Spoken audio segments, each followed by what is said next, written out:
energy is responsible for making everything happen. It lights up our cities, creates jobs, powers schools, and transports our people.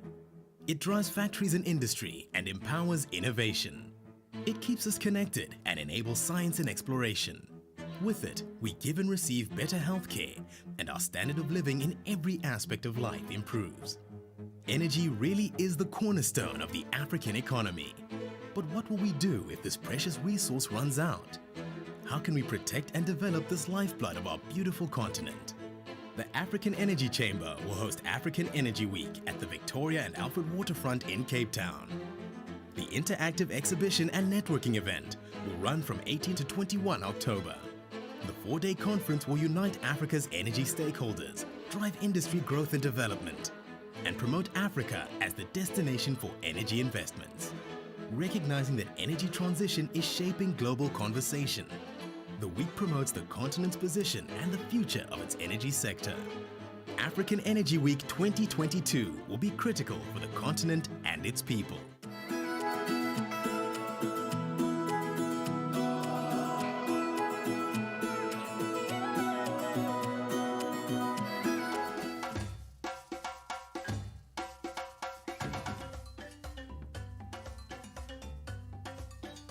The vision of the government of Ghana is to develop a modern integrated railway system to boost economic development through the Ministry of Railways Development. As a result, the innovative Ghana Western Railway Corridor project will deliver a 299-kilometer railway. Ghana Railway Company Limited has appointed the Thello DB Consortium as railway manager, which combines international expertise with local knowledge. Afreximbank, as the mandated lead arranger, will arrange the financing towards project preparation and implementation, and support project structuring through advisory and syndication services. The project will create more than 5,000 direct and 50,000 indirect local jobs. It will lower transport costs by 30% and reduce pollution, enable efficient transport of minerals and commodities, boosting Ghana's foreign exchange revenues by at least $950 million per annum. Enhance the safety and reliability of transport, improve regional connectivity, exemplifying how innovative financing and partnerships can reshape trade infrastructure in Africa.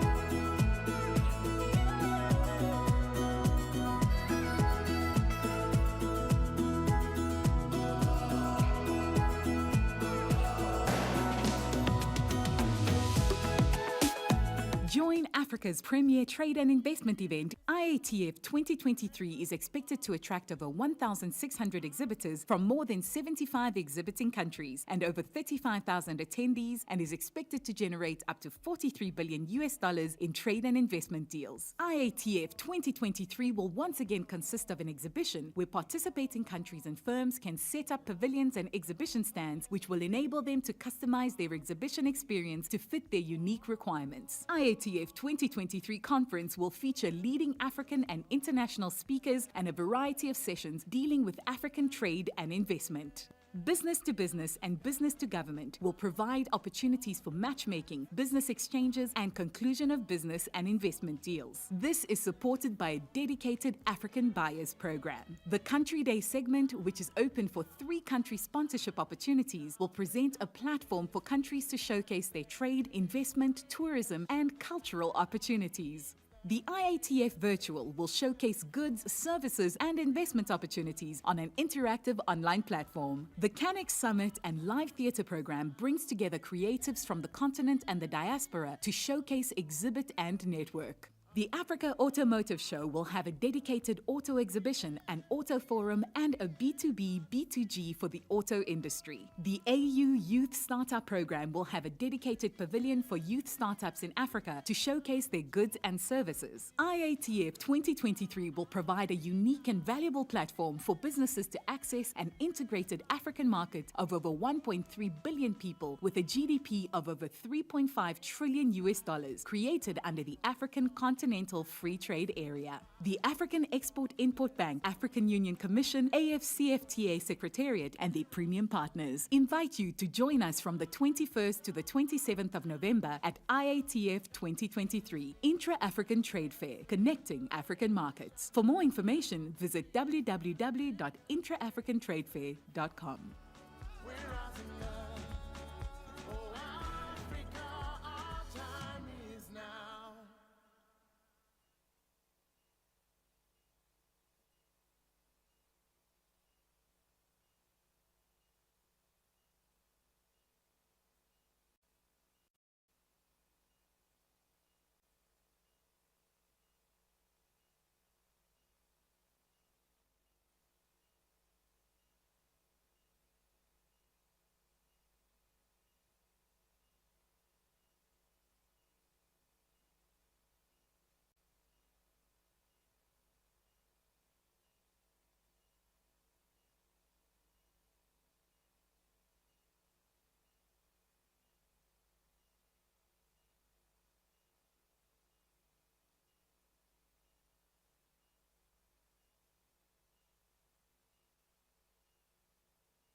Energy is responsible for making everything happen. It lights up our cities, creates jobs, powers schools, and transports our people.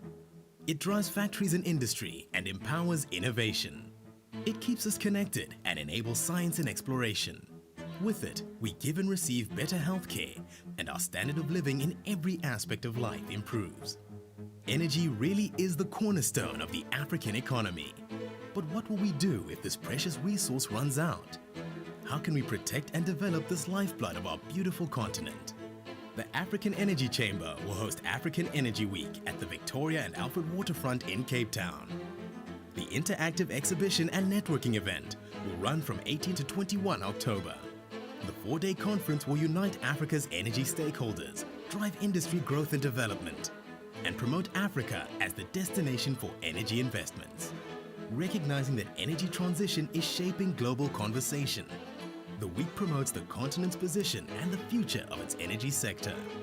African Energy Week 2022 will be critical for the continent and its people.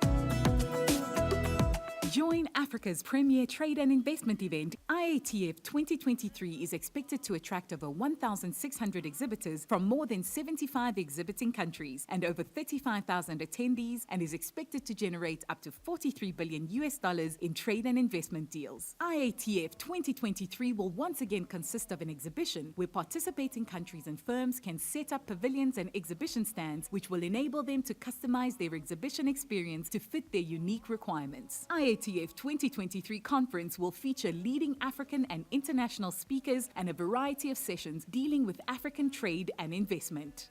Business to business and business to government will provide opportunities for matchmaking, business exchanges, and conclusion of business and investment deals. This is supported by a dedicated African Buyers Program. The Country Day segment, which is open for 3 country sponsorship opportunities, will present a platform for countries to showcase their trade, investment, tourism, and cultural opportunities. The IATF Virtual will showcase goods, services, and investment opportunities on an interactive online platform. The Canex Summit and Live Theatre program brings together creatives from the continent and the diaspora to showcase, exhibit, and network. The Africa Automotive Show will have a dedicated auto exhibition, an auto forum, and a B2B, B2G for the auto industry. The AU Youth Startup Program will have a dedicated pavilion for youth startups in Africa to showcase their goods and services. IATF 2023 will provide a unique and valuable platform for businesses to access an integrated African market of over 1.3 billion people with a GDP of over $3.5 trillion created under the African Continental Free Trade Area. The African Export-Import Bank, African Union Commission, AFCFTA Secretariat, and their premium partners invite you to join us from the 21st to the 27th of November at IATF 2023, Intra-African Trade Fair, connecting African markets. For more information, visit www.intraafricantradefair.com.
1, 2.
2.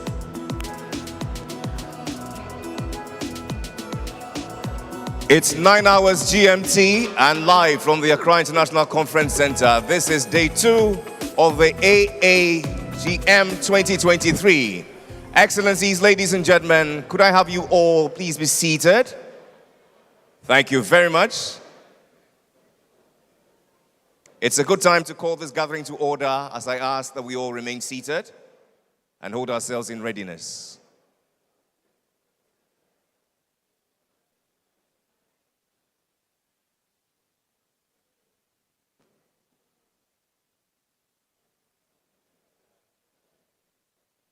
Excellencies, ladies and gentlemen, humbly I ask that you please take your seats. Thank you very much.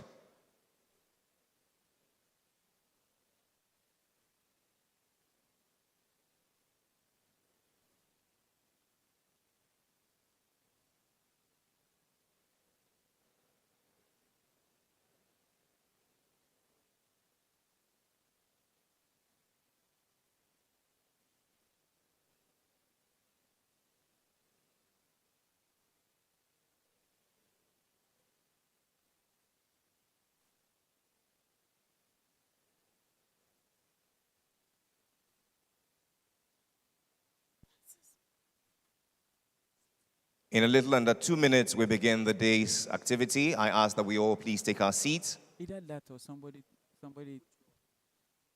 Thank you. When I go there, I'll go and do it. Okay, cool.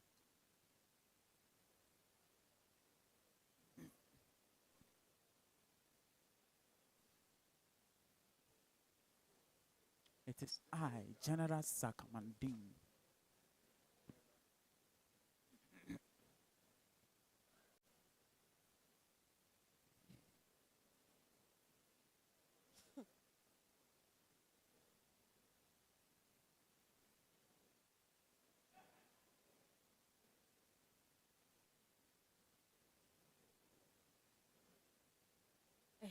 He's speaking to his microphone.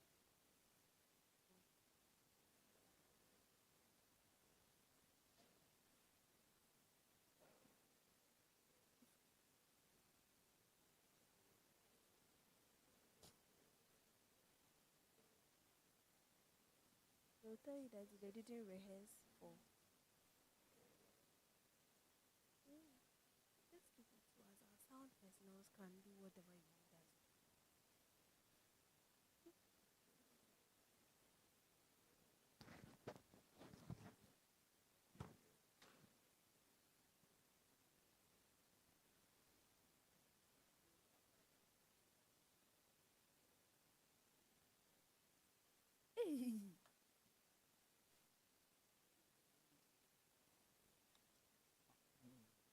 All right, 5 minutes past the hour of 9. Let me say good morning to you, Excellencies, ladies and gentlemen, and welcome to day 2 of the Afreximbank annual general meetings. It is the 30th edition. My name is Jerry Ajololo, and by the grace of God, I will be your MC moderator for the opening ceremony.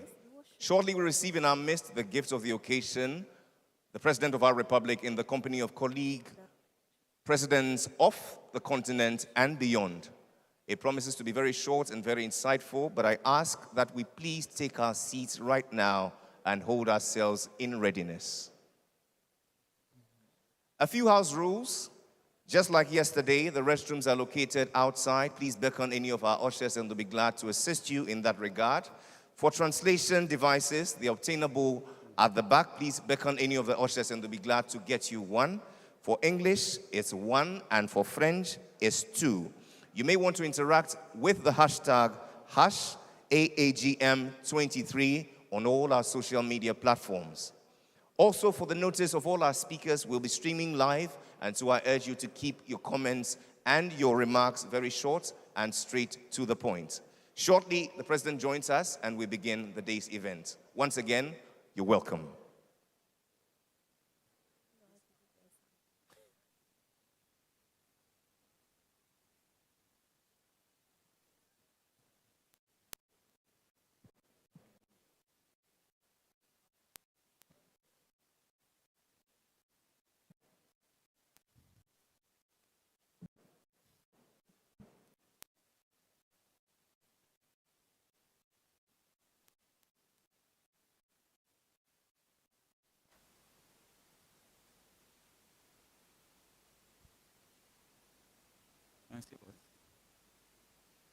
see my mic. See, they Is can't your see mic my mic. on? It's here. Is it on? Yeah. They said they are not getting signal. Jide, where is he? This is what.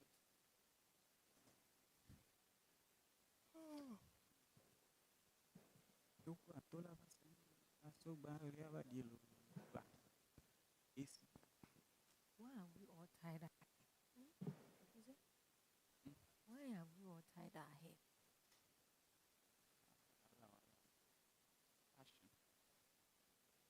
Tell me my wig is showing face. I'm the one they're talking about. How do you know? I'm the one they're talking about. Oh, Ah. how do you know you're not getting signal? Excuse.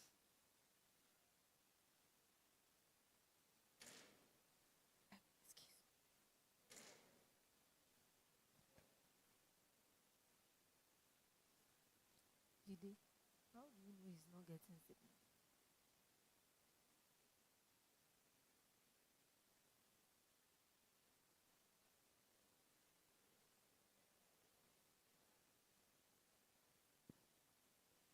Does he understand? You called us, it was that something's not getting. Somebody's in.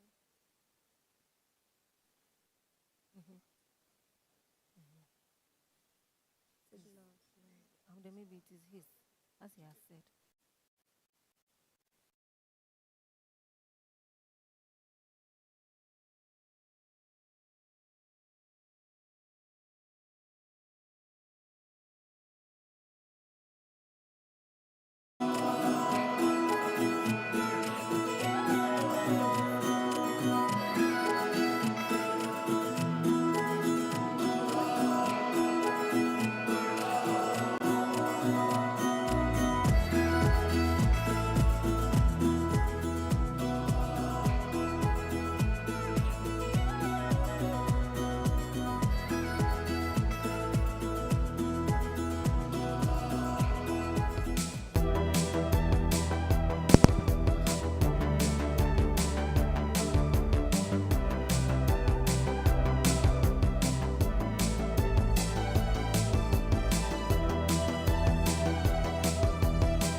Energy is responsible for making everything happen.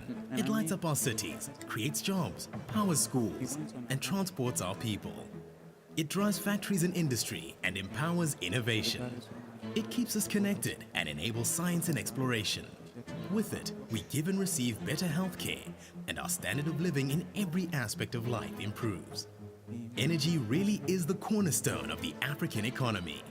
But what will we do if this precious resource runs out? How can we protect and develop this lifeblood of our beautiful continent? The African Energy Chamber will host African Energy Week at the Victoria and Alfred Waterfront in Cape Town. The interactive exhibition and networking event will run from 18 to 21 October. The 4-day conference will unite Africa's energy stakeholders, drive industry growth and development, and promote Africa as the destination for energy investments. Recognizing that energy transition is shaping global conversation, the week promotes the continent's position and the future of its energy sector. African Energy Week 2022 will be critical for the continent and its people.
What do you tell the people? What do you tell the people who cradled humanity's birth and civilization, who reigned and triumphed but are now battered and broken?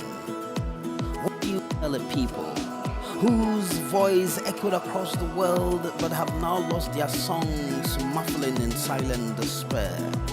What do you tell a people who once stood tall in pride, confident in self, invincible in will, but now crouching in the wilderness of despair?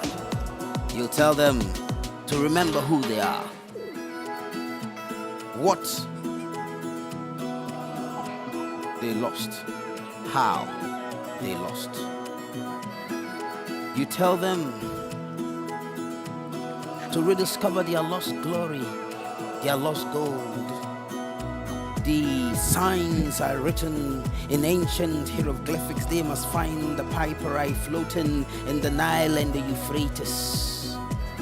They must journey to the mystic houses of Kush, Kemeth and Aksum, through the ivory cities of Mogadishu, Mombasa, Zanzibar, through the stone walls of great Zimbabwe, through the gold-rich empires of Ghana, Manisongaya. They must find the sacred scrolls buried in the libraries of Timbuktu.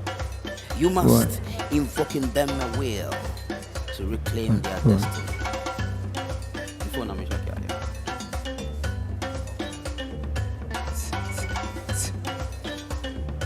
One.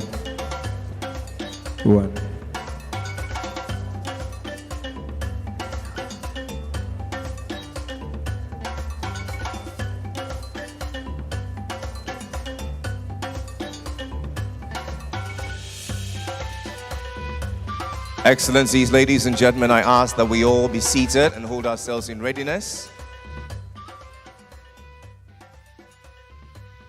We make welcome the Secretary General of the AFCFTA, His Excellency Wamkele Mene.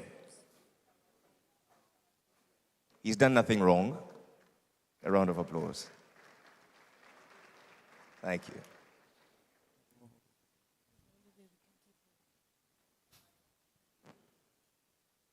Good morning, Your Excellency, and welcome.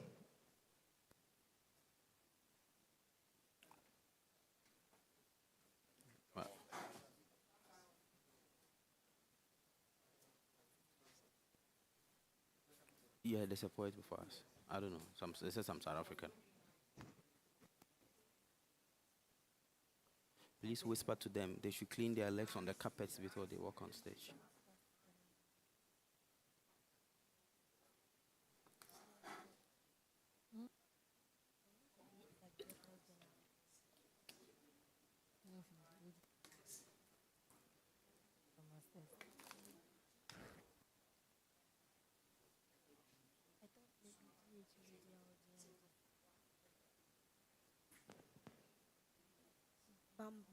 Bello. General Sakamandi.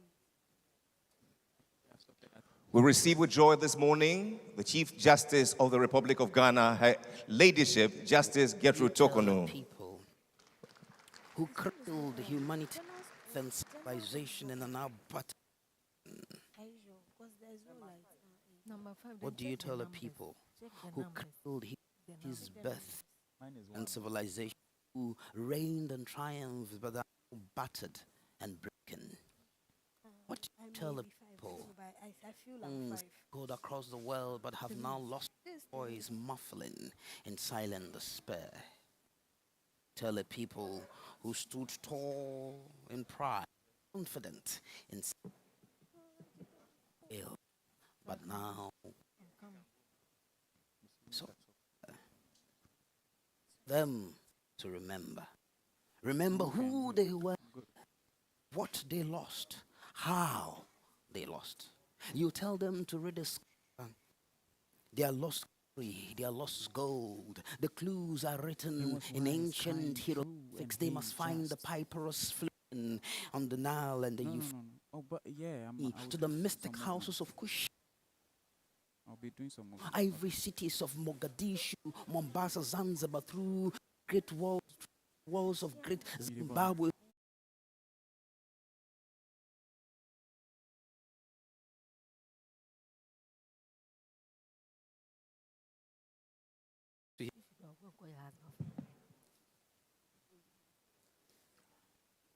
What do you tell a people who cradled? What do you tell a people who cradled humanity's birth and civilization, who reigned and but are now battered and broken? What do you whose voices echoed across the world but have now lost their song, muffling in silent despair?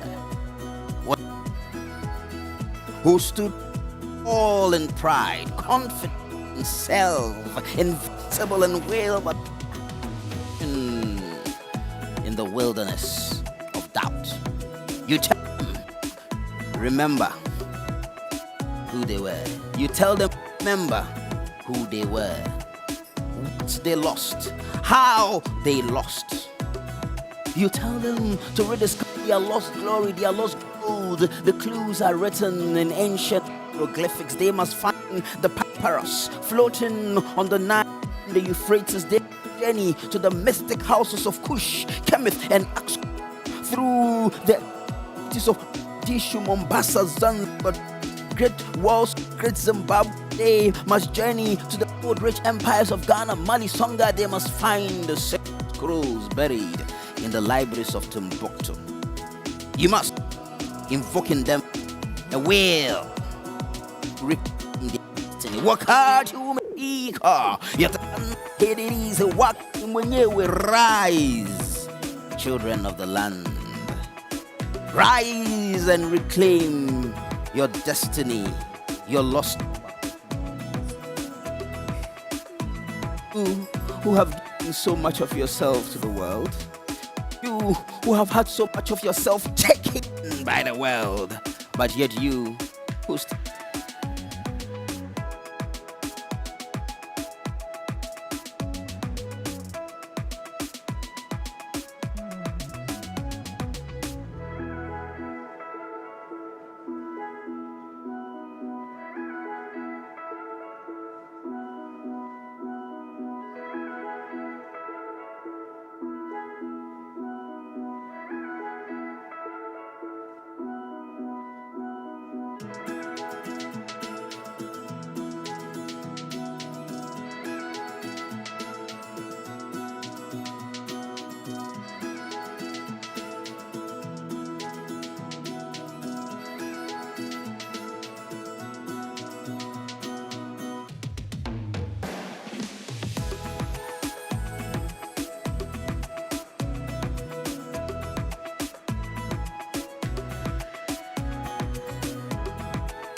Excellencies, ladies and gentlemen, all is set now for us to receive the official party. I ask that we please take our seats as we hold ourselves in readiness. Please be seated. Thank you.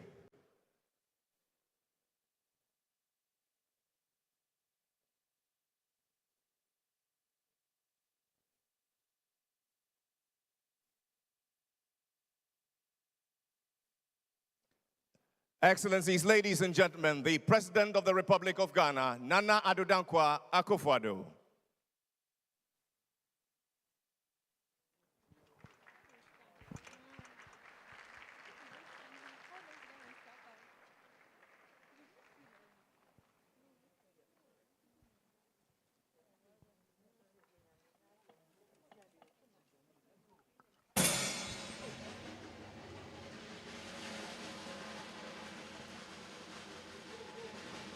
We begin this morning with the anthems of the Afreximbank and Ghana.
We ask for the peace and blessings of God Almighty, which have superintended over all deliberations in this house, to be our portion from now until the end.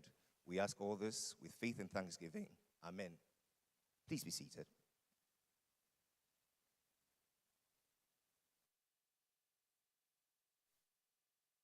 And now for our opening acts, a poet, activist, and a firm believer in the promise of a united and empowered Africa. I give to you the director, Breaking Books Pty Limited, Miss Lebogang Mashile. Thank you.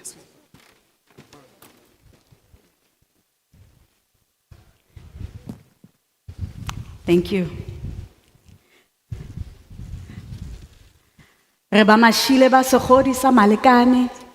Mokibane wa Monesa Morale ngwana wa Lepula na pula ha tshabe. Ke matšhabatladi serotha ka mosela ntheng ya thaba magale a serurubele re matšhilwane a šibe. A šila nakala mošidi ka mošo a šila tlhogo tsa batho rena ba maswi ka maramaga e ke go maya tšhilwane. What is my place in the world as an African? It is everywhere humanity has ever traveled. It is in the disciplines invented by the sum total of humanity's genius, in the 7.8 billion breathing souls currently alive right now, and the 109 billion that have crossed the threshold of existence to become stardust once again. Every being who has ever called themselves human carries the genetic imprint of Africa. To be African is to have a place on this planet wherever I wish to be. The same world we birthed has denied us our humanity. We, the children of fire, water, dreams, and dust, we whose hues stretch from the brightest suns to the richest black of the planet's resources. Pitch black, like the undiscovered depths of the ocean. Jet black, like the infinite expanse of cyberspace. Coal black, like the fuel that powers our industries. Dark, like the skins of we who were once globalized human commodities. Hurricanes follow the same path as the Middle Passage. It is the sea remembering the souls that were overthrown from slave ships. Kwame Nkrumah said, "The winds of change that blow through our continent have become a hurricane." We have entered a new timeline. What is the Africa we want? In this polycrisis world of intersecting complexities, remember the abundant futures calling from your blood.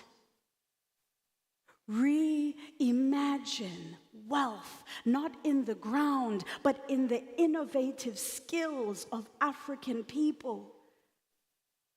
We have crisscrossed this planet, creating pathways of linked lineages. The digital ocean of imagination offers opportunities for exponential expansion. This is a recalibration and a recentering of Africa. 1.4 billion souls on this continent can never be marginal. Not when creative capital is ours. Not when the capitals of the world are fed by our wealth. All Africans, wherever we are bound by this. We invented what it means to be human. We will reinvent humanity for the new world.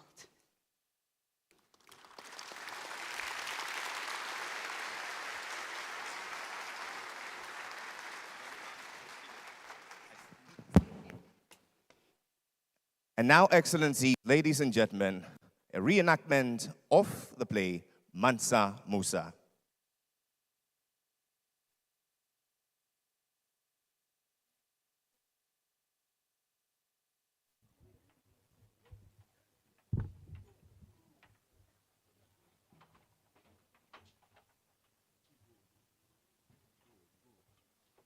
I've been in front.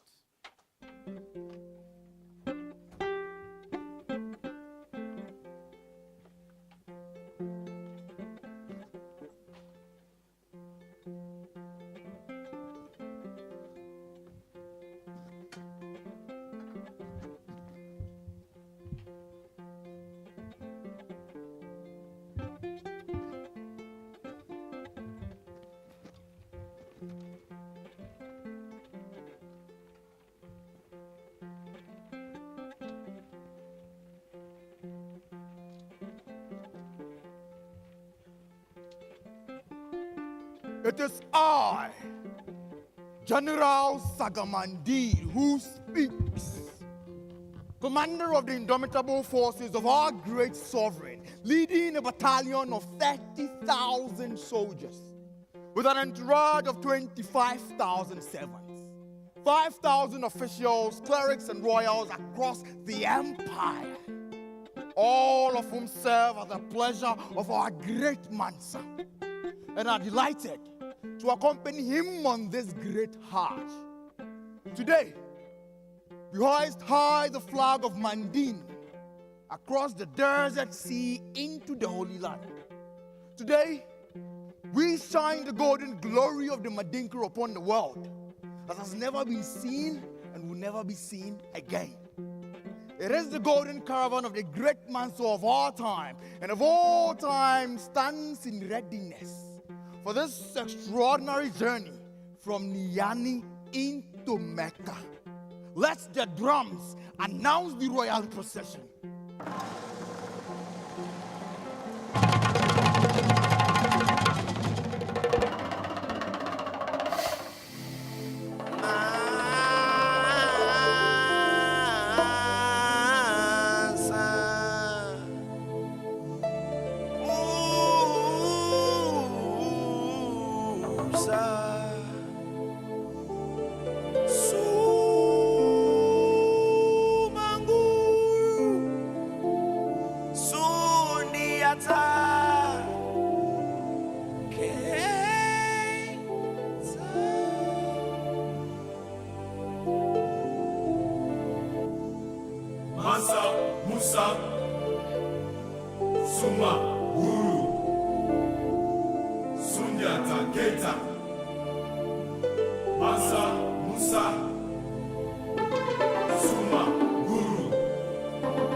These are empires of old, of glories to be told, and lessons to behold. Time must come to be bold, time to find the lost gold. Food for the mind and soul. Food for the mind and soul.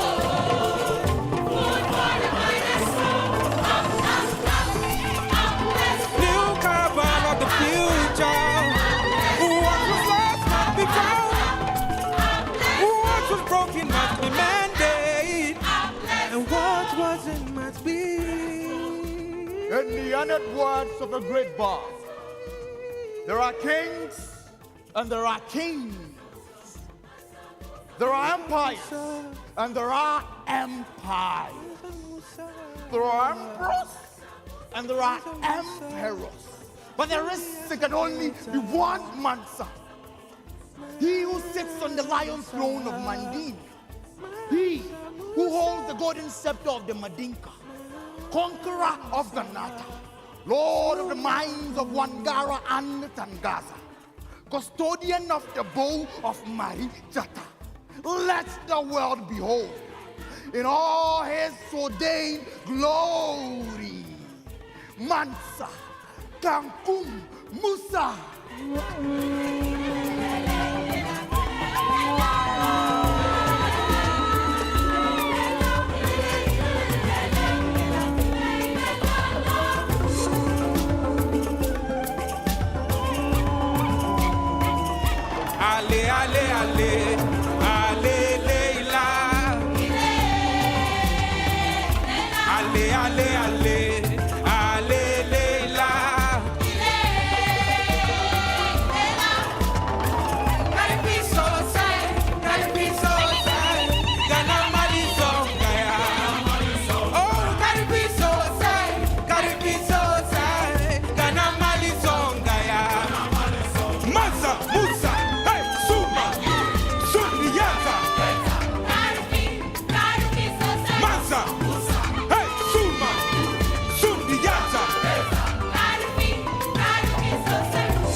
My father Primori. Come and see something. He has not yet, but he can get. He has no eyes, but he can see.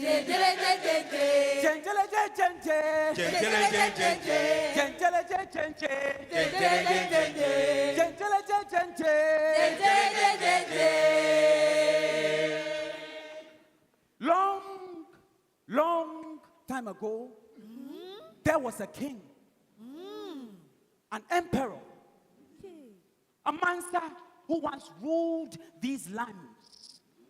He was mighty, he was powerful, he was wealthy, and he was healthy. He was wise, kind, true, and he just. He made Manding great for us. And I mean us then. He went on a hajj from Mali to Mecca with the greatest caravan ever. He carried so much gold, the world was in wonder. From Africa to Europe, from Asia to Europe. Gold! Gold! Gold! Gold! Yes! Gold! Gold! Gold! He made his land great. He made his people proud. He built marches and schools, libraries and palaces. A man, no planning and a man, no great art with great love for his people who live well and happy. His Mansa, Musa, the king of gold, the king of gold. His Mansa, Musa, the king of gold, the king of gold. Wait. If he was so rich and powerful as he claimed, how come we, his people, are so poor and powerless? Yes, if he was so strong and mighty, how come we, his descendants, are so meek and weak? Yes! Where is the glory? What is the story? Where is the gold? Where is the gold? Where is the glory? What is the story? Where is the gold? Where is the gold? Where is the glory? Where is the glory? Where is the gold? Where is the gold? Where is the glory? What is the story? Where is the gold? Where is the gold? Where is the glory? What is the story? Where is the gold? Where is the gold?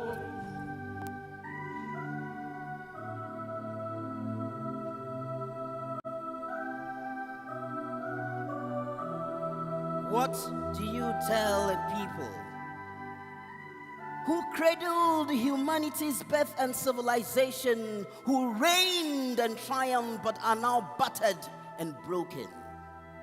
What do you tell a people whose songs echoed across the length and breadth of this world but now lost their voices, muffling in quiet despair? What do you tell a people who stood tall in pride, confident in self, invincible in will, but are now crouching in the wilderness of despair? You tell them, remember who they were, what they lost, and how they lost. You tell them to rediscover their lost glory, their lost gold. The clues are written in ancient hieroglyphics. They must find the papyrus floating in the Nile and the Euphrates. They must travel to the mystic countries and nations of Kush, Kemeth, and Aksum, through the ivory cities of Mogadishu, Mombasa, Zanzibar, through the stone walls of great Zimbabwe, through the gold-rich empires of Ghana, Mali, Songa. They must find the sacred scroll buried in the libraries of Timbuktu. You invoking them a will to reclaim their lost glory. Wakati umefika yataganza waki, rise, children of the land. Rise to reclaim your lost glory. Oh, you who have given so much of yourself to the world. You who have had so much of yourself taken by the world. But you who still have so much of yourself to remain and to give. And so rise to rebuild your people, to rebuild your nations, to rebuild your continent. What do you tell the leaders? Don't fail. So many lessons to learn from. So much glory to be inspired by. Don't fail.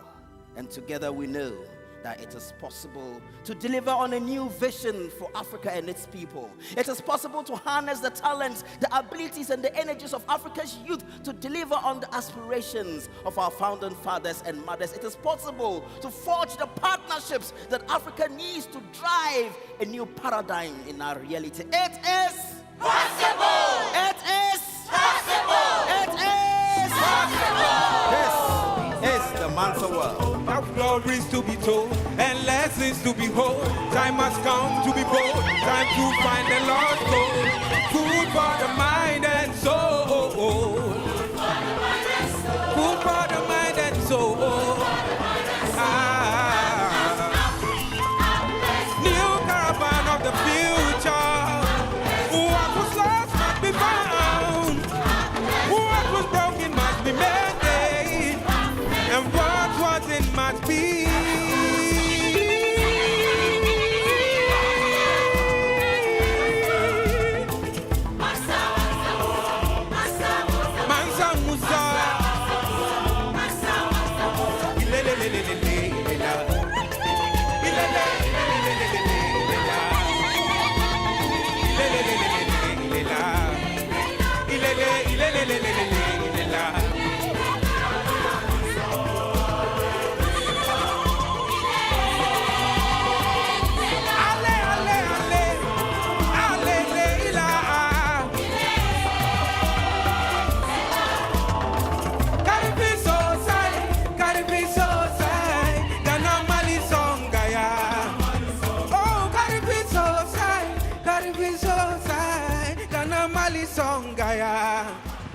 Mansa, hey, Suman, Sundiata, Karifi, so say. And now, Excellencies, ladies and gentlemen, the African of the century, Osajefo, Dr. Kwame Nkrumah.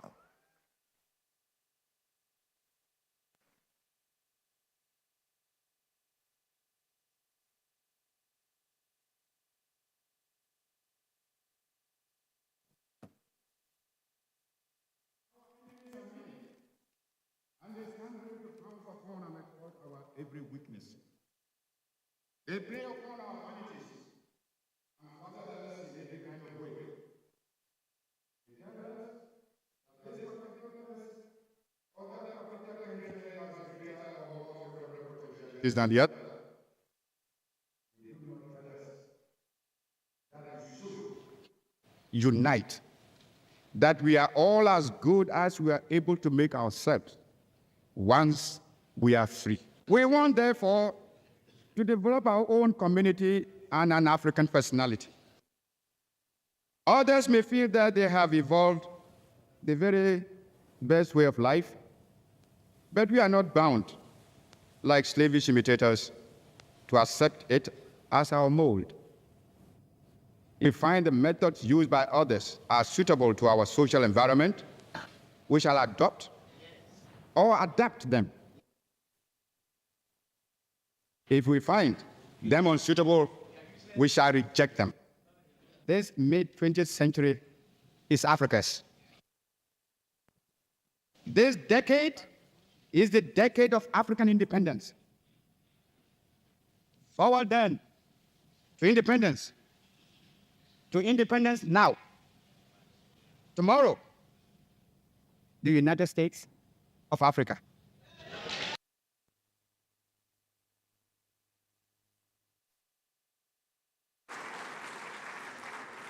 Lebogang Masile, Chief Mooman, and the Osajefo, Dr. Kwame Nkrumah, a resounding round of applause to celebrate such a gallant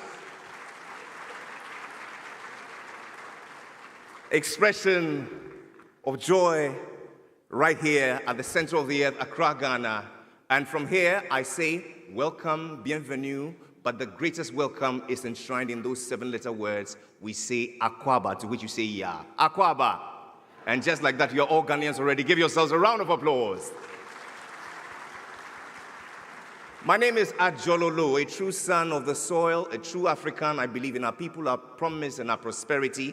And it has fallen to me this day on behalf of our chief celebrants, the president and the board chair of Afreximbank, His Excellency Professor Benedict Orama, to say good morning to you all, Excellencies, Majesties, distinguished ladies and gentlemen, and welcome to the greatest celebration on the continent. It is 30 years of the Afreximbank transforming trade like none other. Let's celebrate with a resounding round of applause.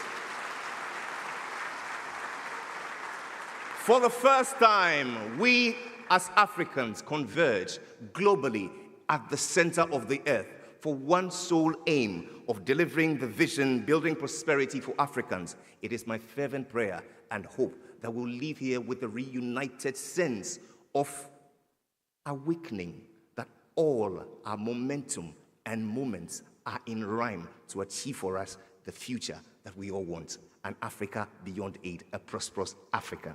Do we believe that? Then please say a big amen and put your hands together. To welcome us warmly, it's my pleasure to invite Ghana's Minister for Finance, the Honorable Ken Ofori-Atta. Please welcome him warmly with a round of applause.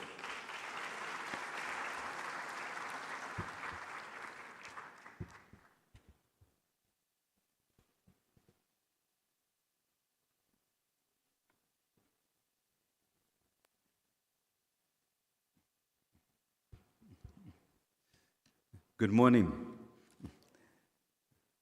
Excellency President Akufo-Addo, Excellency Azumani, President of the Comoros, Excellency Chakwera, President of Malawi, Excellency Mia Mottley, Prime Minister of Barbados, Excellency Travuada, Prime Minister of Sao Tome and Principe, Dr. Ralph Gonzalez, Prime Minister of St. Vincent and the Grenadines, Philip Davis, Prime Minister of Bahamas, Excellency Brigadier Mark Anthony, Phillips, Prime Minister of Guyana, former President of Nigeria, Excellency Olusegun Obasanjo, former President of Niger, Excellency Isufu, former President of Nigeria, Namadi Sambai, former President, Prime Minister of Ethiopia, Haile Mariam, Excellency Mekonnen, Deputy Prime Minister and Foreign Minister of Ethiopia,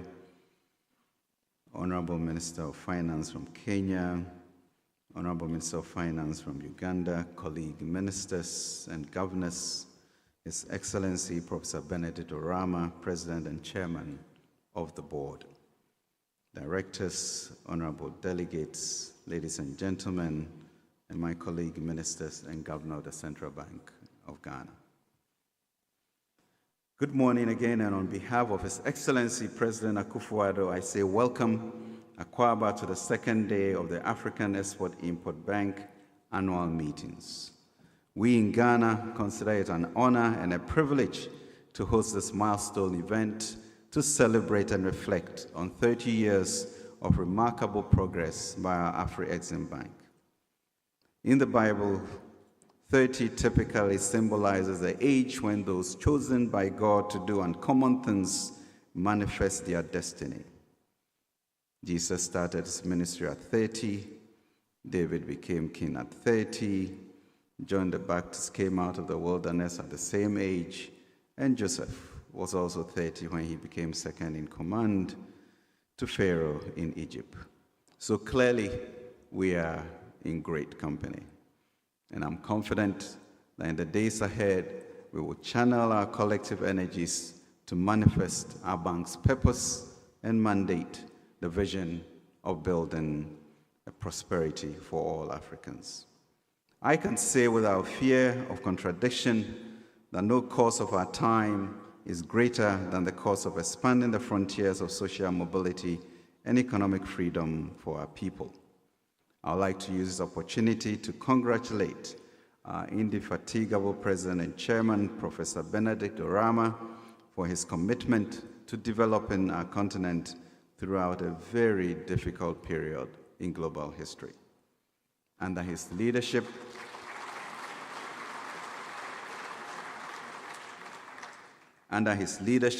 Afreximbank disbursed over $7 billion to assist African economies in addressing the health and economic impacts of the pandemic. Additionally, in the landmark transaction of $2 billion financing deal in 2021 with the support of African business people like Strive Masewiwa, Afreximbank guaranteed the procurement of 400 million doses of Johnson & Johnson COVID-19 vaccines that provided access to 30% of Africa's population and some Caribbean countries. Our aspirations must be to build on a deeper sense of shared responsibility and ensure our institutions are supported enough to crowd in trillions of dollars worth of financing into Africa. Indeed, with a mandate that combines social, economic, financial, and environmental goals under the guidance of Professor Rama, we can contribute an incredible amount of work toward our collective goal of achieving a prosperous Africa within the next 30 years of the bank's existence. In 1961, Korea's GDP was $82 per capita, and 60 years later, 2022, it was 33,400. We have 30 years to eclipse this achievement for our 1.3 billion people.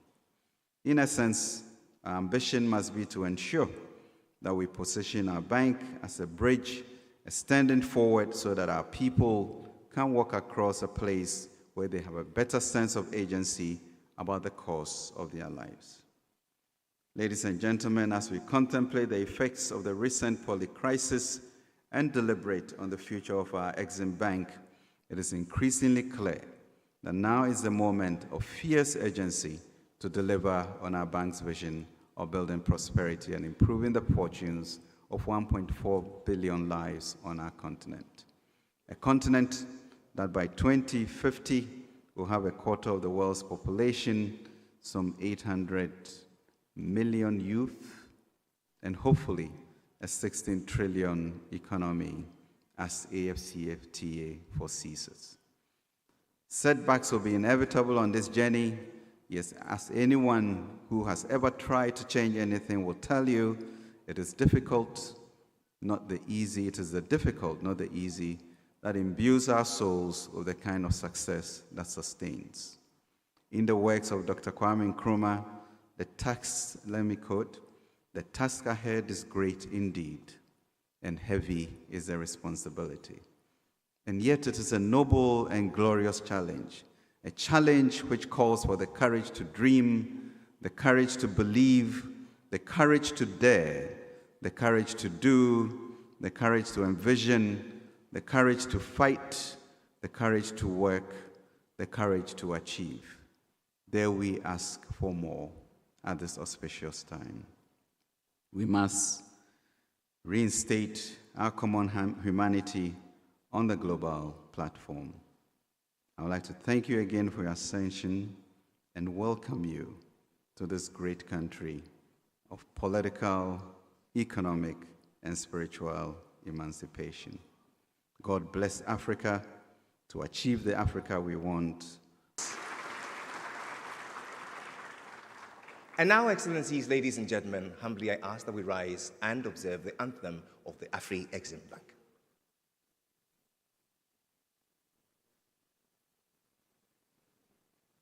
From within the shores of the motherland and far beyond, with dignity we rise and we build a bridge for all.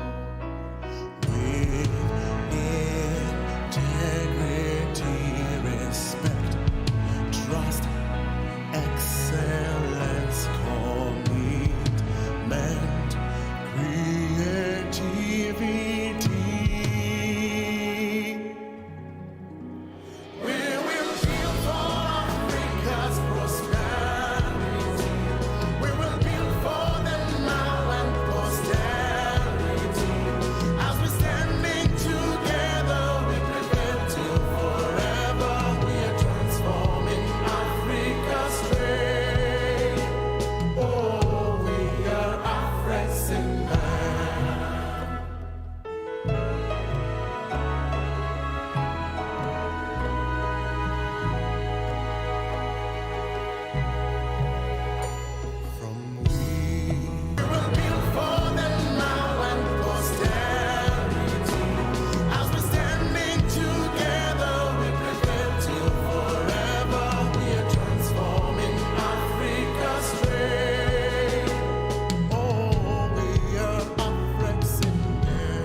Please be seated.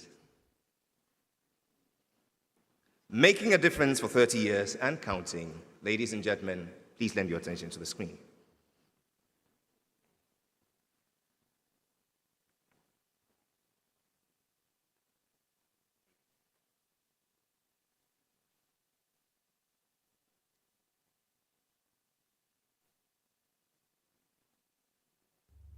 From the seed of Pan-Africanism came the fruit of a specialized Pan-African financial institution dedicated to transforming Africa's trade, and thus Afreximbank was born.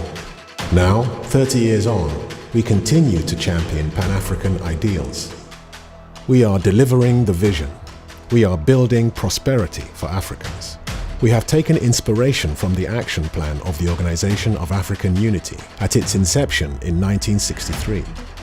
To deliver a Pan-African payment and clearing union, to ease the movement of Africa's goods and services across borders, and to use Pan-African trade fairs to promote Africa's products and services across the continent and worldwide.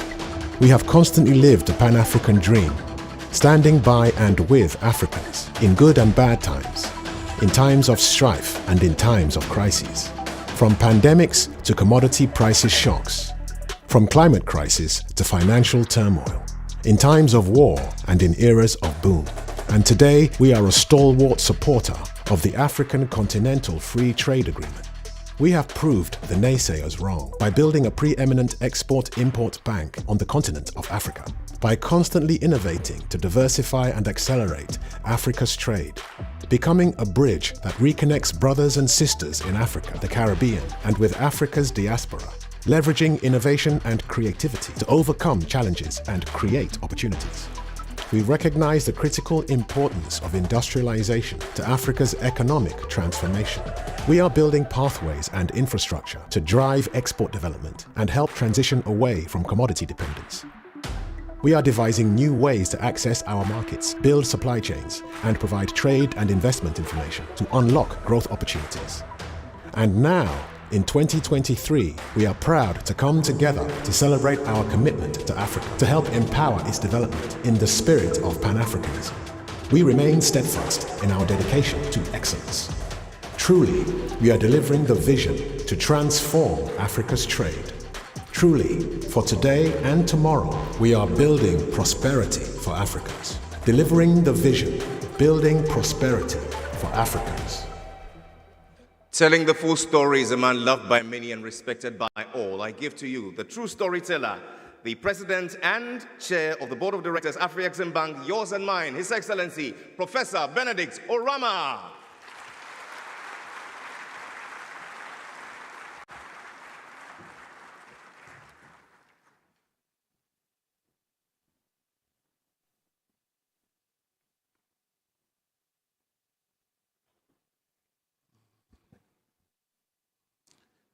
Thank you, Master of Ceremony,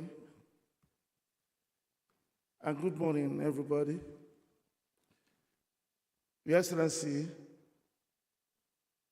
President Akufo-Addo, our host, President of the Republic of Ghana, Champion of the African Union for Financial Institutions, Your Excellency, President, Prime Ministers, representatives of President here with us, Your Excellency, former President, former Prime Ministers, Your Excellency, Honorable Minister Ken Ofori-Atta, and other ministers, central bank governors with us, former presidents of Afreximbank, board of directors, and shareholders, partner banks, and partner businesses, my dear wife,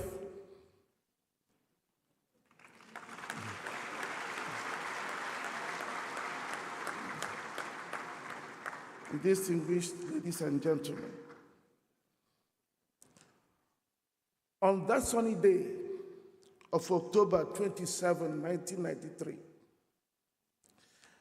I sat in the corner of the conference hall of the Hilton Hotel, Abuja, as the inaugural meeting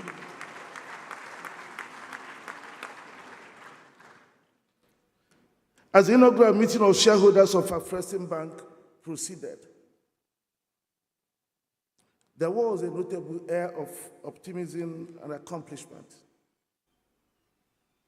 While the birth of Afreximbank ushered in a new era of Africans rising to take their destiny in their hands, many at the meeting knew that the journey to that destiny would be long and arduous.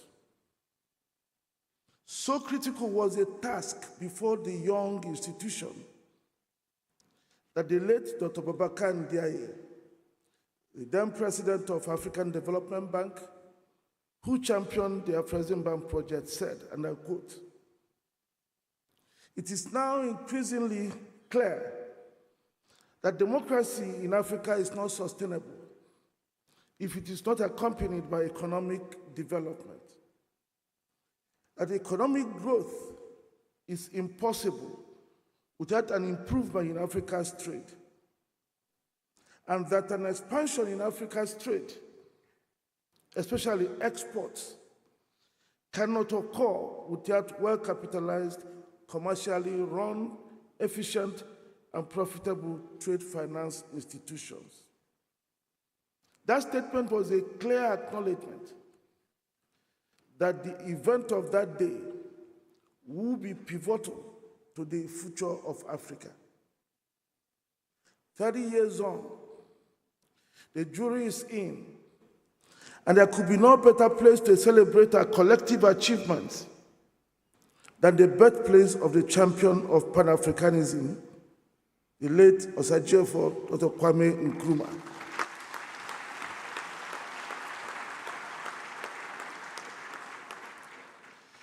There were challenges, there have been difficulties, but today is a day for us to sing our praises.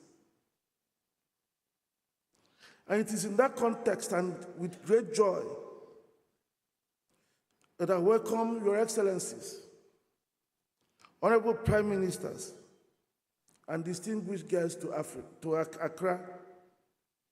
It is highly appreciated that you found the time for your very busy schedules to join us here today.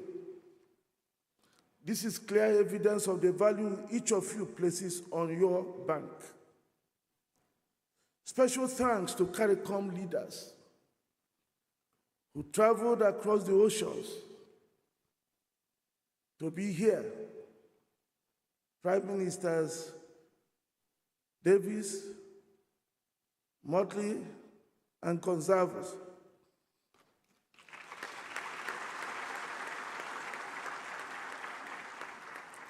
This is an indication that we are finally determined to have one homeland, to redraw the map of the world, to unveil a new continent, the Afro-Caribbean continent.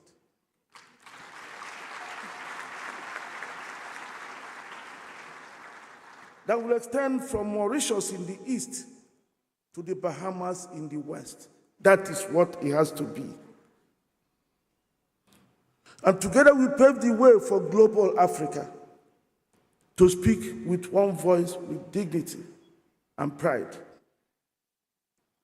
On this auspicious occasion, we pay special tribute to the late Dr. Kwame Nkrumah, the pioneer president of Ghana, whose ideals and vision are as relevant today as they were when he first espoused them decades ago. We celebrate a man whose convictions form the plank on which Afreximbank stands.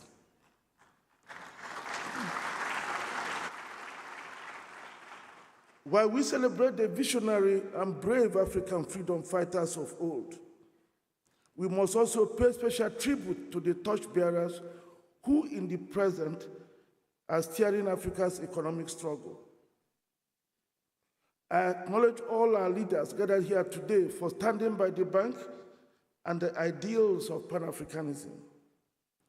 I salute our host, His Excellency President Nana Akufo-Addo, whose Pan-African vision laid the foundation for a real unification of all Africans and nurtured a sense of collective identity as a people.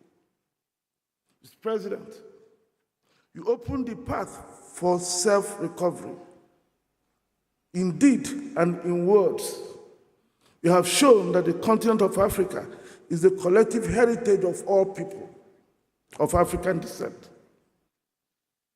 Your vision and drive for Africa by Africans reflect the zeal with which you have supported the institution that we celebrate today. And we say thank you very much.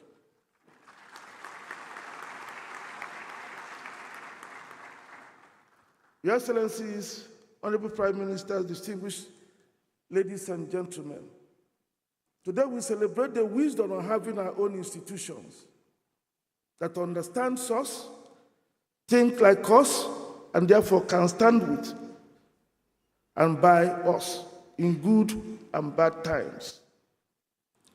The history of Afreximbank is a clear proof that we can only develop in the direction we choose by having well-resourced and professionally run institutions that we own and control.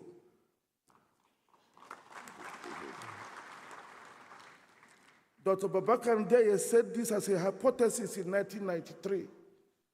Today, I present Afreximbank as a proof of that hypothesis. 60 years ago, in May 1963, at the foundation meeting of the Organization of African Unity, the predecessor of today's African Union, 32 spirited leaders of the new Africa were determined to once and for all put an end to the ills of colonialism and forge ahead to create a continent that was bold and self-reliant. At that meeting, they laid out the blueprint for Africa's socio-economic transformation. If you go to the records, you will see what they set out for themselves. And I will list their priorities. They wanted to establish a free trade area among the various African countries. They wanted to establish what they called at that time a Pan-African Payments and Clearing Union. They resolved to establish a common external tariff to protect the emergent industries and set up a raw material price stabilization fund. They also wanted to develop trade among African countries by the organization and participation in African trade fairs and exhibitions, and by granting transport and transit facilities. And finally, they wanted to progressively free national currencies from all non-technical external attachments and the establishment of a Pan-African monetary zone. Your Excellencies, distinguished ladies and gentlemen, for 60 years, this well-articulated roadmap remained a map and gathered dust. But thanks to the vision of African leaders who founded Afreximbank 30 years ago, one by one, they are being delivered within the framework of Team Africa, comprising the African Union and its agencies, the FCFTA Secretariat, and the Afreximbank as the underpinning banker.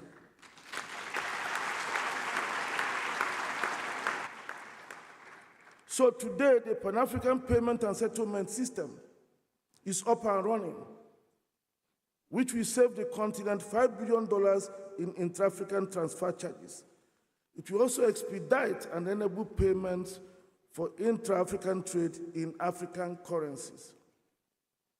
It is now possible for a Gambian to buy Nigerian urea fertilizers using Gambian dalasi to purchase naira. For a young Ghanaian to pay for holidays in Seychelles using Ghanaian cedi. and for a small farmer in rural Zambia to stream her favorite Nollywood movie, paying for it in Zambia kwacha. And the time will come when we will be reducing our national debt because we will be pricing our infrastructure projects in African currencies, in our own currencies. And the real importance of PAPS was captured recently by His Excellency William Ruto, President of Kenya. Take a listen.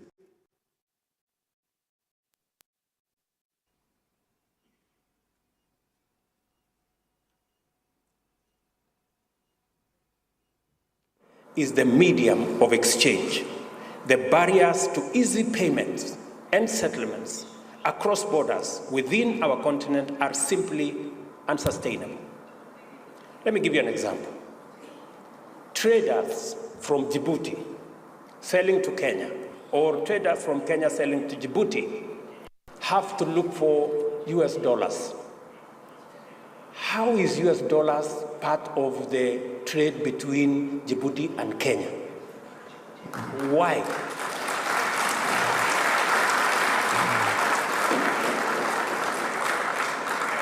And we are saying that today, Afreximbank have given us a mechanism where traders in our continent can trade in their goods and services, and the Afreximbank will settle payments in local currency.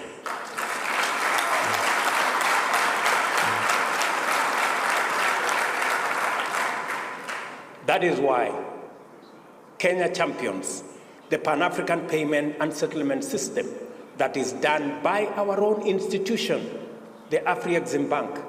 Why, members? Why is it necessary for us to buy things from Djibouti and pay in dollars? Why? There is no reason. And we are not against the US dollar. We just want to trade much more freely. Let us pay in US dollars what we are buying from the US. But what we are buying from Djibouti, let's use local currency.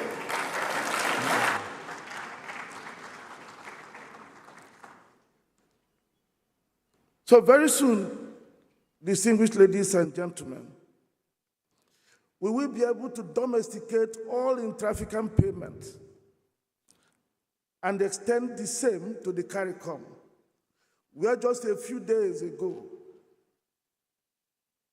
the Committee of CARICOM Central Banks adopted the PAPS as their preferred payment infrastructure for their pilot intra-regional project.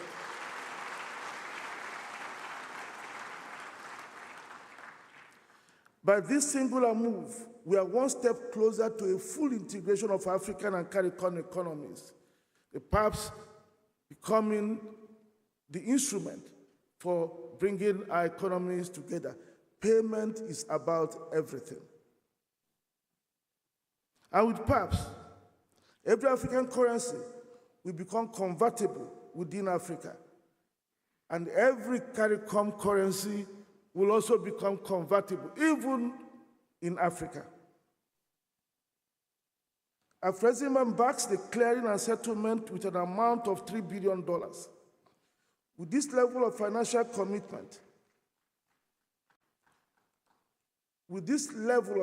commitment, to start up this initiative, you can now understand why for 60 years it never saw the light of day. You can now appreciate why we need our own institutions if we hope to attain our developmental aspirations. Your Excellency, 60 years ago, the founding fathers of the OAU aspired to develop trade among African states by organizing and participating in African trade fairs. In 2018, Afreximbank worked in partnership with the African Union Commission to introduce biennial intra-African trade fairs. Afreximbank performs the organization of the trade fairs, of which 2 had been held in Cairo, Egypt, and Durban, South Africa, respectively. The 2 fairs attracted an aggregate of about 40,000 visitors and about $75 billion in deals. with the AFCFTA Secretariat joining the partnership following its establishment. The Intra-African Trade Fair, branded the AFCFTA Marketplace, has now become the largest gathering of African businesses and traders. The third edition will hold during the 9th to 15th November 2023 in Cairo. While we look forward to your participation and support, may I remind us again that this is being made possible because we have an Afreximbank that backs it financially.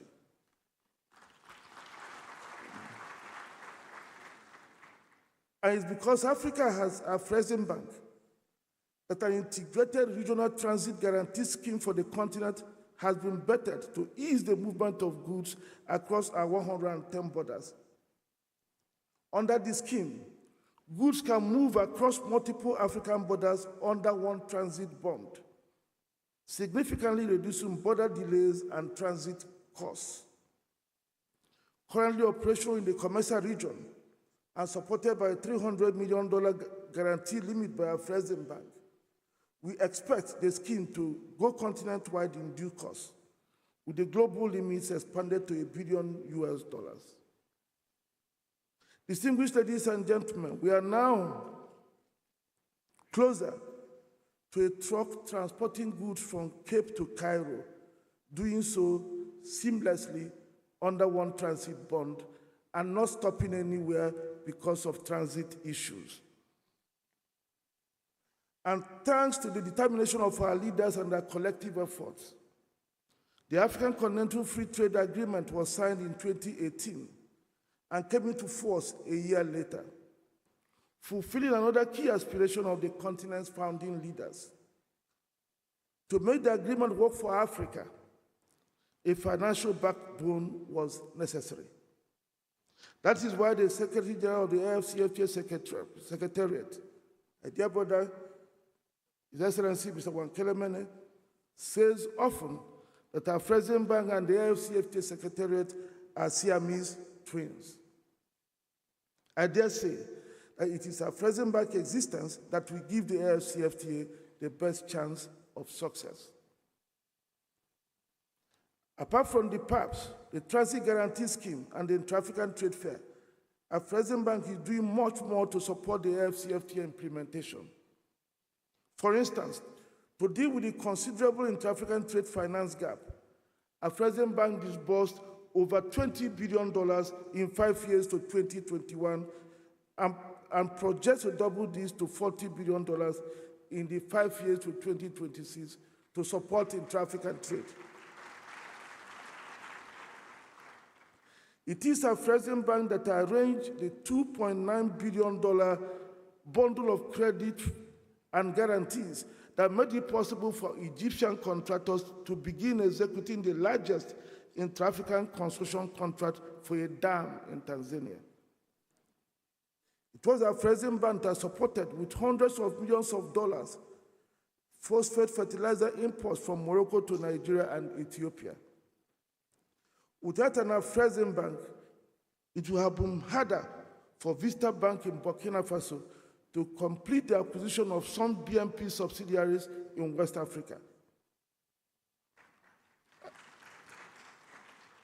Afreximbank and the AFCFTA Secretariat have established the AFCFTA Adjustment Fund intended to, among others, compensate eligible countries for tariff revenue losses arising from the new trade regime that the AFCFTA presents. The fund will also support the private sector to adjust in an orderly manner to the new arrangement. The headquarters of the $10 billion fund is in Kigali, Rwanda. Afreximbank has been mandated as a fund manager by the African Union Summit. And Afreximbank has committed to contribute $1 billion with $10 million available in the form of grant funding. We are committed to the Adjustment Fund because we believe that without it, some AFCFTA participating states may find it difficult to open their borders for trade under the agreement. We're also working with the African Regional Standards Organization to harmonize trade standards across Africa. Using Afreximbank grant funding, over 155 standards have been harmonized, covering priority areas of automobile, medical equipment, and pharmaceuticals, while work on textiles is ongoing. We thank Islamic Bank Group, Islamic Development Bank Group, and Badia for supporting us in providing the grant funding.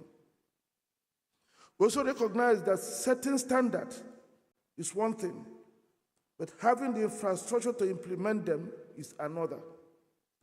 So working with Bureau Veritas of France, we are building testing, inspection, and certification centers across Africa under the brand name Africa Quality Assurance Centers. The first project has been completed in West Africa, and others are underway in North and East Africa. In the next 4 years, we expect Africa Quality Assurance Centers to be dotted all over the continent, so that we can then begin to trade amongst ourselves with no problem with the non-tariff barrier that standards presents. We also recognize the value of digital technology in vaulting the 110 borders that divide the continent. I have therefore developed a digital ecosystem we have branded the Africa Trade Gateway. The Gateway provides a centralized platform for conducting intra-African trade, enabling the use of artificial intelligence to predict supply chains, offering customer due diligence services, as well as information on trade, banking, and investment regulations. Payments, banking, and e-logistics services are also available on the platform, as well as an e-commerce platform called the Africa Trade Exchange, which is AFCFTA compliant. We expect the platform to be a powerful single window for the conduct of intra-African trade in the very near future. As international banks continue to withdraw from Africa, we've also made significant progress in improving access to letters of credit and other trade services across the entire continent. We have swift communication arrangements with almost 500 of the 600 regulated commercial banks in Africa, making Afreximbank perhaps the bank with the most extensive reach on the continent.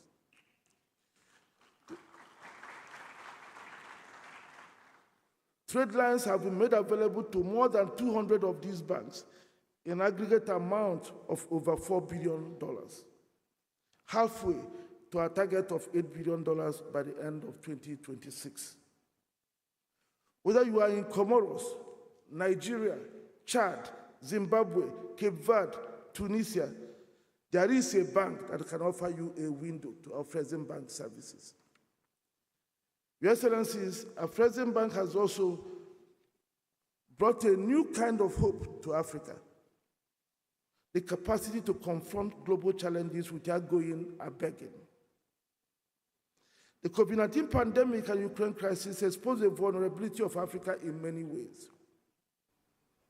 These events dramatized our over-dependence on others for our basic needs of food and health care. It also exposed our inadequacies in financing these dependencies in times of emergency. It is to the credit of those who founded Afreximbank that the catastrophe that loomed was averted. From the break of the pandemic in 2020 to the Ukraine crisis in 2022, the bank has disbursed over $45 billion into the continent, which enabled many governments, central and commercial banks, corporates and SMEs to weather the combined effects of this crisis by helping countries to honor maturing trade debt payment obligations, to pay for critical imports, and to pursue strategic investments. The support of Afreximbank was by far one of the most significant investments by a single entity in the last 3 years in our continent. And in an era where international banks are exiting the continent, from where would Africa have found the $45 billion to fight the global crisis we are in today?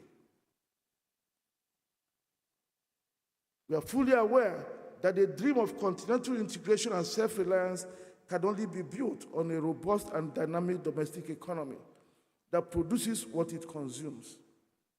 If you don't produce the goods that can be traded within the continents, others would, and export the jobs, wealth, and the continent's prosperity. It is in that context that the bank is proactively mobilizing continental and global resources and partnerships to build industrial complexes across Africa.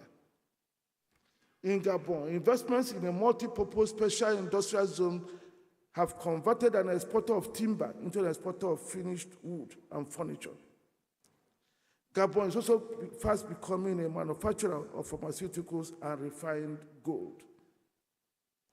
In Benin Republic, a similar investment in a special economic zone is transforming a raw cotton exporter into a commercial and global hub for textiles. In Togo, a special industrial zone is promoting diverse exports, producing electric motorbikes and textiles.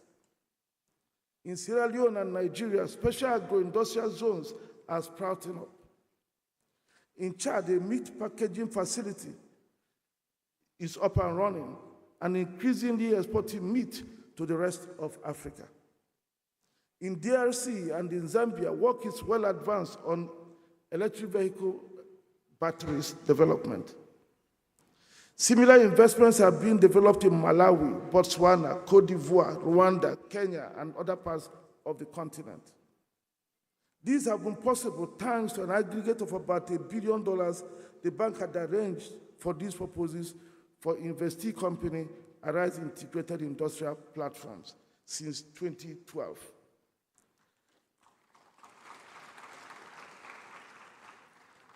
Another $1 billion in investment financing is underway and will be signed today so that we can together achieve our goal of 100,000 square meters of industrial estates in a few years. 100,000 hectares of industrial estate in a few years. I take the opportunity to thank all our partners in this endeavor, especially the Africa Finance Corporation, for their steadfast commitment to the project. Similarly, the Dangote refinery and petrochemical industries, to which Afreximbank is the largest lender, put Africa on the world map for the production of petroleum products, petrochemicals, and ammonia and nitrogen fertilizers. We create at least 135,000 jobs and generate $21 billion in annual export revenues for Nigeria.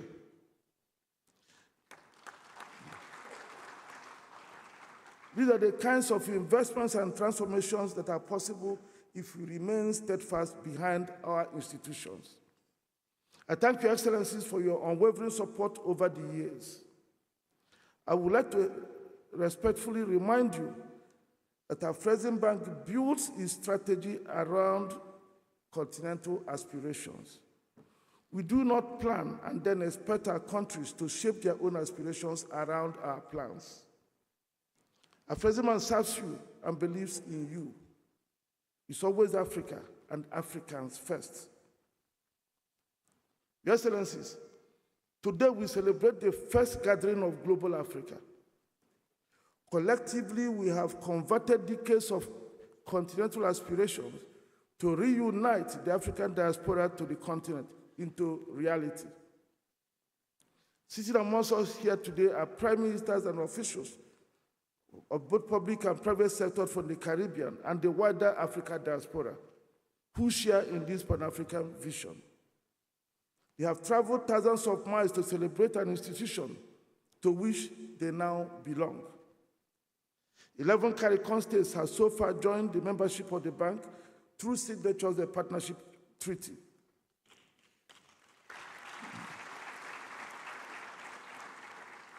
And in a few weeks, we formally launch the operations of the bank's Caribbean office in Barbados. And we are working together with the CARICOM to create a Caribbean Exim Bank, which will be a subsidiary of African Export-Import Bank. We are connecting African businesses with opportunities in the Caribbean and Caribbean businesses with opportunities in Africa. We are working with some African and Caribbean airlines to commence commercial operations between the two regions. An Afreximbank board has approved an amount of $1 billion to support the CARICOM, with plans to double this in the near future, when all CARICOM states sign on.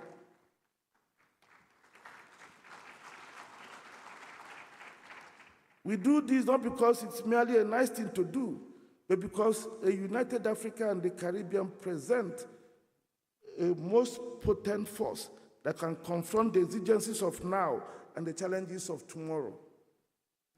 A new middle passage is emerging, one underpinned by trade, investment, and socio-cultural exchange, correcting the ills of slavery and fragmentation.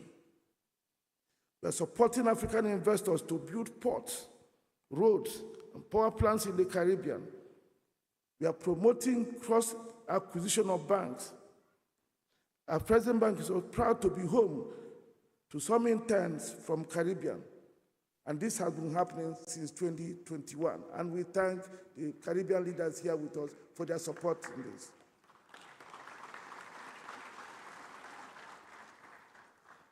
Your Excellencies, Honorable Prime Ministers, distinguished ladies and gentlemen, as we prepare to face the new world of opportunities, challenges and threats over the next 30 years, we do so on a stronger footing of over 60 participating states whose aspirations are our responsibilities.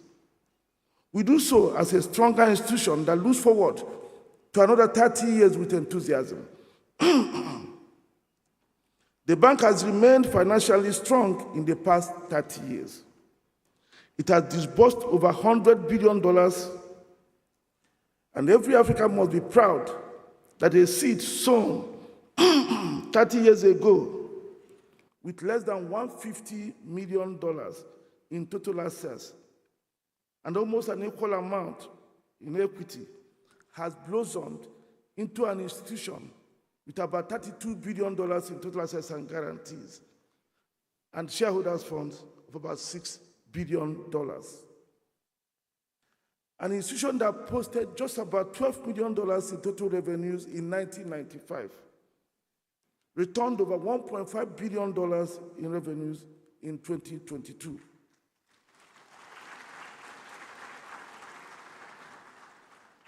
These results are indicative of opportunities in Africa. They prove without doubt that development work can be done profitably. Again, they validate the assumptions of the founding fathers of the bank 30 years ago. And distinguished ladies and gentlemen, it took Afreximbank 30 years to reach $30 billion in total assets and guarantees. I look ahead with confidence and declare that the bank will double its size to $60 billion in less than 6 years.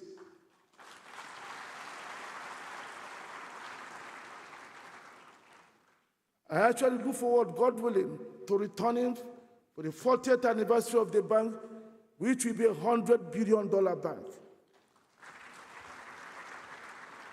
Thank you.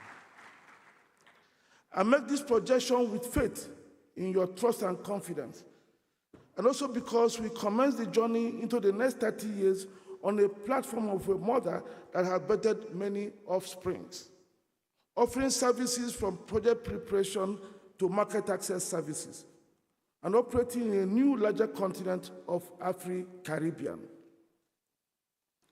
Today, Your Excellencies, Honorable Prime Ministers, we formally unveil the Afreximbank Group, providing the platform for the emergence of a trade and project finance supermarket the founders of the bank aspired for, on the basis of the broad mandate the bank was given. In this regard, may I introduce Afreximbank subsidiaries and special initiatives. The Fund for Export Development in Africa, which is an impact equity fund created to provide long-term funding for export manufacturing, intra-African trade, and value-added services. This fund platform has its headquarters in Kigali, started operations, set up by treaty, and has become profitable. The second is Afreximbank, the Afreximbank's insurance management subsidiary, which is based in Mauritius and only just started operations. The commercial launch of the operation happened yesterday.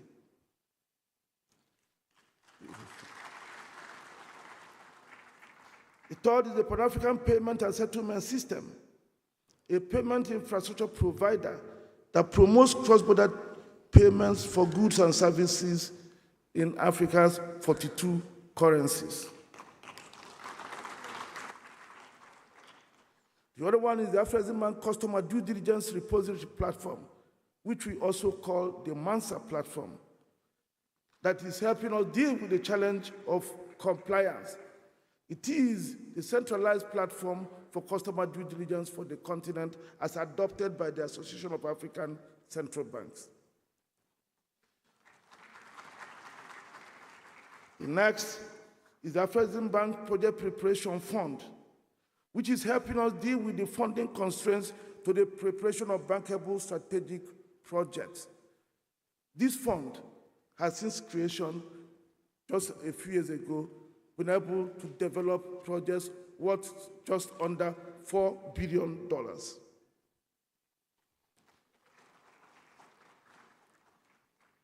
The next is the Africa Credit Opportunity Fund, a credit fund that supports trade growth in Africa by helping us complement the kind of credit Afreximbank is not able to do. And the next is the African Medical Center of Excellence, a center of excellence we are using to support the development of health infrastructure at the quaternary level. The first project is well underway in Nigeria and is being developed with King's College London and Christie's Oncology Center in Manchester. And finally, the Africa Quality Assurance Center, to ensure that made in Africa goods meet the required health and safety standards in African and global markets. Before I close, permit me to remind us that although we celebrate 30 years today, the journey to the next 30 years will require that we win the battle against those who are doing everything to weaken African multilateral institutions. We must say no to them and ensure we do not become willing tools in destroying what Africa's pioneer leaders toiled to build. Your Excellencies, a celebration of 30 years would not have been possible without the enduring foundation laid by many. Permit me, therefore, to pay special tribute to our shareholders, our board, our pioneer president, Mr. Christopher Dodu, and Mr. Jean-Louis Ekra, who are here with us. We say thank you very much for your work with you.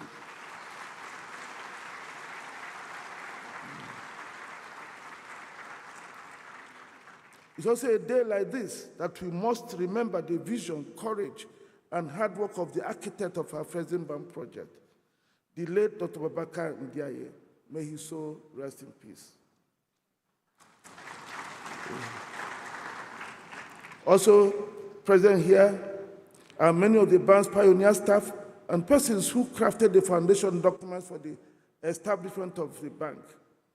While I'm unable to mention your names individually due to time, I do know that your work has been engraved in the history books of the bank, which we are making sure is written and written well. We, the African people, remain indebted to you, including to those who have left this world, especially our former colleagues, Mr. John Washington Otieno and Mr. Philip Kamau. May their souls rest in peace. Special thanks to our partner institutions, partner DFIs both in Africa and abroad, the African Development Bank, AFC, TDB, BUAD, ABID, Africa Trade Insurance Agency, and others, for being strong partners, making it possible that for us to jointly develop what we all believe in.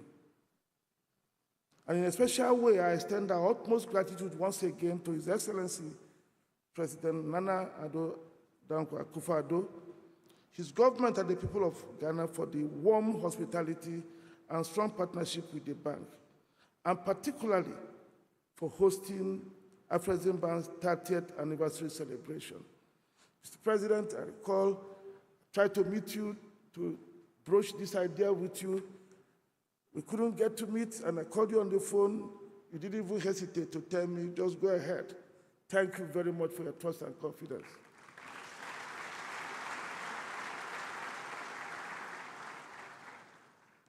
The bank is also grateful to the heads of state, the prime ministers, their representatives, former presidents, former vice presidents, for gracing this auspicious occasion.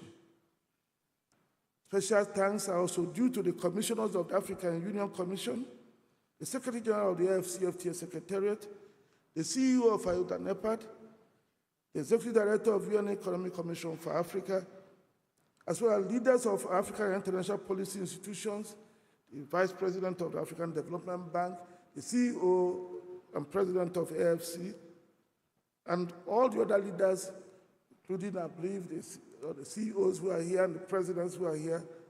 Thank you very much for your support. To our private sector partners, we say thank you for being strong and reliable friends of Afreximbank. Without you, we wouldn't be announcing these numbers. I also recognize my colleagues who, without hesitation, assumed the baton in the continent's development race, infusing and exerting new energy and momentum into the race, bringing new ideas and making sure we convert them to deliverables. Thank you. I always tell you, we are all joint mandated leader rangers. And finally, my contribution to the job of delivering the vision and building prosperity for Africans will have been much more difficult without the support, love, and understanding of my Rock of Gibraltar, my dear wife, Chinelo, and my lovely daughters.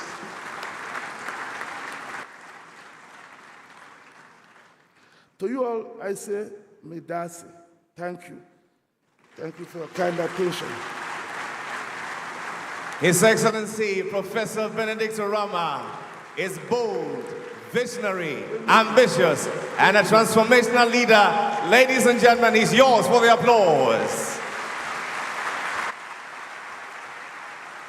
29 outstanding years to the service of the continent, serving at the Afreximbank. We salute you for your life, your work, and your legacy. Please be seated. And if Benna Boy were here, he would say, he don't cast, last, for everybody go chop breakfast. How about a spot of music from the Ghana Police Band, and then we hear from the gift of the occasion, the President of our Republic. A round of applause for them.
Thank you very much, Ghana Police Band.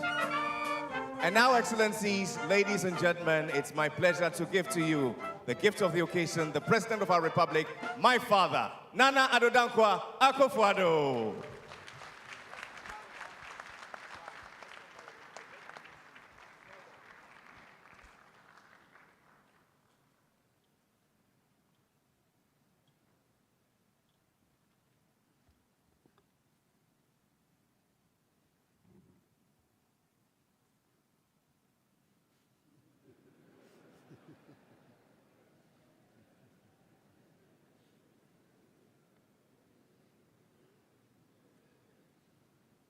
Your Excellencies, dignitaries, the Dean and members of the Diplomatic Corps, fellow Africans, ladies and gentlemen.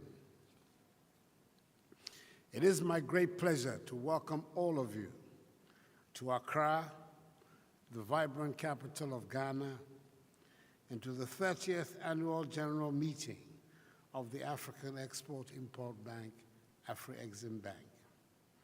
Akwaba is our word of welcome, especially to those who are visiting our country for the first time.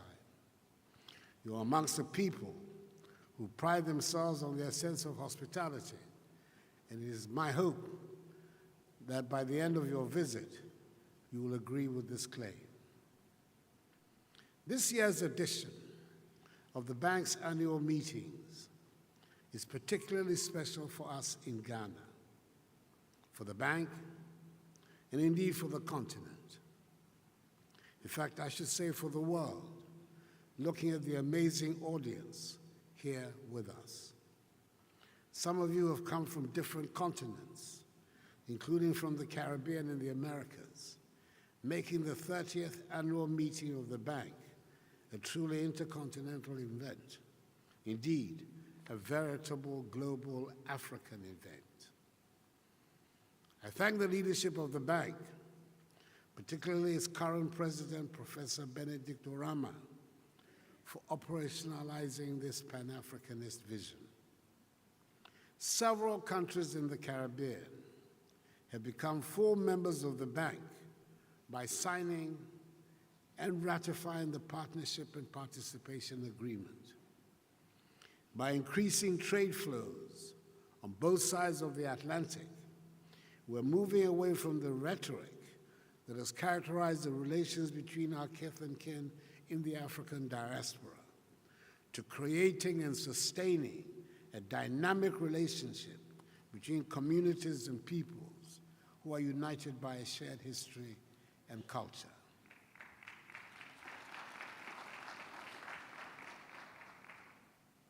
It is very heartening to see so many personalities from the Caribbean crossing the Atlantic to be with us in Accra for this anniversary. This recalls the spirit of the Year of Return that I launched in 2019, which saw hundreds of thousands of the African diaspora family from the Americas and the Caribbean coming back home to Ghana to renew their blood, cultural, and historic ties. One of the most prominent of such returnees was the Prime Minister of the Government of the Republic of Barbados, the Honorable Mia Amor Motley, QC.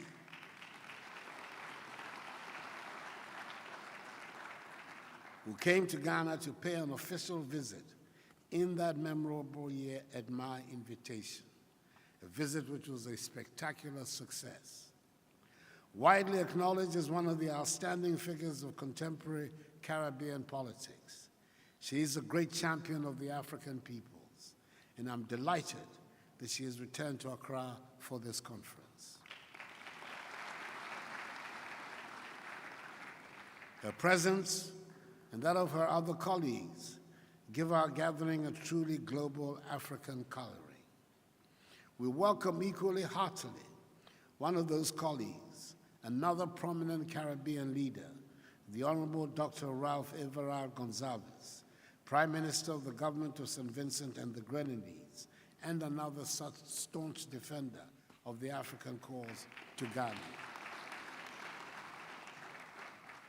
We're glad also that the Honorable Philip Davis, Prime Minister of the government of the beautiful island nation of the Bahamas, and the chair of CARICOM, is also here with us.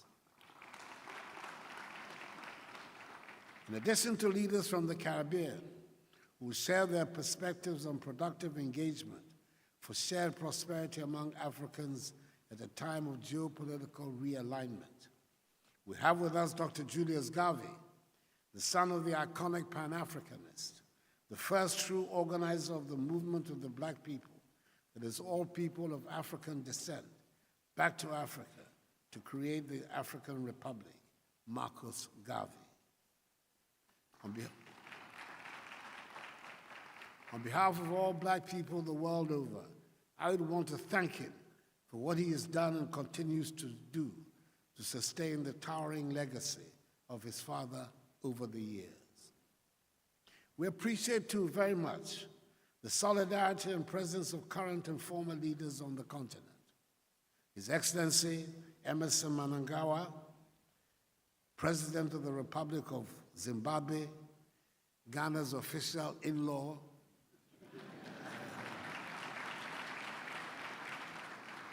His Excellency Dr. Lazarus Chakwera, President of the Republic of Malawi, His Excellency Dr. Patrice Trovoada, Prime Minister of the Government of the Democratic Republic of Sao Tome and Principe, His Excellency Chief Olusegun Baba,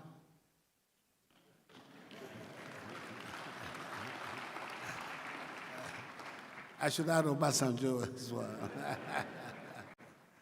The former President of the Federal Republic of Nigeria, His Excellency Mahamadou Issoufou, the former President of the Republic of Niger, and the architect of the African Continental Free Trade Area Agreement, and His Excellency Haile Mariam Desalegn, former Prime Minister of the Government of the Federal Democratic Republic of Ethiopia. This event is also very special because it is the 30th anniversary celebration of the founding of the bank, whose first financial transaction was a Ghanaian one, the Ghana Cocoa Board transaction, which is now displayed in the bank's corporate museum in Cairo.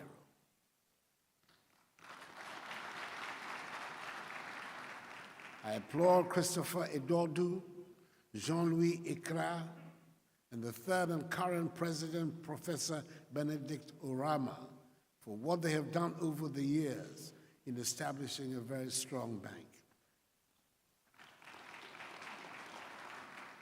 But Afreximbank is not just a great African institution committed to history, but it is all very committed to the development of our continent and of countries in the African diaspora. The pillars of its sixth strategic plan currently under implementation, that is intra-African trade and AFCFTA implementation, as well as industrialization and export diversification, are perfect illustrations. They are aligned with the aims of the AFCFTA and the African Union Agenda 2063, and reflect both the agility and relevance of the institution, which over the years has become one of the most systemically relevant financial institutions on the continent, with a wide range of products, a growing balance sheet, and a continental footprint, as Professor Orama so brilliantly articulated in his opening statement. And I can comfortably and convincingly say this, as the AU champion for African financial institutions and leader of a country which recently had to deal with one of the most difficult periods in its post-independent history, difficulties which were exacerbated by the reckless behavior of rating agencies that engaged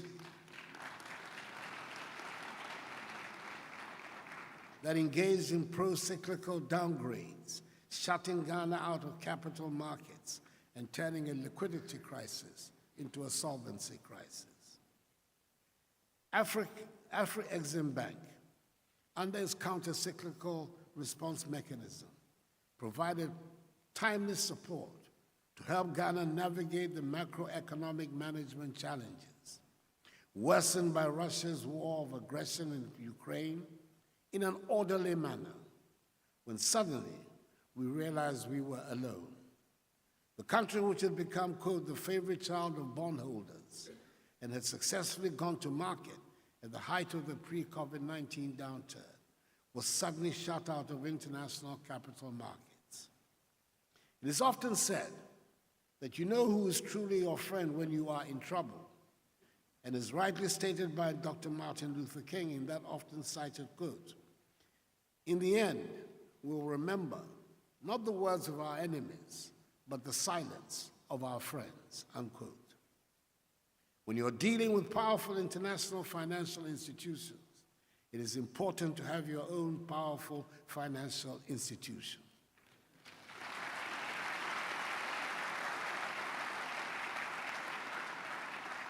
And it is so important and significant that I'm here today, just a few months after that liquidity crisis, hosting the 30th anniversary celebration of Afreximbank. What I have just said about the great relationship between Afreximbank and Ghana, most of my colleagues in this room and across the continent and the Caribbean could say the same thing. What would have happened to the continent that was still heavily commodity dependent in 2015, 2016, when what was called the commodity super cycle suddenly came to an abrupt end?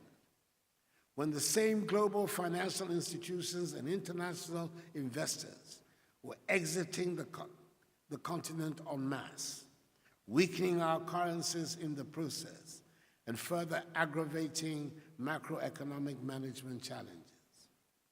Afreximbank quickly put together a counter-cyclical trade for liquidity facility to help member countries bridge the significant trade financing gap confronting them as a result of the adverse commodity terms of trade shocks. In the process, averting the cascade of trade payment defaults, which could have turned a liquidity crisis into a longer-lasting solvency and banking crisis. The $10 billion adjustment fund, which is being established by the bank in collaboration with the AFCFTA Secretariat to support countries to participate effectively in the AFCFTA, as well as the implementation of the Pan-African payments and settlement systems, which will help ensure that helpful financial mechanisms are in place to support intra-African trading, are positive steps that bode well for our rapid collective growth and development. What would have happened to the continent and to our brothers and sisters in the Caribbean after the outbreak of COVID-19, when most of us could not access either personal protective equipment or vaccines in a new and amazing world of vaccine nationalism? Working closely with the African Center for Disease Control, UNECA, and the AU envoy for COVID-19, Strive Masiyiwa, Afreximbank developed quickly the African Vaccine Acquisition Trust, AVAT, which through pooled procurement at the continental level suddenly turned us into a powerful force in the global marketplace that nobody could any longer ignore.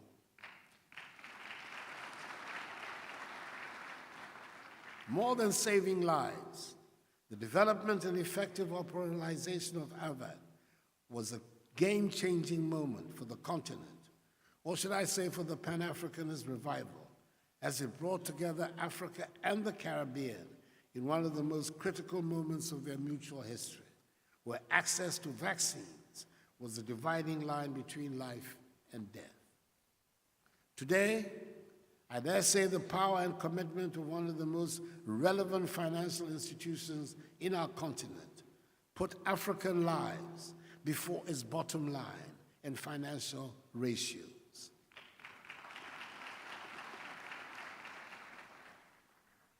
Again, I dare say the ravages of COVID-19 which brought us together in the face of rising vaccine nationalism, made us discover how important Afreximbank was to us as a continent and as a people with the same and common history. The continued growth of Afreximbank and development of Africa, again I should say of African countries around the world, have become so intertwined that the question is no longer what we should have done in the face of these major causes if Afreximbank had not been there. Instead, the key question for us gathered in Accra today is what should we be doing for Afreximbank to enable it to serve us even better and to help us navigate the challenges associated with the stickiness of the colonial development model of resource and extraction, globalization, and heightening geopolitical risks, which are likely to persist in the medium and long term. And here, I'd like to wear my hat of champion of the African Union financial institutions. But before I share my reflections on perspectives on the way forward in that capacity, I'd like to make one general assessment.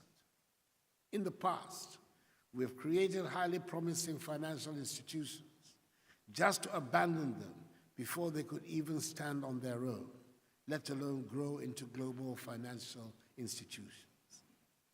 The reality is that unless we have strong financial institutions, we are not going to develop. As we've learned over the past decades, relying on foreign capital is both risky and costly. It has resulted in huge financial leakages through the high costs of default-driven borrowing rates and interest payments, and undermined the growth of our financial institutions, domestic resource mobilization, and private sector development through cost of funds. The ownership of our financial institutions should be strengthened over time to enhance continuously their development and relevance. Two interventions are important to strengthen the development impact and financial wherewithal of our development financial institutions. They are capital and effective coordination with the African Union. Regarding the first set of intervention, capital, I want to reiterate that despite consistent efforts made by many African governments, including during extremely difficult macroeconomic and global operating environments, our development finance institutions remain highly undercapitalized. Just to provide an illustration and order of magnitude, the Japan Bank for International Cooperation has a share capital of some 19 billion United States dollars. China Exim has a capital of 54 billion United States dollars, whereas Afreximbank has a capital of some 6 billion United States dollars, which excludes the most recent contribution by countries supporting the ongoing general capital increase. More importantly, we need to evaluate whether this 6 billion capital is sufficient to play that catalytic role of accelerating the creation of the market with a potential combined GDP of some 3.4 trillion United States dollars for our continent. Similarly, I implore the bank's management to work to develop and implement an aggressive strategy to upgrade the bank's current credit rating from BBB to A. This would require continued strengthening of your governance and management structure, as well as personnel. I thank the leaders of those countries and encourage those who have not yet contributed to the ongoing general increase to do so. Those who can afford should consider going beyond their allocated shares.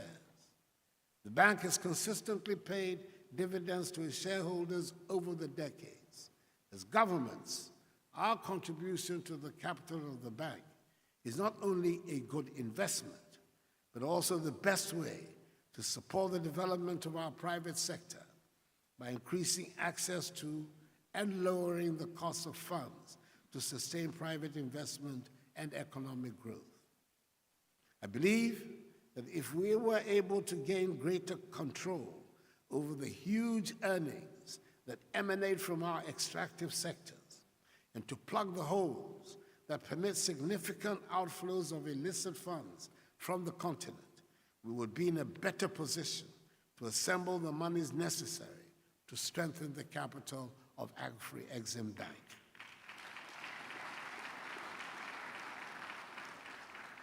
And I encourage the Bank of Ghana to support proactively the domestic resource mobilization program launched by Afreximbank under its central bank deposit program, CENDEP. Over the years, CENDEP has enabled Afreximbank to reduce significantly the cost of funds passed on to African sovereign and corporate entities. Regarding the second set of actions, focusing on the level of engagement with our developing financial institutions, it is important to strengthen coordination with these institutions to make sure that they are working consistently for Africa and the African diaspora, supporting their development agenda and implementation of their national development strategies. Sustaining the systemic relevance and development impact of these institutions hinges on better coordination, enhanced accountability. As a champion of the AU financial institutions, I'll be taking this important matter to the Assembly during our next meeting of heads of state and government. In the meantime, I call on the African Union Commission to expedite the process of admitting Afreximbank as a specialized agency of the African Union at the forthcoming July AU Summit.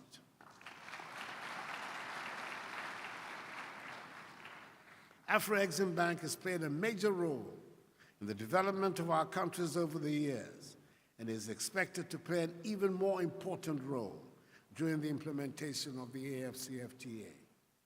The bank is already a very special agency for our development, and it is time we formalize the process to strengthen further the coordination, enhance its development impact. At the same time, our engagement and commitment to the growth of our development finance institutions should be both consistent and time invariant, and it should not be affected by the global operating environment, considering the benefits of counter-cyclical support provided by these banks, especially Afreximbank, over the years. More generally, as the challenging global environment and heightened macroeconomic management challenges raise the risk of financial and debt crisis, countries should abide by the treaty they have signed. Anything that affects the bank negatively will only undermine our rate of recovery and growth.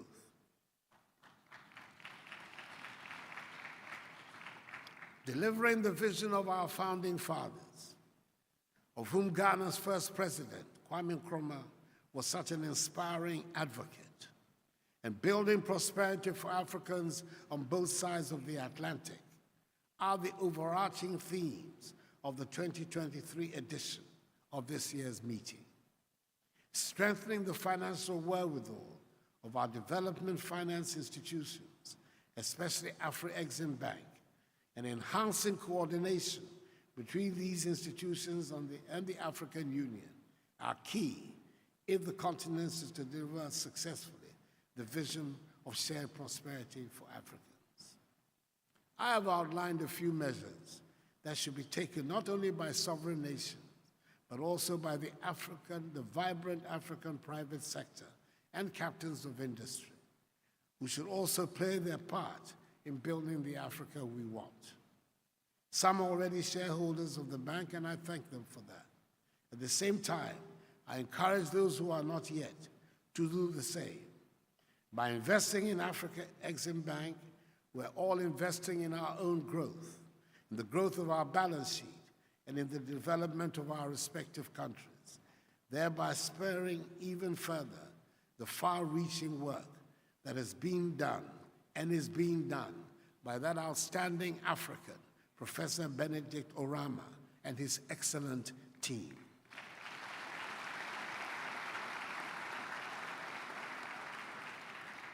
I am comforted by the array of expertise available to us. Now more than ever, it has become urgent to take the necessary steps to transition us towards becoming a resilient continent. Africa has to exploit her productive capabilities collectively and build the capacity of her continental development banks in order to realize the Africa we want and an Africa beyond aid. Accordingly, ladies and gentlemen, Your Excellencies, it is with great pleasure that I declare the 2023 edition of the Annual General Meetings of Afreximbank duly open.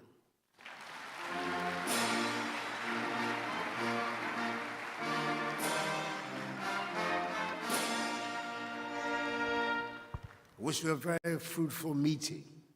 May God bless the African Export-Import Bank, Mother Africa, our kith and kin from the African diaspora, and us all. I thank you for your attention. The President of our Republic, Nana Addo Dankwa Akufo-Addo. Ladies and gentlemen, he's yours for the applause. Mr. President, we want to thank you very much for those warm words of commendation and your admonitions to us. You've left us a gem of knowledge for us to ponder over. We know you've come here at great cost and sacrifice, and so we'll let you go to attend to other duties. To this end, we say, may God bless you, Mr. President. May God bless the Afreximbank, and may God bless us all and our homeland Ghana and make her great and strong. The anthem of the Republic of Ghana.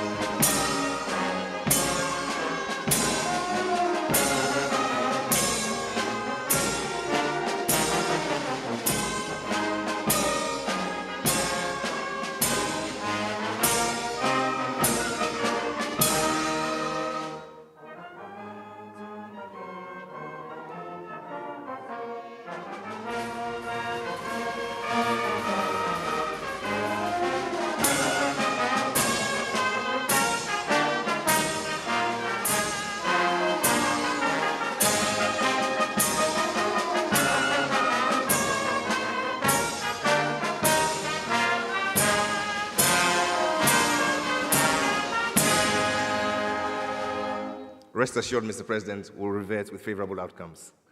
Have yourself a very blessed day. A round of applause for the President of our Republic. We continue with the rest of the program with the various remarks and presentations, culminating in a signing ceremony. We have 6 amazing deals that are here to be signed and witnessed. But for now, it is my pleasure to invite to speak to us the Prime Minister of Bahamas and the Chair of CARICOM.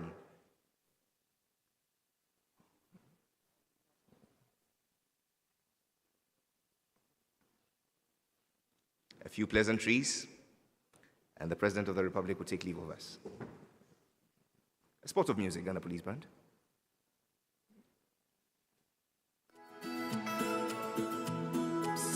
Ghana Police Band, please.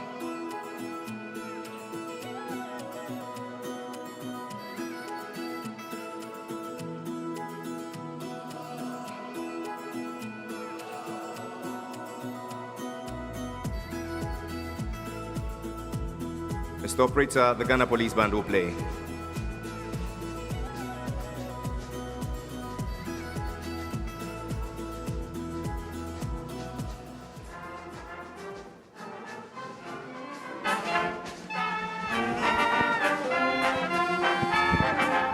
Please be seated.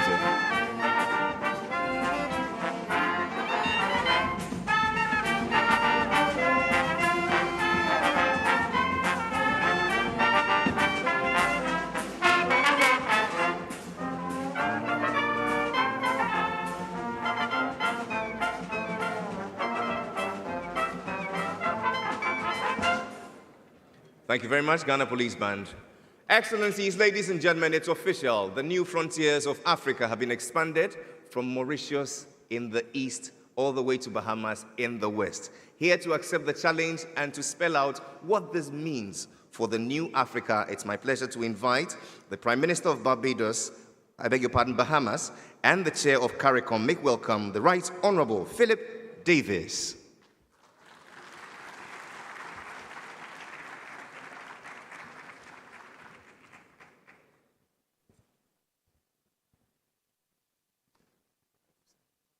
Thank you very much.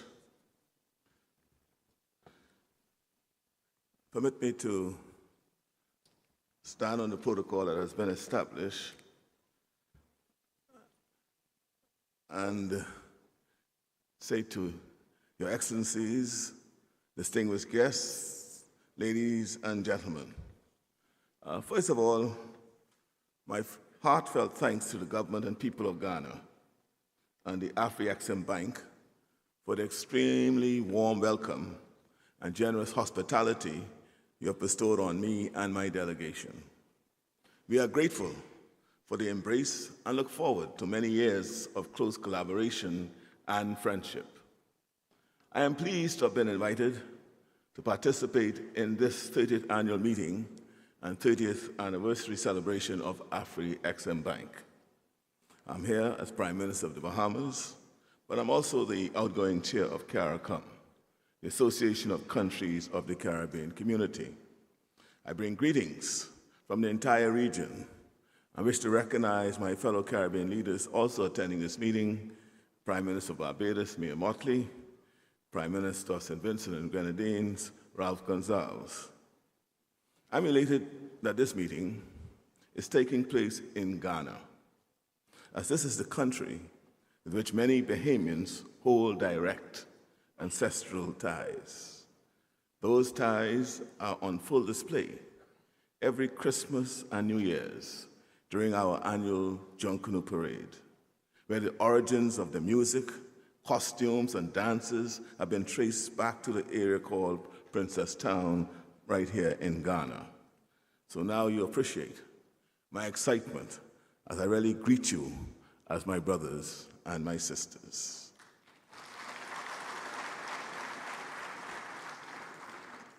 The Afreximbank's growing presence in the Caribbean, underpinned by a fiscal presence and ambitious memorandum of understanding, which includes a substantial commitment for investment of around $1.5 billion in the region, with the possibility of it increasing to $3 billion, is a testament to our shared goal of a joint vision of Pan-African prosperity. I wish to thank and congratulate my friend, the President and Chairman of Afreximbank, Professor Benedict Orama, for his vision, steady leadership, and his persistence on the inclusion of the Caribbean region as part of the bank's vision. Unsurprisingly, given our common and intertwined history and legacy, the countries of Africa and the Caribbean face similar challenges, and these challenges present significant opportunities for partnership. However, in many instances, as we heard yesterday from the speakers and panelists, be it food security, financial security, or trade, that we are not maximizing the hand we have been dealt by geography, by nature, and by history. We're not maximizing our key assets, the ingenuity and creativity of our people, our abundant natural resources, our beautiful environment, and our unique cultures. These opportunities, however, are stymied by some common headwinds, some of which lie outside of our control. Since coming to office 20 months ago, I have been on a crusade to highlight the risks of climate change on countries such as mine. For us, these risks are existential. The Bahamas is one of the top 10 countries in the world most vulnerable to the impacts of climate change, the rising sea levels, and steady coastal erosion. The increased risk in frequency and intensity of hurricanes threatens everyone and everything around our archipelago of small islands. In 2019, for example, Hurricane Dorian cost us $3.4 billion in loss and damage, the equivalent of 1/3 of our GDP. In the last 10 to 12 years, we estimate that more than 30% of our national debt is directly associated to climate change. We in the Caribbean region are on the front line. Likewise, African countries also face the new realities associated with climate change. Another commonly shared challenge is that of the current global financial model. Quite frankly, it's not working for developing countries, small island developing states, and those of us on the front line of climate change. This is why the success of Afreximbank is critical to our advancement as a region and as a people. The good news is, we are a resilient and creative people.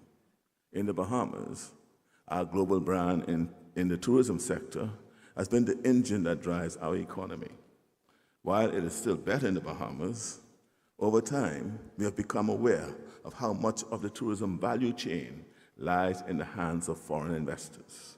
We must involve more local entrepreneurs in the value chain and keep more of every dollar spent in the Bahamas in the Bahamas.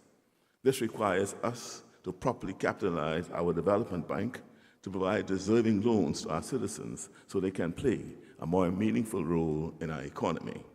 We are pleased to be working with Afreximbank to do just that. I know that African countries are exploring opportunities in tourism.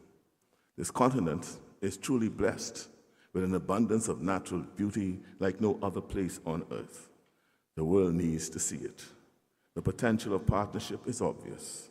We in the Bahamas have been in the tourism business for more than 100 years.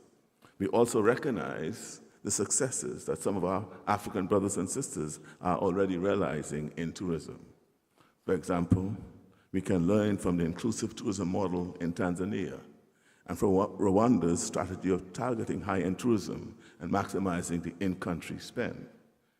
I should also mention Ghana's innovative approach in launching the Year of Return in 2019, which continues to inspire our own efforts. My brothers and sisters, these are the kinds of development priorities and activities which lie within our control, which are ripe for partnership, and where we can make rapid progress built on common needs, challenges, and experience. We don't have to wait. Apart from tourism, the pioneering work we have done and are doing in the Bahamas in respect of the regulation of digital assets, which is recognized as the leading legal and regulatory framework in the world. We were the first country, for example, to launch a digital currency, the sand dollar, which embraces the unbanked in our rural areas and includes them in our economy. We've also created a legal and regulatory framework for carbon credit trading, which is also now globally recognized. Financial services is the second pillar of our economy and contributes significantly to our GDP. And again, I say, we don't need to wait to collaborate in these sectors. Apart from the opportunities that derive from doing things within our control, many of us face challenges in respect of the things we need to do, for which we are constrained by lack of finance or lack of affordable finance.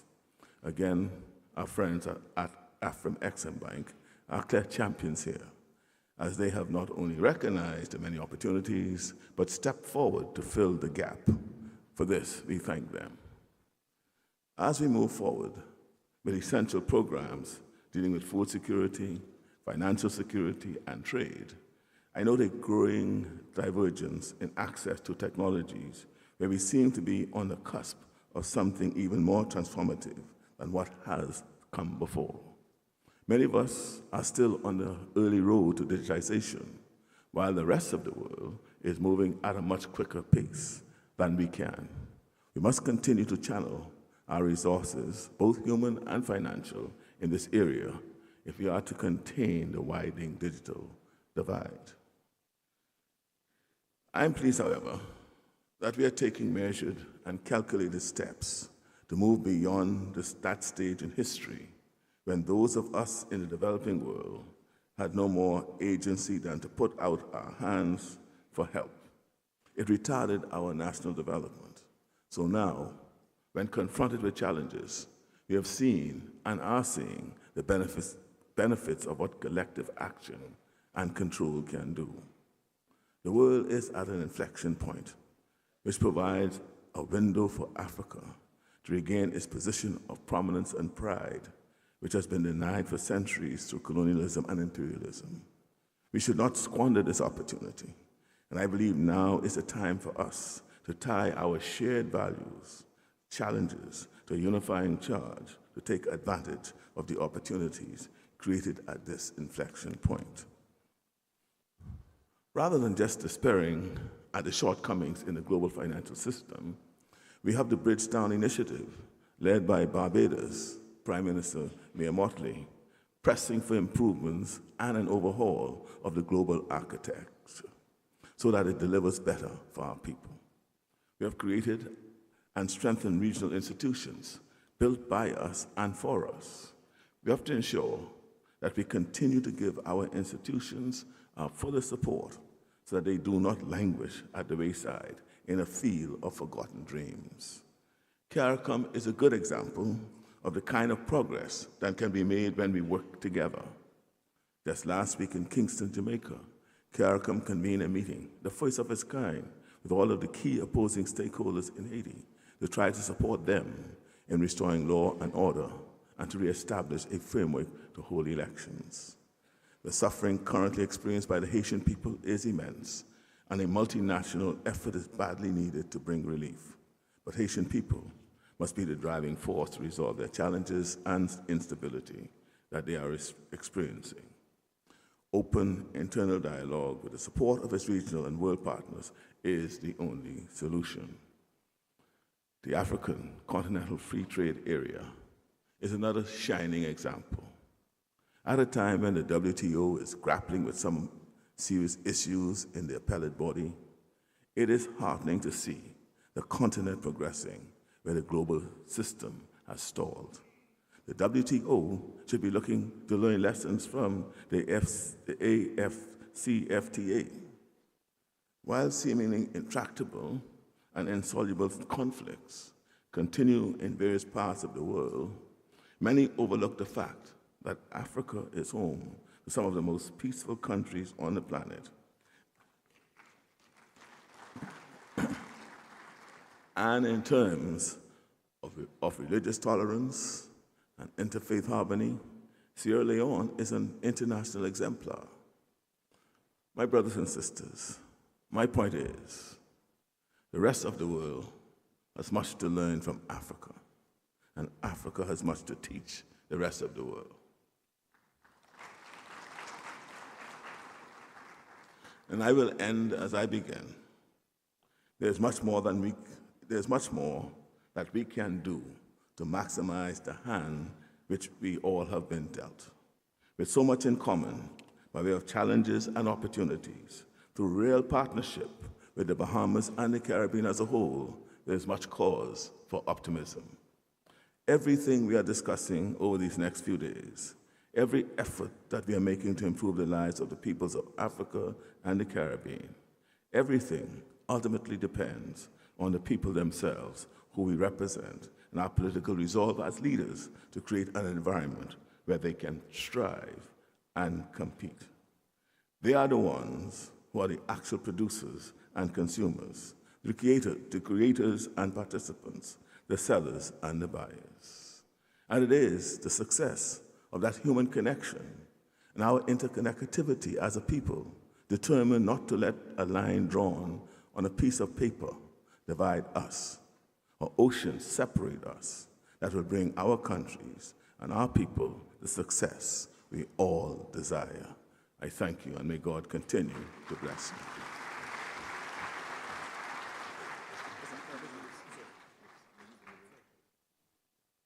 One more time, a resounding round of applause. Wow. For the Prime Minister of Bahamas and the Chair of CARICOM, the Right Honorable Philip Davis.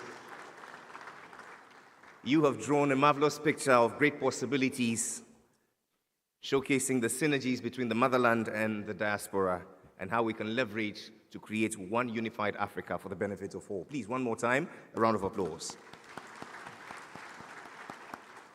If you're joining us live here at the Accra International Conference Center, on television, on radio, or online, we welcome you to the biggest celebration of effort and progress on the continent. It is the 30th anniversary of the African Export and Import Bank, Afrexim, which coincides with the 30th AGM and at the same time the first gathering of Global Africa. We're dwelling on a very important theme, that is delivering the vision and at the same time too, building prosperity for the continent. Just gone by were remarks from Ghana's Minister for Finance. It was also followed by remarks from the President of the Afreximbank. Then we heard from the President of our Republic, who laid a very solid foundation for our deliberations today. In moving on, we would like to hear from the Africa Union.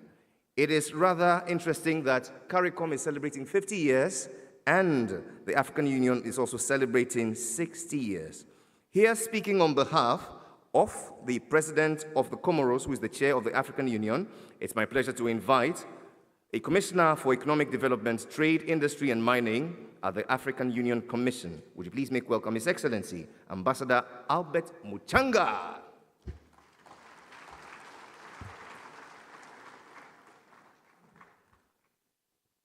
In Accra, we clap for free, you see.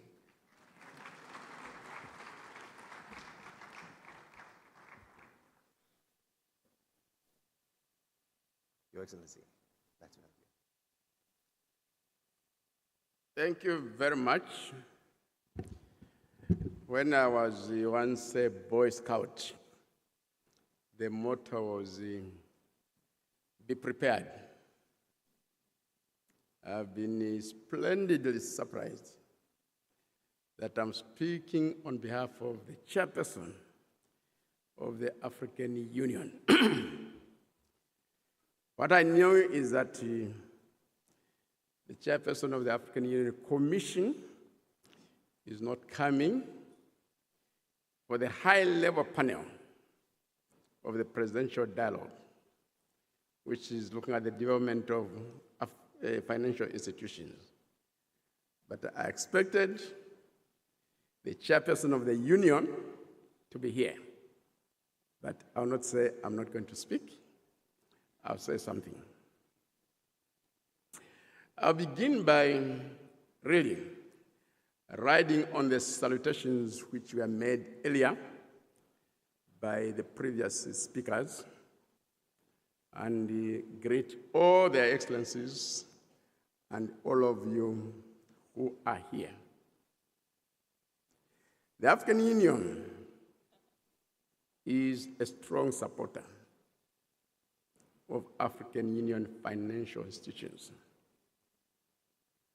Way back in 1963,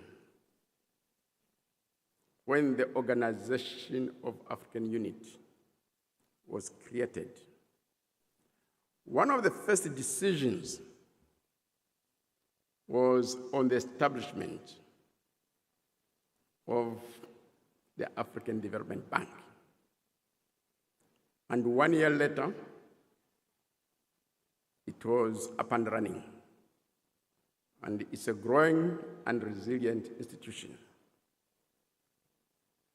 From time to time, the Pan-African financial institutions have sought recapitalization, and they come to the African Union to ask for policy decisions in support of the request for capital increase, and that has been facilitated. We've done so in respect of the African Development Bank, and we've also done so in respect of the African Export-Import Bank. In addition to that, Some of the Pan-African financial institutions have sought to be specialized agencies of the African Union, self-financing specialized agencies of the African Union. And right now, there are two of them. The African Export-Import Bank and the African Trade Insurance Agency. The request was considered by the Specialized Technical Committee on Finance, Monetary Affairs, Economic Integration, and Economic Planning in July last year in Lusaka. And in principle, the ministers agreed. A few technical issues were supposed to be looked at, and the champion of the African financial institutions, the president of this great country, was expected to make a decision, forward a decision to the Assembly. It's yet to be made, but we hope that in the very near future, that decision is going to be made. When we started developing the African continental free trade area, the question of payments and settlements came up. And we were approached by the African Export-Import Bank to facilitate the establishment of the Pan-African Payments and Settlement System, PAPS. And we took the matter to the Association of African Central Banks, as well as the Specialized Technical Committee on Finance, Monetary Affairs, Economic Planning and Integration, and they approved. And in his speech, the president of the African Export-Import Bank highlighted how it is doing, and it's doing very, very well. And later, there are going to be instruments where there will be accession by some central banks across Africa. And the journey continues.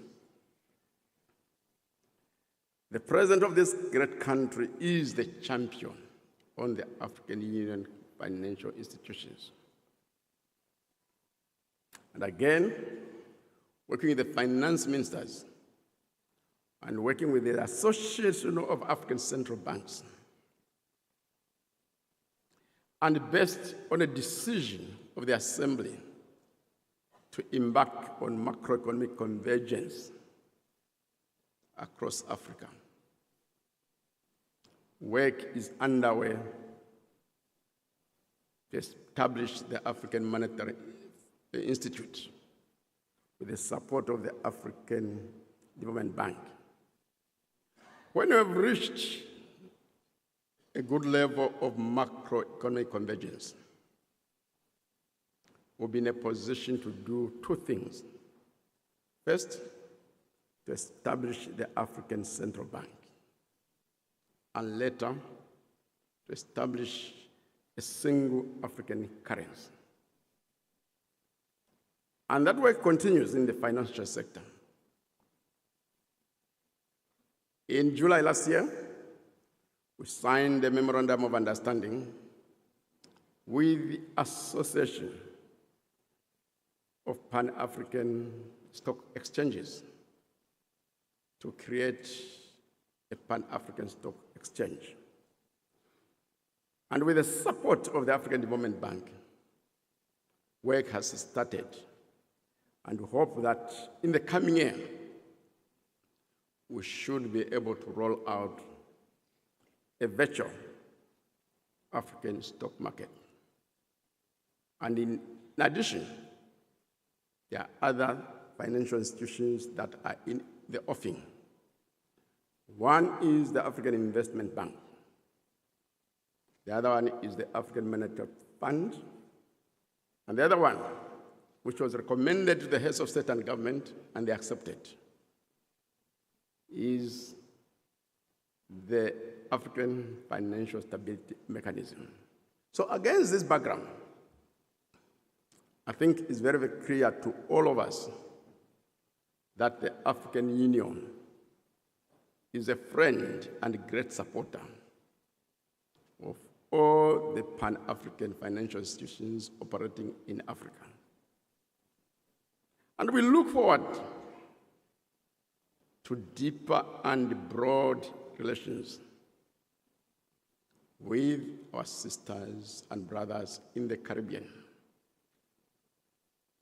I was in Barbados last year when we had the inaugural trade and investment meeting there. And there was huge passion, great excitement, and great aspiration to develop the relations between the Caribbean and Africa. The African Export-Import Bank has pioneered by coming up with financing arrangements and institutions in the Caribbean. Efforts are underway to develop transport and communication linkages. And work is underway through the International Trade Center to do a mapping exercise on value chains between Africa and the Caribbean. All those are indications of moving forward. But above all, CARICOM is ready for a free trade agreement with Africa. However, we on the African continent still have to go into deeper economic integration.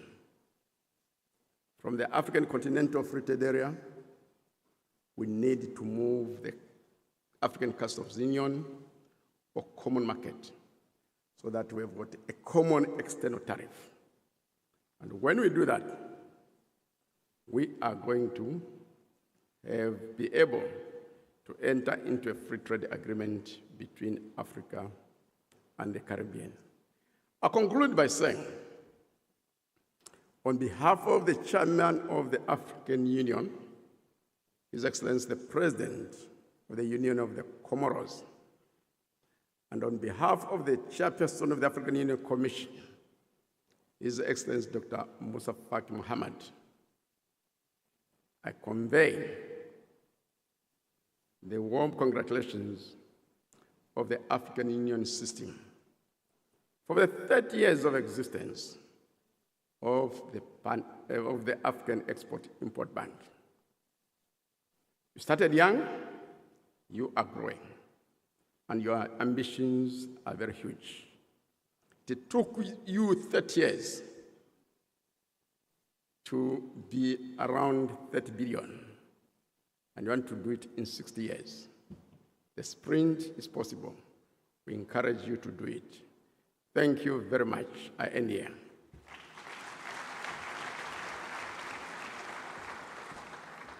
Let's hear it up once more for His Excellency Ambassador Albert Muchanga, Commissioner for Economic Development, Trade, Industry and Mining, speaking to us on behalf of the President of Comoros and Chair of the African Union, and also the Chair of the African Union Commission. Please extend to them our warmest delight and for their progressive and visionary outlook, the enthusiasm in all that we do at Afreximbank. We're extremely grateful. Shortly, we bring the first plenary to a close. It will be closed with the signing ceremony.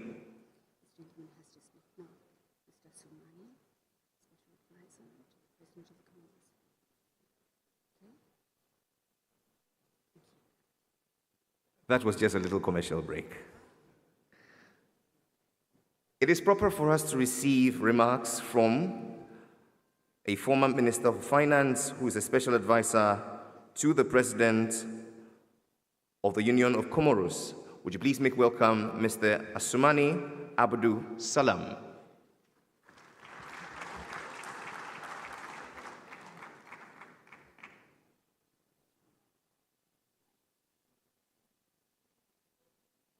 He didn't hear the applause, please.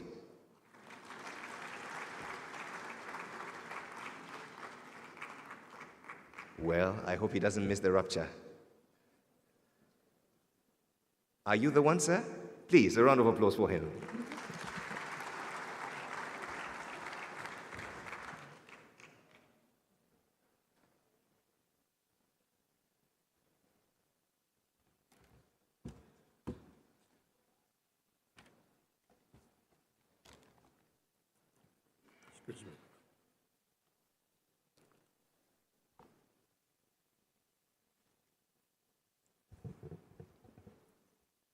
Bismillahirrahmanirrahim. Excellences, Monsieur le Président de la République du Ghana, Excellences, Messieurs les chefs d'État et de gouvernement, Excellences, Mesdames et Messieurs les ministres, Monsieur le Président d'Afreximbank, distingués représentants des pays et des organisations internationales et régionales en vos rangs, grades et qualités, honorables assistances, Mesdames et Messieurs, Assalamu alaikum wa rahmatullahi wa barakatuh. Tout d'abord, permettez-moi de vous présenter à tous les sincères excuses du président Azali Assoumani, président de l'Union des Comores et président en exercice de l'Union africaine, de n'avoir pas pu être parmi vous aujourd'hui en raison de son calendrier de travail l'ayant obligé à effectuer une autre mission à l'étranger. Le président m'a fait, de ce fait, l'honneur de me confier la lourde responsabilité de le représenter à cette assemblée annuelle en compagnie du conseiller du ministre des Finances, mon ami l'ancien ministre Oubeid Mzéché, présent dans la salle. Et c'est donc à ce titre que j'ai l'honneur de vous livrer le message suivant du président Azali Assoumani, et je cite. Excellence, Monsieur Nana Addo Dankwa Akufo-Addo, président de la République du Ghana et chers frères, chers collègues, chefs d'État et de gouvernement, Excellences, Mesdames et Messieurs les ministres, Monsieur le Président d'Afreximbank, professeur Bénédicte Orama, distingués représentants des pays et des institutions ici présents, Mesdames et Messieurs en vos rangs, grades et qualités, je voudrais tout d'abord remercier le gouvernement ghanéen pour l'accueil et les facilités réservées à ma délégation depuis notre arrivée au Ghana. Mes remerciements vont également à l'endroit d'Afreximbank pour l'organisation de cet événement important pour le développement durable de l'Afrique et je salue par la même occasion la pertinence du thème retenu. Je suis honoré de m'adresser à vous aujourd'hui sur un sujet qui est crucial pour notre continent, à savoir transmettre la vision et construire la prospérité des Africains. Depuis de nombreuses années, notre continent a été confronté à de nombreux défis, notamment la pauvreté, la maladie et la corruption. Néanmoins, nous avons réussi à surmonter ces défis au fil des ans grâce à notre résilience, notre détermination et notre espérance. Rappelons-nous que notre continent a subi deux crises majeures ces dernières années. La pandémie Covid-19, d'une part, et les conséquences de la guerre en Ukraine qui ont sérieusement affecté l'économie mondiale et africaine en particulier. En effet, la croissance moyenne estimée du produit intérieur brut réel africain a ralenti, passant de 4,8% en 2021 à 3,8% en 2022 et devrait se stabiliser à 4% en 2023-2024, compte tenu des incertitudes mondiales. L'inflation moyenne des prix à la consommation a fortement augmenté et a atteint 13,8% en 2022 contre 12,9% en 2021, soit le niveau le plus élevé en Afrique depuis plus d'une décennie. Cette inflation est due aux répercussions de la guerre en Ukraine sur les prix des denrées alimentaires et de l'énergie, ainsi qu'à la persistance des perturbations dans les chaînes d'approvisionnement mondial. Eu égard à cette réalité économique, Il est temps pour les dirigeants africains de songer à une véritable relance de l'économie africaine. Cependant, pour construire un avenir prospère et durable en Afrique, il est essentiel que nous ayons une vision claire de ce que nous voulons réaliser. Cette vision doit être inspirante et inclusive et doit être soutenue par tous les Africains, indépendamment de leur statut socio-économique ou de leur origine. Pour transmettre cette vision, nous devons avoir des leaders forts et visionnaires qui peuvent inspirer et guider notre continent, des leaders qui comprennent les défis et les opportunités qui nous attendent, qui sont prêts à relever ces défis et engagés à travailler pour le bien-être de tous les Africains. En outre, pour construire la prospérité de notre continent, nous devons également nous concentrer sur le développement économique et social. Cela signifie investir dans les infrastructures, les énergies renouvelables, la technologie et l'innovation, l'agriculture, l'éducation, la santé et j'en passe. Nous devons également encourager l'entrepreneuriat et le développement des entreprises afin de stimuler la croissance économique et de créer des emplois pour les jeunes. Dans le même temps, nous devons également nous assurer que notre développement est durable et respectueux de l'environnement. Cela signifie adopter des pratiques commerciales responsables, réduire les émissions de gaz à effet de serre, protéger la biodiversité et garantir la santé et le bien-être des communautés locales. Je me réjouis de noter à cet effet la convergence de ce qui doit guider nos actions pour répondre à cette thématique avec les grandes orientations de l'agenda 2063 de l'Union africaine. Est-il besoin de rappeler à cet effet l'importance de l'accélération de la mise en œuvre de la zone de libre-échange continentale africaine, ZLECAf? En fin de compte, transmettre la vision et construire la prospérité des Africains est un travail d'équipe et d'ensemble. Nous avons tous un rôle à jouer, que nous soyons des dirigeants, des chefs d'entreprise, des travailleurs, des agriculteurs, des étudiants ou des citoyens ordinaires. Ensemble, nous pouvons réaliser notre vision pour l'Afrique, un continent prospère, pacifique et durable, où tous les Africains ont la possibilité de réaliser leur potentiel et de vivre une vie épanouissante et gratifiante. Je souhaite plein succès aux travaux de cette assemblée annuelle de l'Afreximbank au bénéfice de nos peuples respectifs. Je vous remercie de votre aimable attention. Fin de citation. Ladies and gentlemen, I thank you very much.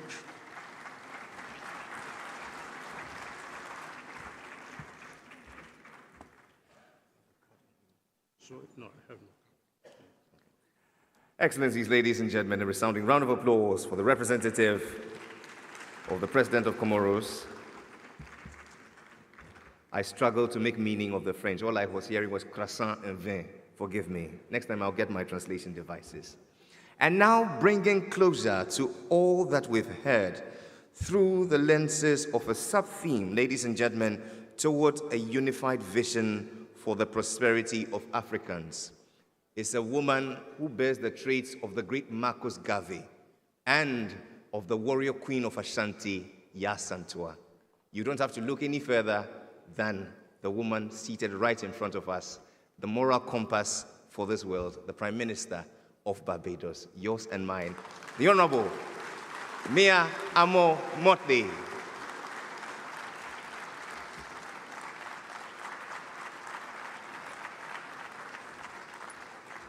Happy to have you back home. Welcome back. Thank you very much. Your Excellencies all, you must forgive me if I'm a little emotional this morning, because this represents a very special moment, not just for me, but for those of us who, not due to anything that we did, but who were carried from this place to another place. And yes, there were those who came and worked in the early days of the independence of this nation. You only need to see the road named in tribute to George Padmore to appreciate the significance of the efforts of unity that came before us. In my own country, the first governor of the Central Bank of Barbados, Dr. Sir Courtney Blackman, and our revered poet of international repute, Kamau Brathwaite, both spent time in this great country teaching and learning how to live.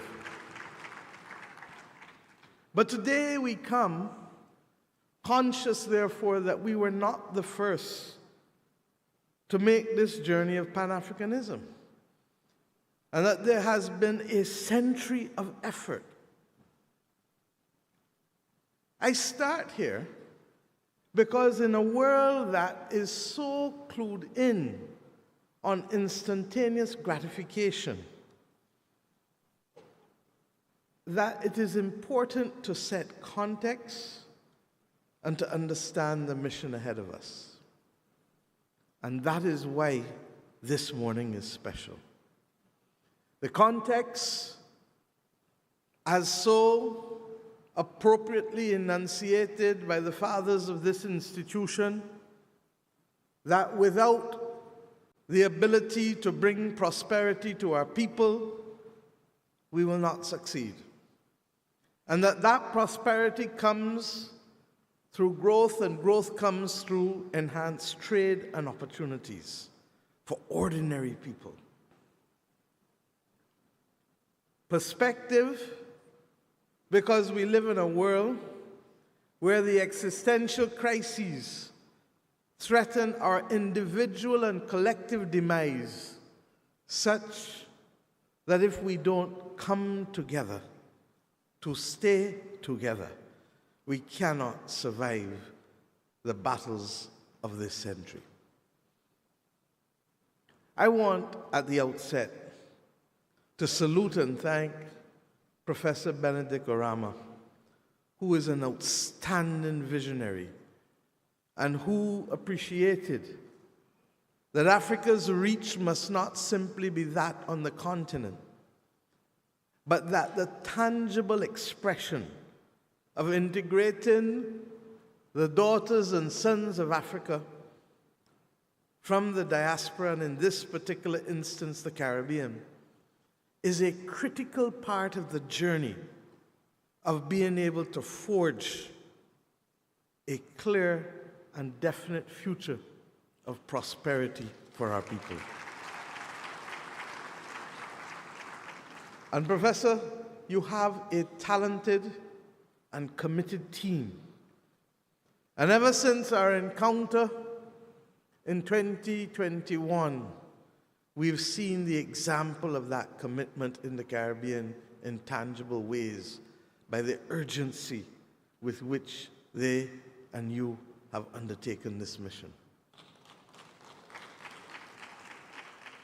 Perspective, because as chairman of CARICOM in 2020, when the COVID outbreak hit us, I received a call from Dr. Tedros, who said to me, "Speak to Strive Masiwa. The Caribbean must not flounder with its capacity to respond to this pandemic." And the people of Africa, the heads of government and heads of state of Africa have come together to establish the African Medical Supplies Platform.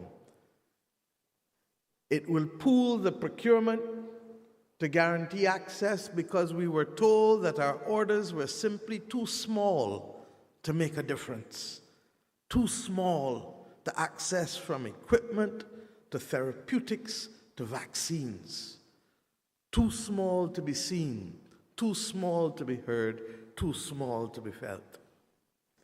And that platform, for those who may have difficulties, the financing would be available from Afreximbank.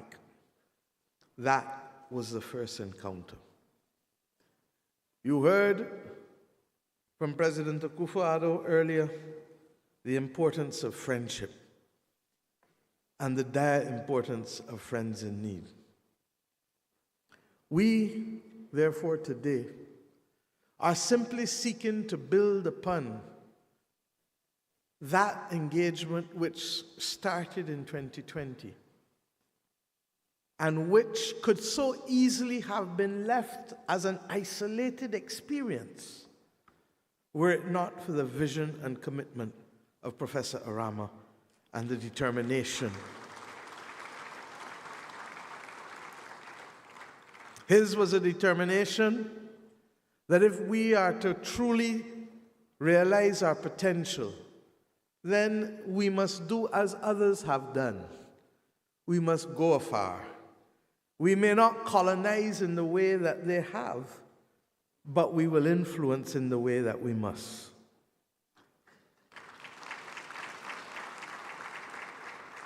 And we will influence because we understand that we still regrettably fight the battles to remove an imperial shadow over the modern transactions and engagements of the 21st century. That imperial shadow has meant that the things that we were told could not be done have been done by others. That there should be no quantitative easing. But yet, in the middle of the pandemic, the G7 countries engaged with a level of quantitative easing that even surpassed what they did when the financial crisis broke in 2008-09. We were told that there should be no export restrictions, but we saw equipment held back and export restrictions applied when ventilators were in short supply, when it was the belief that ventilators were the savior for those who needed to survive the pandemic. We were told, as we have been for years, that there should be no subsidies and policies to give ourselves preferential advantage in a world that has been liberalized for trade. But yet we see the consequences of the Inflation Reduction Act today as we speak on the other trading partners of the globe. I say these things because if we are truly to unite and to bring prosperity to our people, a number of things matter. One, we must come together first and foremost to create the environment within which our governments and our people can most be successful. And that means reframing the agreements that were made when we were not seen as sovereign nations, and when justifiably they could say that they did not know of our circumstances because we did not have the expression of nationhood when the Bretton Woods institutions were formed. Similarly, we can say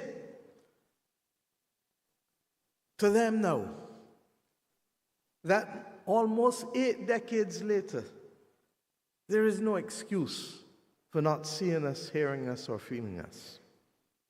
And there is no excuse for others being proxies for our voices in circumstances where we do not have a seat at the table. But I come from a small little nation who also produced a woman called Shirley Chisholm, who in her attempt to remain unbought and unbossed not only was the first African descendant to become a female member of the Congress of the United States of America in 1968, but she dared to also run for the presidency of that country and to articulate a vision that is as relevant today, 50 years later, as it was when she went on that occasion. And she told us that if there is no seat at the table, bring your own chair.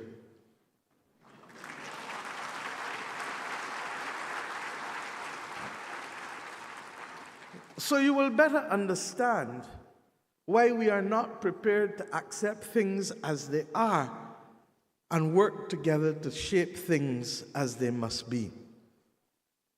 But when we finish, or as we keep doing that, it is the political will that first and foremost makes the difference to whether we are prepared to rise to the occasion and to overcome the challenges that hitherto have been placed before us. And I refer not now yet to the existential challenges, but to the challenges that were foisted upon us by colonialism and division, by language, by religion, by those who understood that as long as we could be divided, the dominance of those of a lesser number could preside.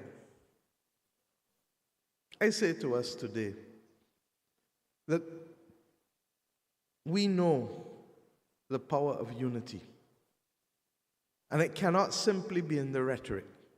It needs to be in our actions and in our policies.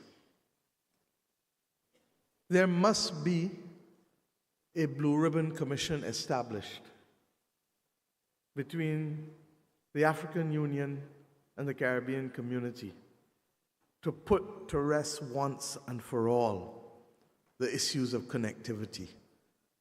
Connectivity of transport, but equally connectivity of telecommunications. We cannot be talking about innovation. We cannot be talking about prosperity and only prepared to look north rather than to look east or west. The only people who can be blamed for the absence of that connectivity now are no longer those who colonized us, but those who are in the seat today to make the difference by securing that connectivity.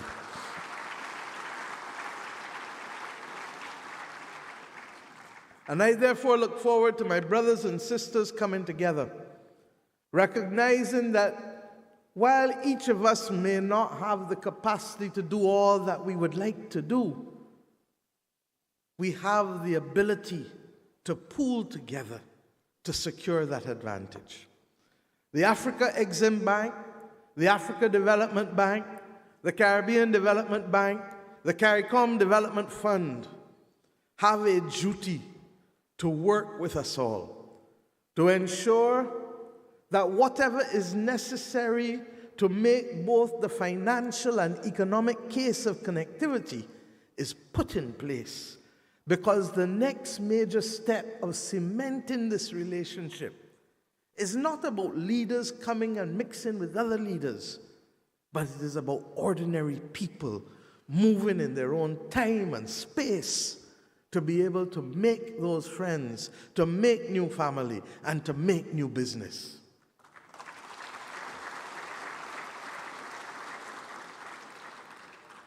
When that happens, we will not even know the bounty that shall be created, because there is an organic nature in which the creativity and the abundance of our people shall allow for things to happen and to be created that we can't even contemplate today.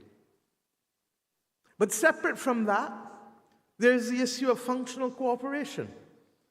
And the functional cooperation, as we are seeing with the commitment of CARICOM, to be able to participate through our central bank governors in the payment and settlement system, PAPS, recognizing that if we use that same system, we can minimize the extent to which trading in hard currency can limit the opportunities for our people, even within the Caribbean region, even within the African Union, but more importantly, across the Atlantic Ocean with each other.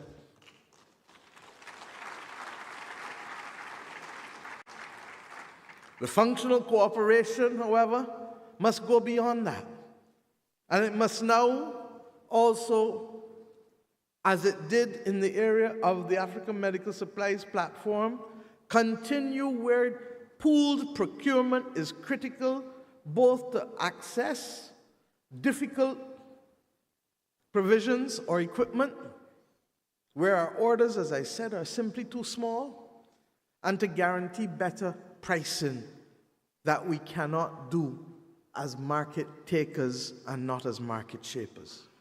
That pooled procurement, particularly in a world bedeviled by a climate crisis, relates to the extent to which we can make the investments in a few critical areas. Yes, one is pharmaceuticals. There is need for pooled procurement in pharmaceuticals, but there is also need for manufacturing of pharmaceuticals in the global south, as Rwanda has shown so brilliantly here on the continent with the establishment of its partnership with BioNTech, and other African countries are about to follow. In our own region, Barbados and Guyana have also indicated that we will work together with Rwanda and the WHO and other partners in the European Investment Bank and the European Union for both technology transfer, for the provision of the regulatory framework being adopted, and for ultimately the access to have the capital. But what matters for this to happen is for us to be able to have the pooled procurement. We spoke earlier, I think Professor Orama was the one who showed us the possibilities of what can happen when Zambia makes electric vehicle batteries, or when other countries are involved in medical devices. We have, through functional cooperation, to determine what are the centers of excellence in terms of industrial production that can bind us together as a Caribbean and African people. Similarly, my dear brother, Prime Minister of Bahamas and Chairman of CARICOM, has spoken eloquently about the possibilities of services. What we can bring to the table and what you can bring to the table in terms of tourism services. Like Bahamas, Barbados has in excess of a century's experience in the business of tourism. By the same token, in the area of educational and medical services, we have been able to excel such that we have been able to provide for our people a quality of life for the most part that is among the envy of the world as a developing nation. It is not rocket science. It is not impossible. And in the same way we had citizens come here 70 years ago to teach, there must be ways in which there can be greater collaboration with respect to education and with respect to medical services, as we are seeking to do with the Afreximbank with financial services. Bahamas has been an exemplar, like Barbados, like Jamaica, like St. Vincent and the Grenadines, like St. Lucia, like Grenada, Antigua, St. Kitts and Nevis. All of us know what it is to earn our living through being hospitable and providing opportunities for others to visit. We have among global tourism the highest repeat visitor rate. It is not impossible, therefore, for us to have a more structured approach, not just to land-based tourism, but to cruise tourism. Africa and the Gulf states have the lowest penetration with respect to cruise tourism globally. And I hope that through our cooperation with Afreximbank, We can see individual projects from the St. Vincent and the Grenadines, which I call God's place on earth. When you go to the Grenadines and you see the beauty of the landscape, to other parts of the Caribbean, where, in the case of Barbados, we currently home port cruise ships and take people from the United Kingdom every week in the winter season to cruise the Caribbean. And when you ask those in Africa, why aren't we seeing more people? There is a problem of the transit visas in the North Atlantic countries. If we allow the denial of visas to our people in the North Atlantic countries to define how we can trade, then we truly deserve whatever comes to us. It is within our power to build those bridges, to stop our people from being the victims, deliberately or by accident, of the actions of others. In the area of services, the innovation continues. Many people in this room would never have heard of something called Archie, have you? Archie, as it then was the first internet search engine tool. And Archie was an innovation of a young Barbadian, Alan Emptage. You didn't know that? And he refused to patent his revolutionary technology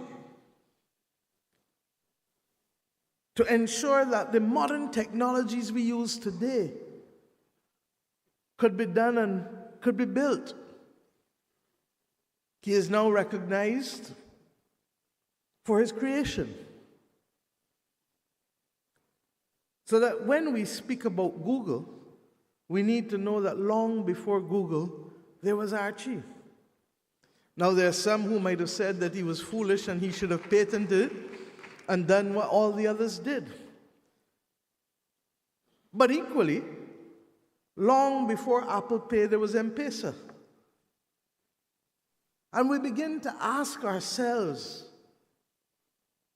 how best can we work together to ensure that that innovation which we have seen, which is not gone, but still resides very much in the bosom of our people, how can it be nurtured and how can it be used in the interests of our people? I believe that the Afreximbank, along with the other financial institutions, have a role to play in that.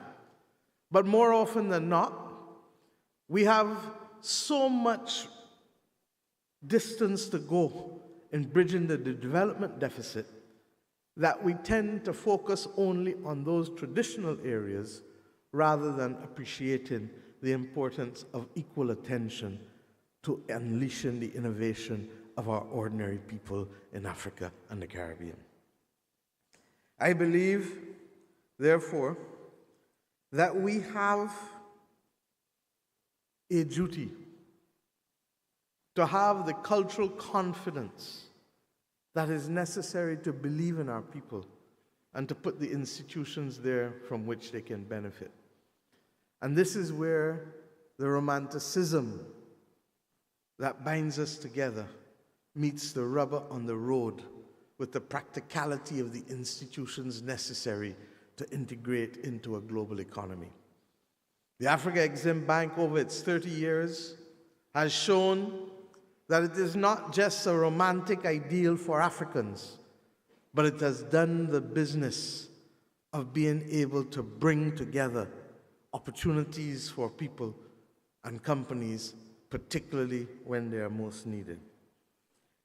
I look forward to the CARICOM Development Fund, who has just become a shareholder of the Afreximbank,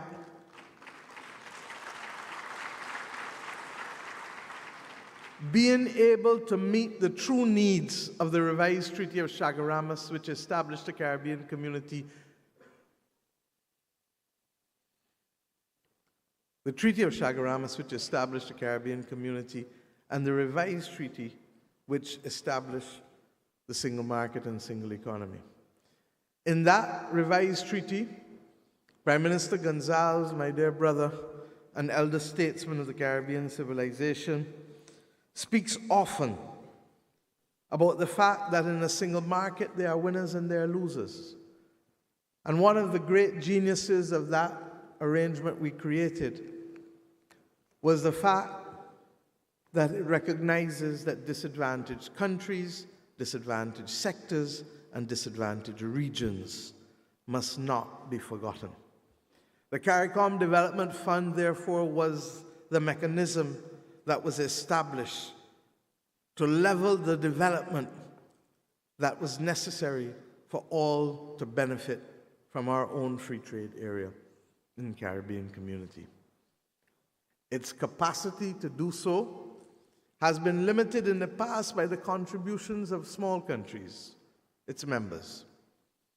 This opportunity, as a shareholder of the Afreximbank, excites us as to the possibilities of finding mechanisms to unlock the significant savings base of the Caribbean community, such that we can put financial instruments that are innovative to allow our own people to help finance our own development rather than simply waiting for others to bring money to help us. I am not sure that others will appreciate the significance of this moment. But while we fight among ourselves to raise 200 million, we can seek to go after some of those savings. And if we just get 1% of what is available in our banking system, both through financial and non-financial deposits, that will be in excess of $1 billion. What is missing was the courage of an institution to work with us to unlock these savings. This is why this is an emotional moment for me and my colleagues today. We have come to Accra, Ghana, not because we have simply come home to celebrate the homeland, but we have come to Accra, Ghana, confident that the things we shall do here and the agreements we shall make here are part of a continuum that we have started in the last year with the Afreximbank to be able to see how truly we can make a defining difference to the lives of our people. These things will not happen by accident.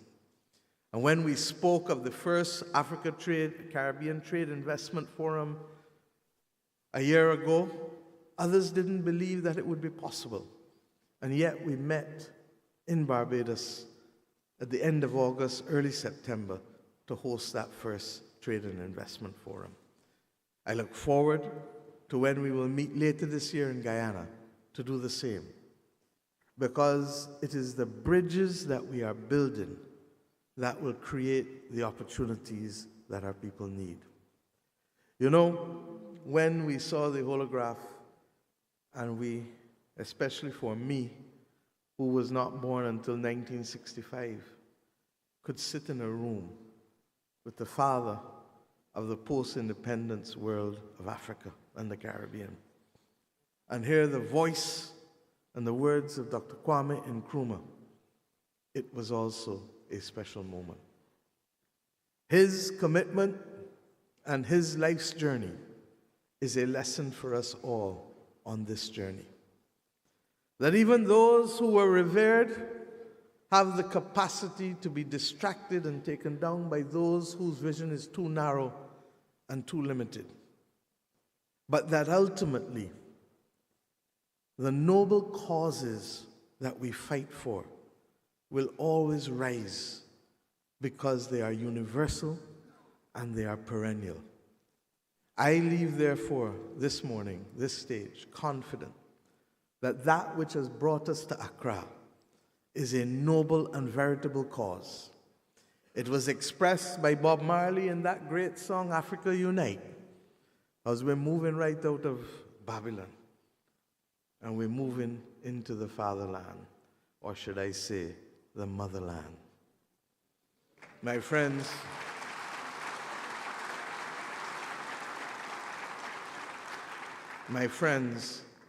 this conference is not just simply about words. The genius of this conference is that it has been about action. Let us all, to the occasion, now apply the will that is necessary to close the gap and to recognize from the example of Dr. Nkrumah's life that it is not always a straight line, but that we shall always remain focused, because that cause for which we fight is a necessary and a just cause for the liberation and for the improvement of the lives of the people of Africa, wherever the people of Africa are found on the planet Earth. Thank you, and God bless.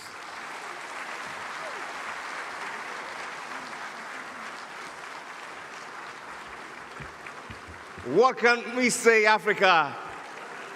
Help me celebrate a daughter of the motherland. Wow. The Honorable Mia Motley, Prime Minister of Barbados. Please, another resounding round of applause. Such great gems calling us to action and endeavor. Wow.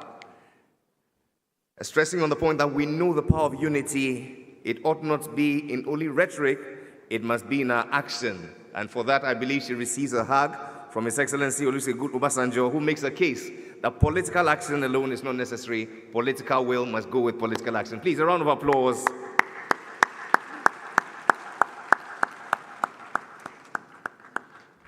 Honest to God, when I was listening to you, I was only picturing my 3 daughters on the back of Father's Day yesterday. And I was just praying to God that they would turn out as knowledgeable and as glorious as you. Please, if you wish that for me. My only fear, can I be honest, is that some 3 boys will come and reap from where they haven't sown. But God will help me. This actually sets the tone for a very wonderful conversation we ought to have. It's a high panel, ladies and gentlemen, of heads of state and governments, delivering on the vision, the benefits of strong continental financial institutions. But we want to just take a little coffee break and return. However, before we go for coffee and tea and cocoa, we want to just give ourselves some precious gifts made right here in Africa. I'm talking about 6 amazing deals that have been put together to showcase our financial muscle in taking care of our own problems right here on the continent.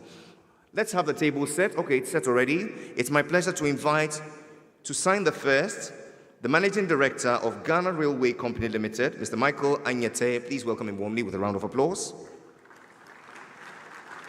He's joined by the Executive Vice President of the Intra-Africa Trade Bank, Mrs. Kanayo Awani.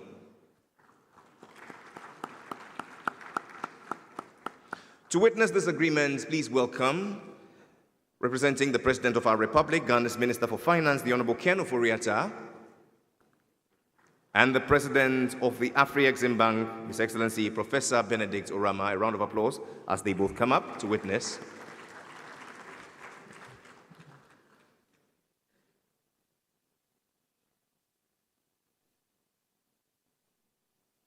Mr. Michael Anyete and Mrs. Kanayo Awani.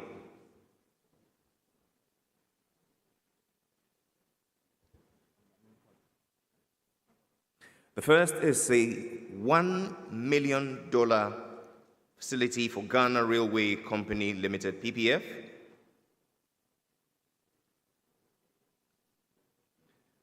The project will bring on stream an asset estimated at $3.5 billion US, and it will adopt an innovative, demand-driven, non-recourse model to ensure the commercial viability and financial self-sustainability of the project, which should not only reflect on government subsidies. Let me take that again. We should not rely on government subsidies. Once successfully implemented, the project can serve as a blueprint that the bank can replicate in other member countries across other trade-enabling infrastructure.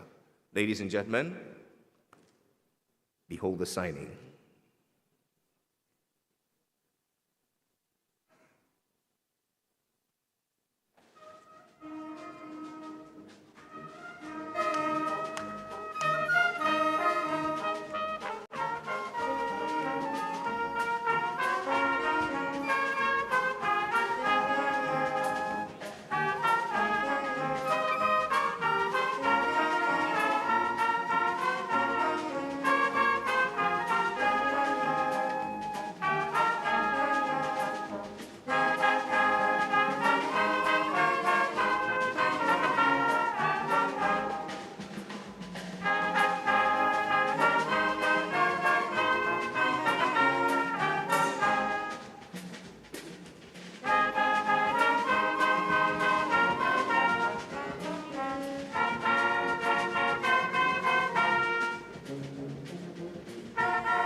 The deal is done for Africans, by Africans, and this is how we celebrate this innovative partnership.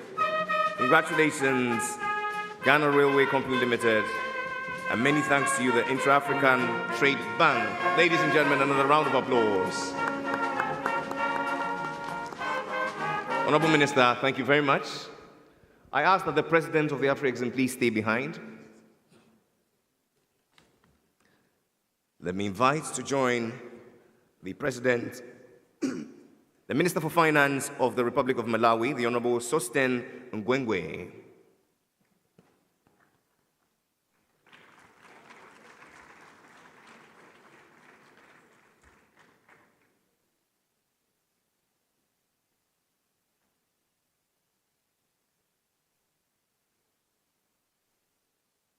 And to witness this signing, it's my pleasure to invite the President of Malawi, His Excellency Lazarus Chakwera.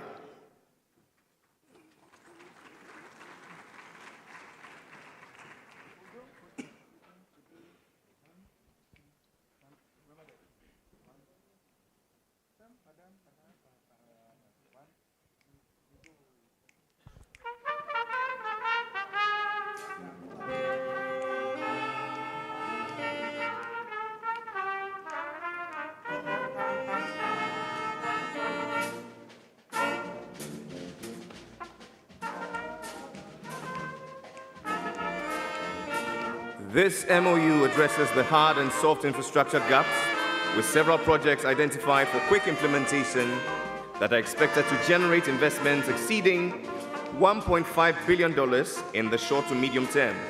The bank will also provide twinning and matching services to attract African direct investment, introduce and support African EPC companies to invest in and/or execute projects, as well as provide advisory services to government agencies to support effective implementation of the Integrated Development Strategy.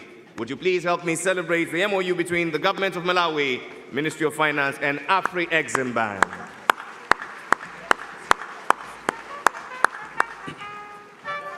Thank you, Your Excellency, Mr. President, and thank you, Mr. Finance Minister. Mr. President, please stay with us as I invite to join you the CEO of Arise, Mr. Gagan Gupta, and the Minister for Trade of Malawi, Simplex Chitloya.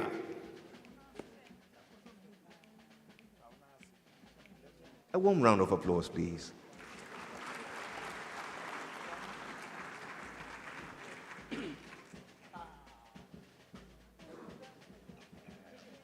This is a collaboration agreement between the government of Malawi and Arise IPP.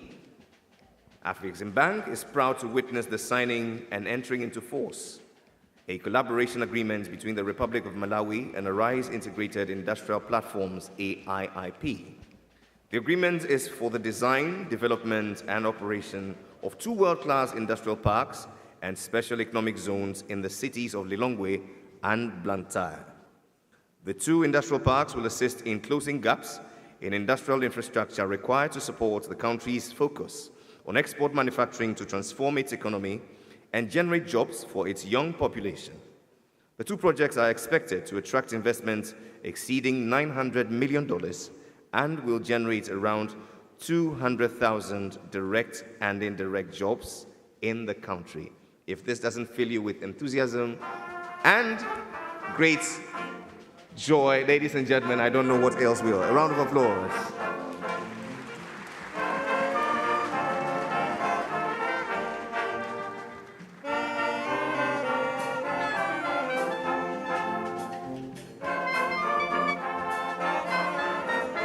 Here's to collaboration between the government of Malawi and Arise IIP.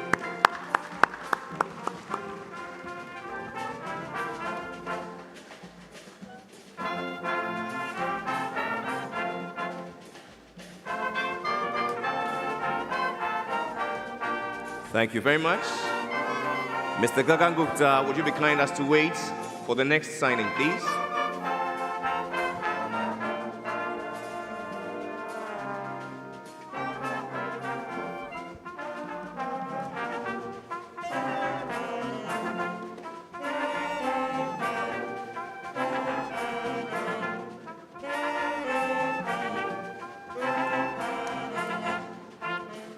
This signing is between Arise IPP and Afreximbank.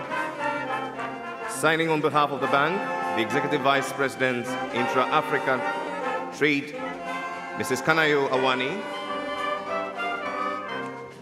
and the CEO of Arise, Mr. Gagan Gupta.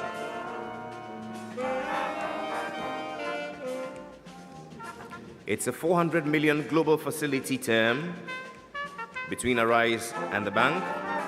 Afrexim is honored to be executing terms and conditions for a $400 million tranche under a proposed $1 billion global credit facility for Arise Integrated Industrial Platforms, IIP. The facility will support Arise IIP in the development of industrial parks and special economic zones projects in several African countries, as well as avail trade financing to operating companies in these industrial parks.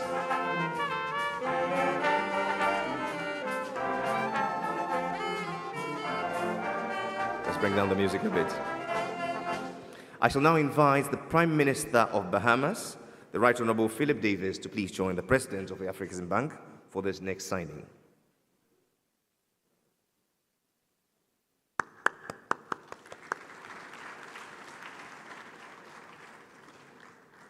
This is an accession deal to the partnership agreement between Afreximbank and the government of Bahamas.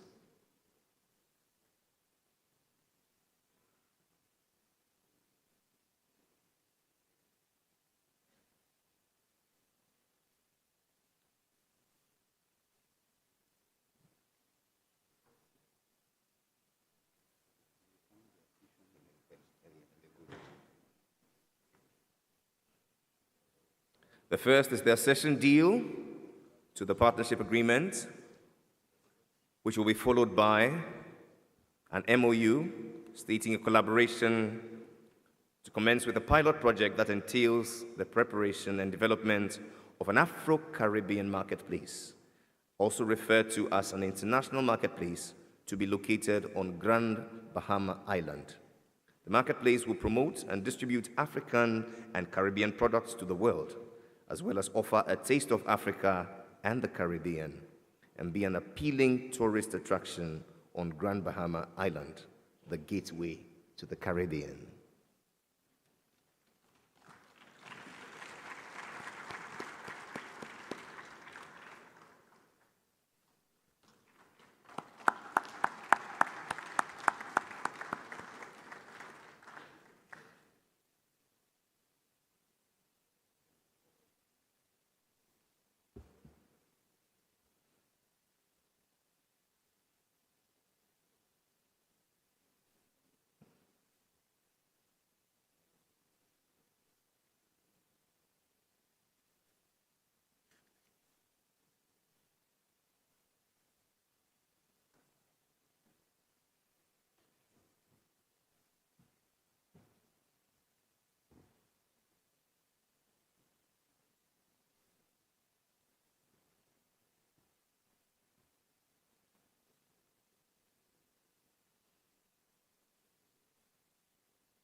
And so right after this, we shall have a group photo, what we call a family photo. It will comprise all heads of state, heads of government, together representatives of heads of state and government who are not here with us in person.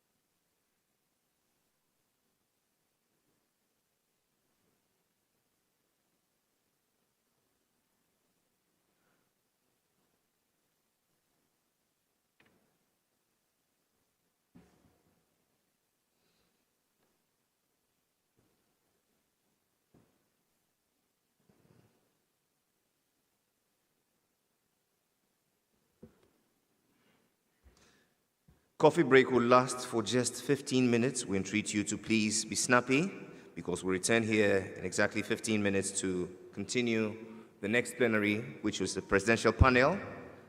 Allow me the pleasure of acknowledging the members of that panel. We'll be joined by the Prime Minister, the representative, I beg your pardon, of the Prime Minister of the Federal Republic of Ethiopia. We'll also be joined by the President of Zimbabwe, who is here in person, the Prime Minister of St. Vincent and Grenadines, the Prime Minister of Sao Tome and Principe. We'll receive in our midst also the representative of the President of Uganda, who will be on the panel, the representative of the President of Kenya, the representative of the President of Rwanda, the representative of the President of Egypt, the President of Malawi,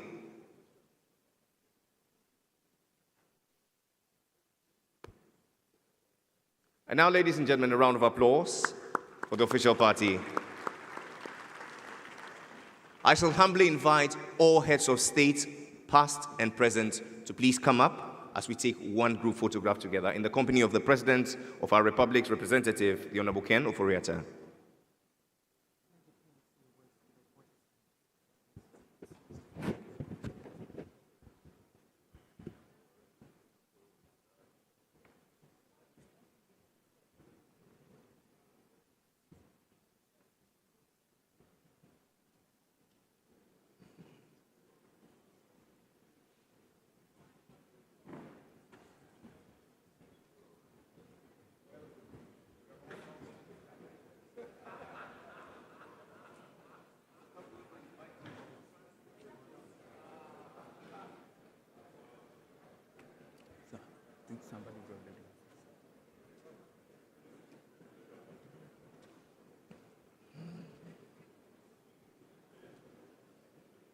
Protocol, please direct. All our heads of state, heads of government, past and present,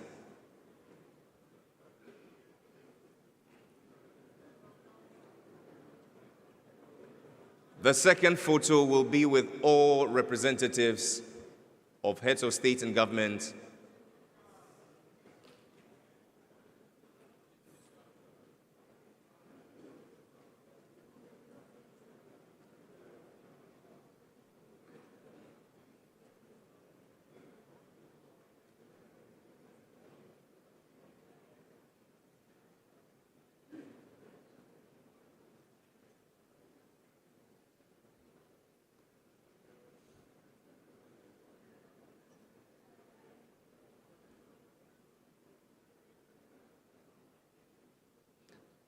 All representatives of heads of states and government, please join.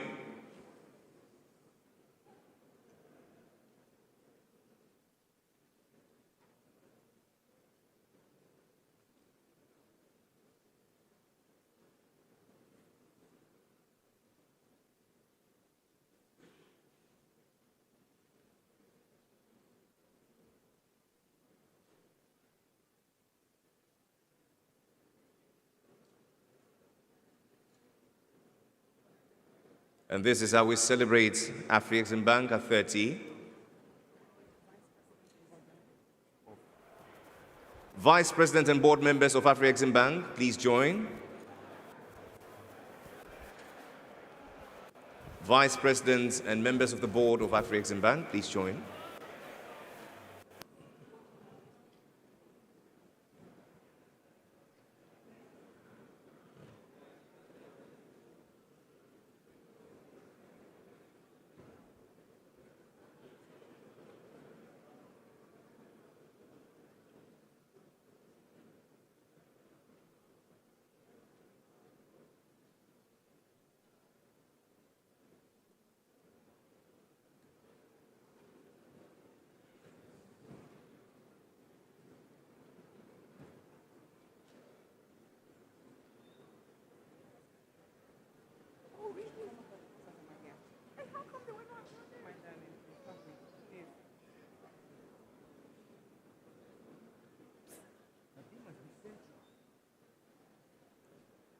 The former presidents of the Afreximbank, it is important to have you join together with the Secretary General of the AFCFTA,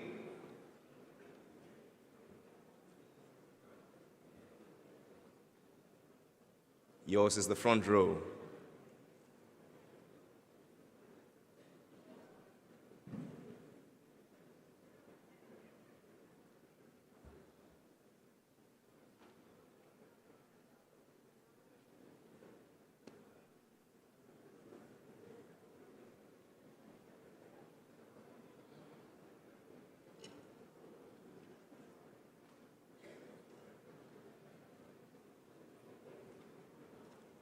Excellencies, ladies and gentlemen, with 3 happy cheers, we say hip hip, hip hip, hip hip.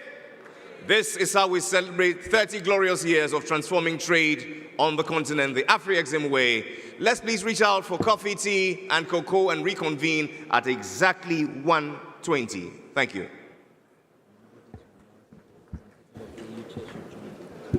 You pull him in. You don't pull it. Senior, maybe I said all presidents. Oh, really?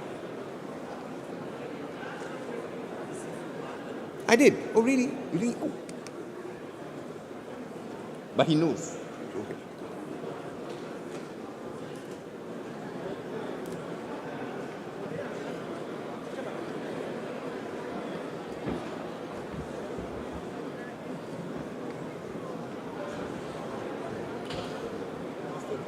Our heads of states and heads of government will retire to the VIP area. Members of the panel, I please urge you to make your way to the VIP area to be mic'd. Thank you very much.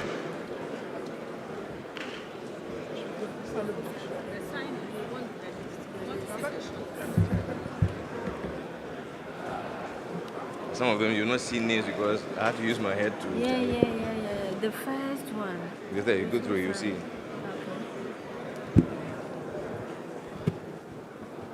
Excellencies, ladies and gentlemen, a misplaced pair of spectacles.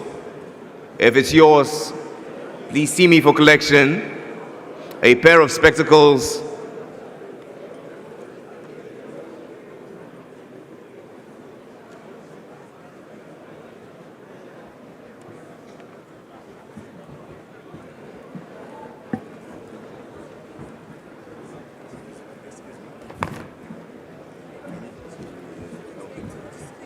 Yes, sir.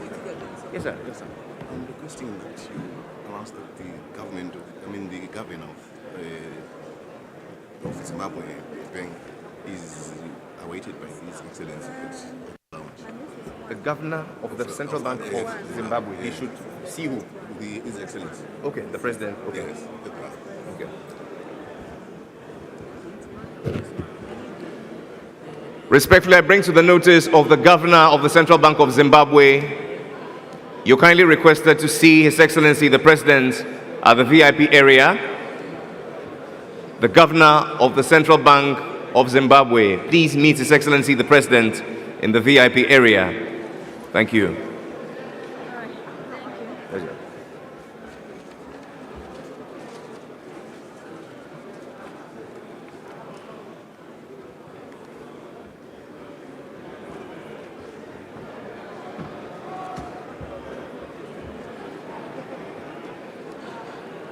Ding.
Well, we'll find a private thing. I think she knows you are around.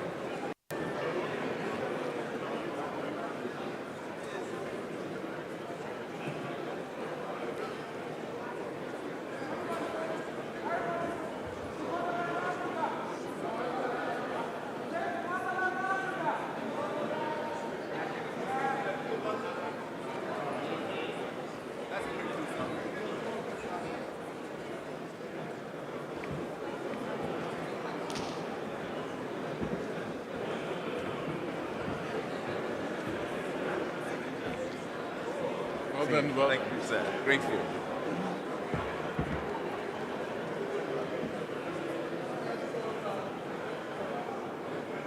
Senior. Yes, sir.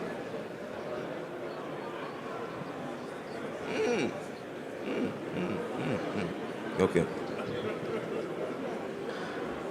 Excellencies, ladies and gentlemen, we entreat you to please carry all your valuables along, all your laptops, all your phones. Do not leave them on the seats. Do not leave your precious items on the seats. Please carry them along with you.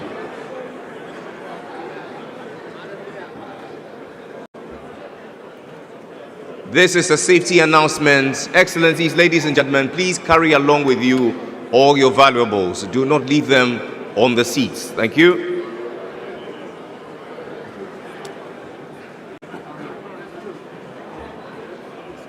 Yes, sir.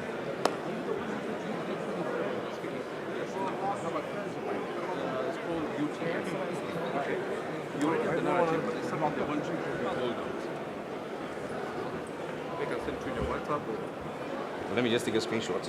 Okay, this is very particular small. part here. Just that to add on to whatever you have. That's for UTM, right? Yes, UTM floating LNG. I'll do that for you, sir. Thank you so much. Pleasure, sir.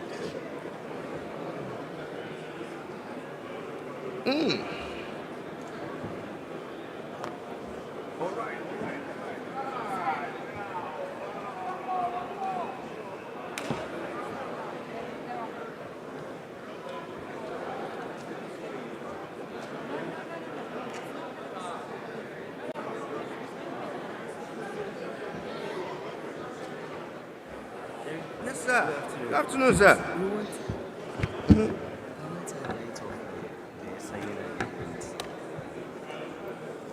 You take shots?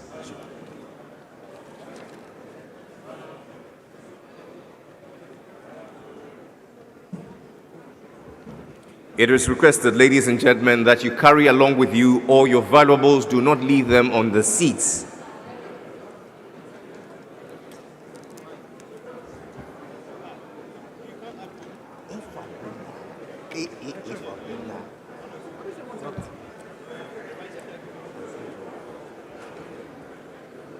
Hello, I know, I'm looking for the Ghana one.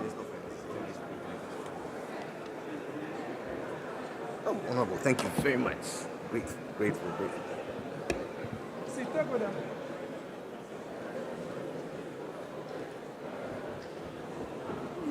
Howie. God's grace. Thank you. So abundant. Yes. As well. Certainly.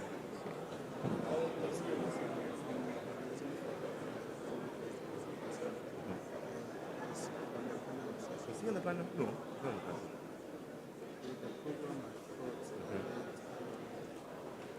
This particular panel, this first one. No, the other one. Yes, sure. I'm not doing the second one.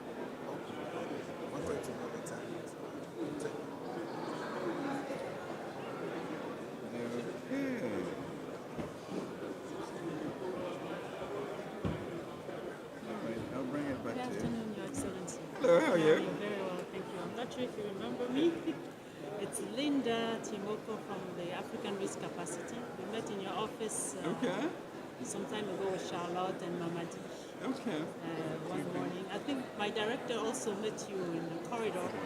Really hoping to have 10 minutes with you. Really? Yes. There's an office. At some point. I don't know where. We heard that you'll be traveling tomorrow. Wednesday. Oh, yes. Today is Monday. Yes. Yeah. So So I we know got you are 2 more days. concentrating on your Yeah. speech, but I'm pleading, Excellency. Right. I have an office upstairs. You do? Yeah. Okay. So if we go there, I'm sure we They can do sign some me in the up. VVIP room. I'm looking at Kofi, Fifi. Should I Kofi, talk yeah, with he'll be there. Yeah. Thank you, sir. Thank you.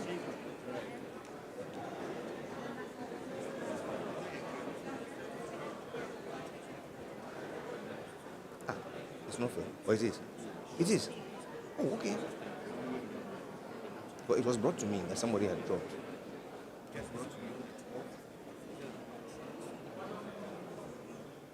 I think when they were moving his chair from here to there. Are you sure this is there? Ah, okay.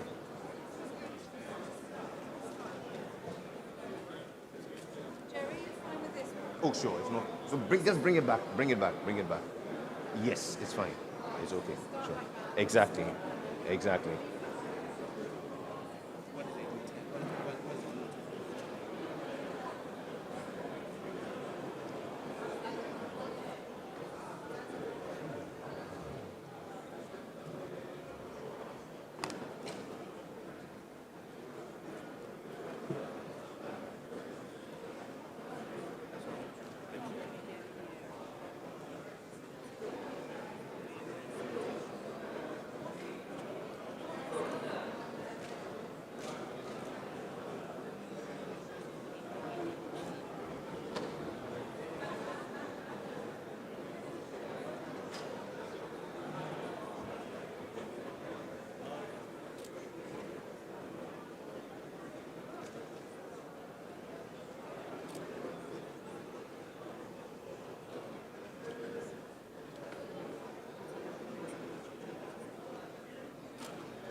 Let's see.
bank will say this. Bank All right.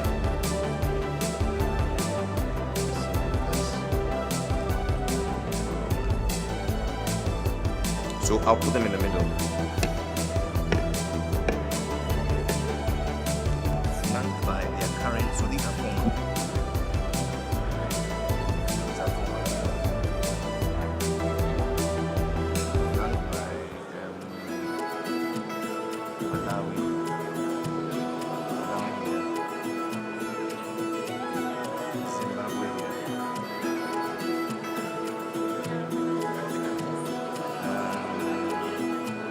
South Tome.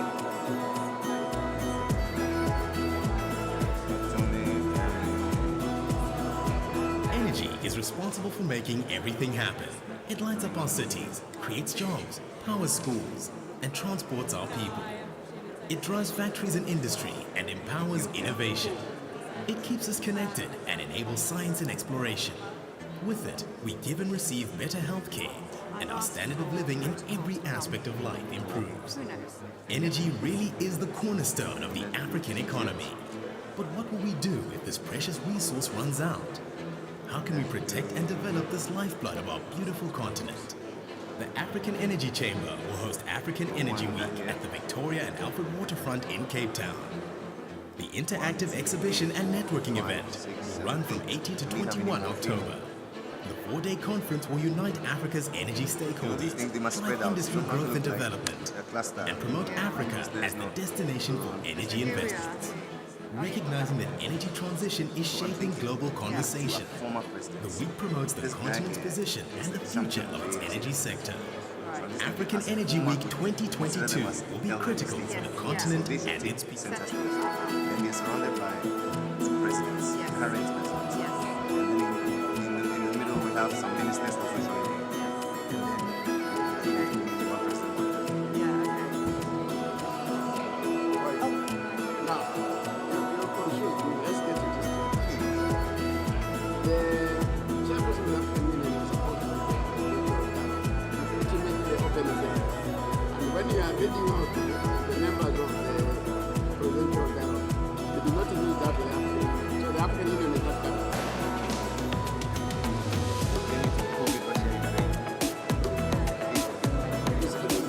I didn't realize. So what is it doing? So in this case, you are on the panel as, let's see. This is where the original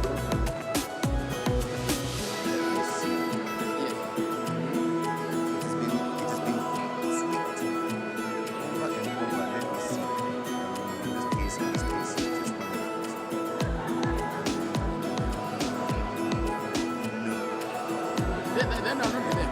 Yes. I think it's better. I have no problem. I was not aware of the street. I was looking for somebody. But don't buy everything nicely. Well, I just had to adjust. Yes. Thank you.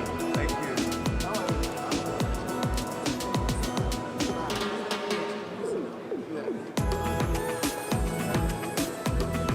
Grenadine.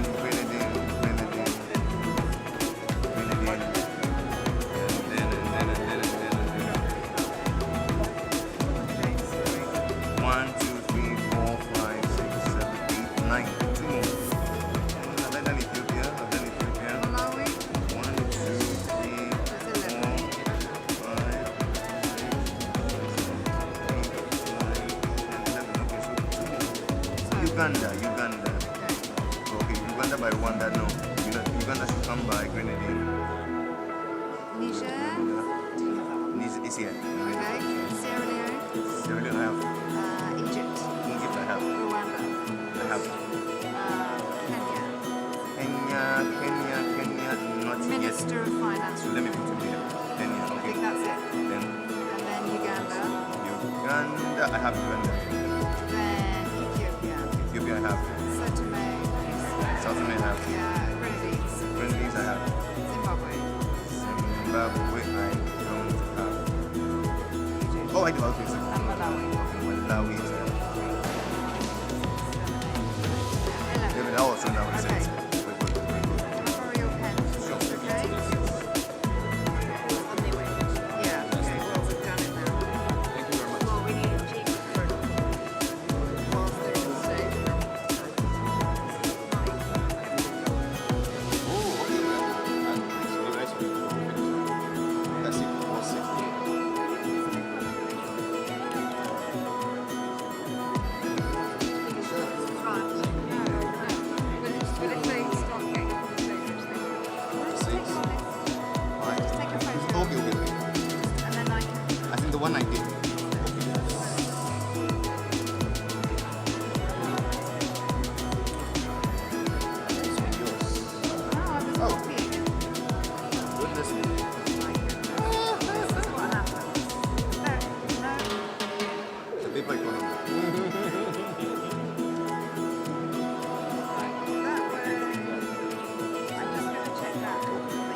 Central India.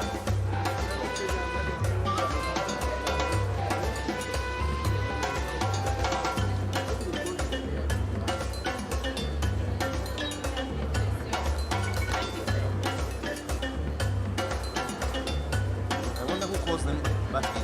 You do. I'll try. Yeah, I think we'll Let me see try. if I have the mic outside.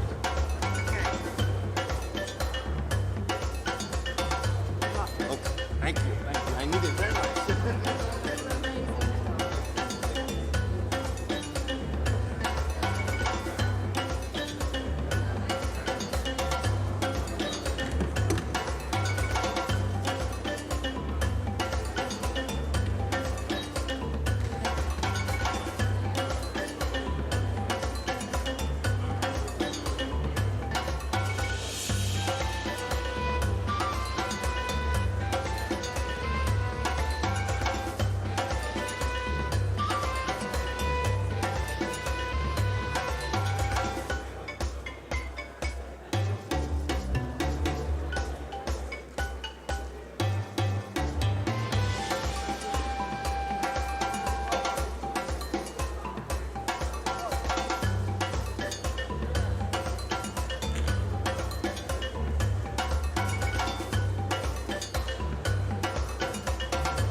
Energy is responsible for making everything happen. It lights up our cities, creates jobs, powers schools, and transports our people. It drives factories and industry and empowers innovation. It keeps us connected and enables science and exploration. With it, we give and receive better health care, and our standard of living in every aspect of life improves. Energy really is the cornerstone of the African economy. But what will we do if this precious resource runs out? How can we protect and develop this lifeblood of our beautiful continent? The African Energy Chamber will host African Energy Week at the Victoria and Alfred Waterfront in Cape Town. The interactive exhibition and networking event will run from 18 to 21 October. The 4-day conference will unite Africa's energy stakeholders, drive industry growth and development, and promote Africa as the destination for energy investments. Recognizing that energy transition is shaping global conversation, the week promotes the continent's position and the future of its energy sector. African Energy Week 2022 will be critical for the continent and its people.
everyone.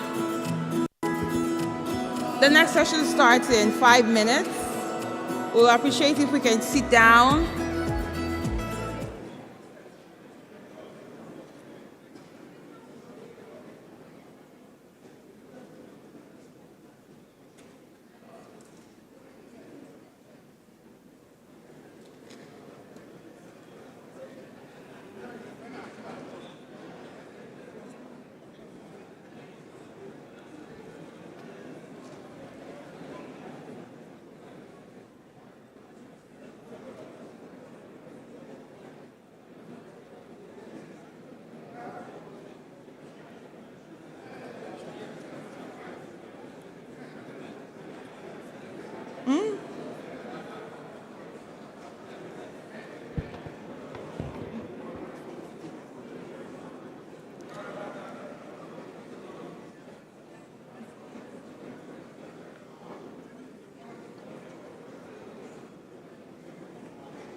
Excellencies, ladies and gentlemen, happily I invite you back into the main auditorium for the second plenary.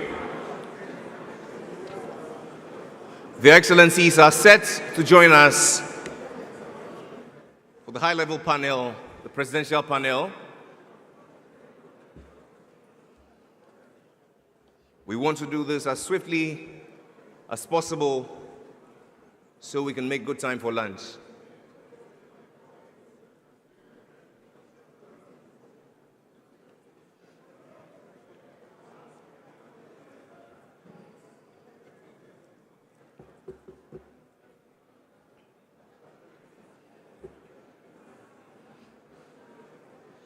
If you're hearing me from outside the auditorium, I respectfully invite you back into the main auditorium for the second plenary, the high-level panel discussion, the presidential panel.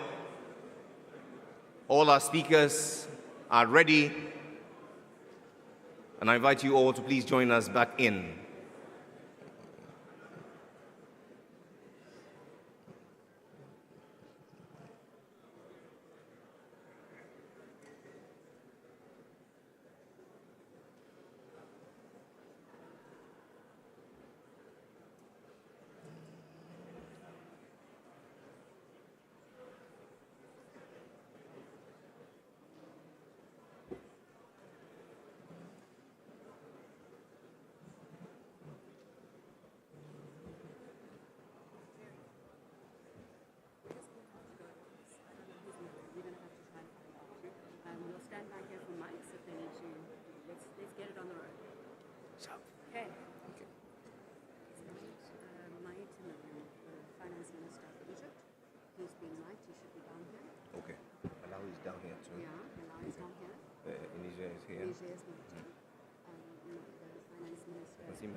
Humbly I ask that we all be seated. Thank you very much.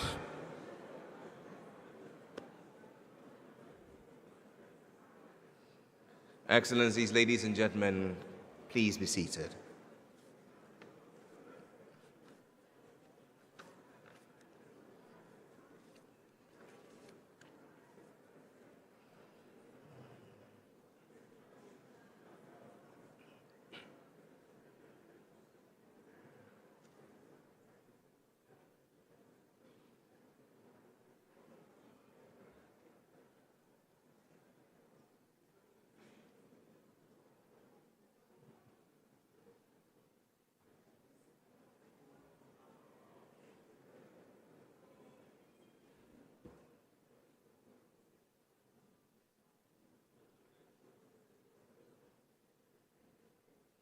A 1:45 is the time right here in Accra, Ghana, at the center of the world.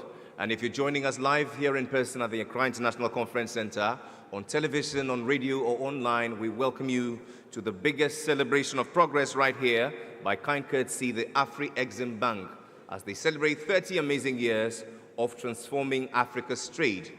We meet here as one big global Africa to deliberate on a very important theme that's dear to us, delivering the vision, building prosperity for Africa.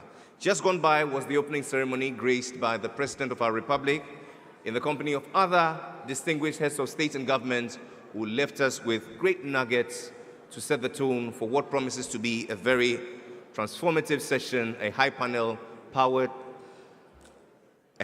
discussion, featuring heads of states and government on delivering the vision, the benefits of strong continental financial institutions. Distinguished ladies and gentlemen, I ask that we please hurry in our steps and take our seats. Thank you. If you're joining us online, we encourage you to interact with us using the hashtag #AAMGM2023. Please post your comments, your suggestion, and spread the link that the whole world might know.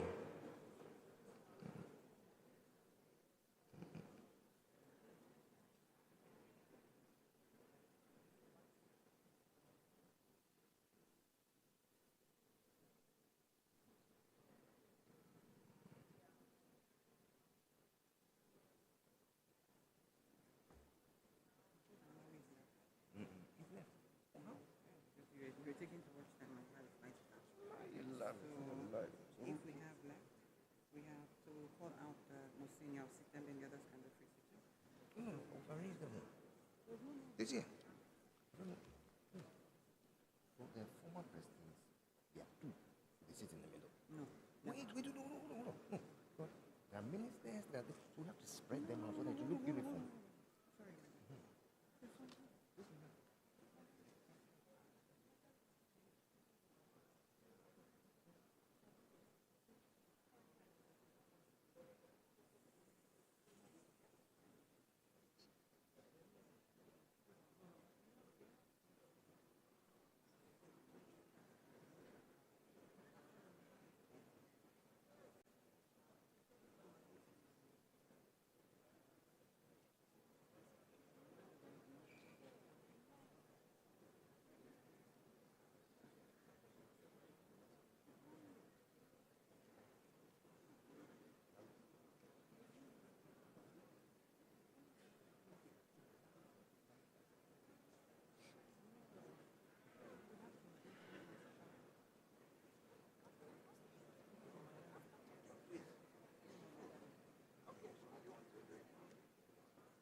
delivering the vision, the benefits of strong continental financial institutions. Excellencies, ladies and gentlemen, please welcome our first panelist, the President of Malawi, His Excellency Lazarus Chakwera.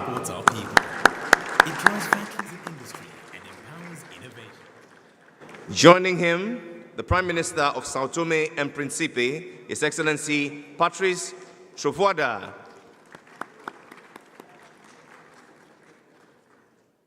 We make welcome the Prime Minister of St. Vincent and the Grenadines, His Excellency Honorable Ralph Everard Gonsalves.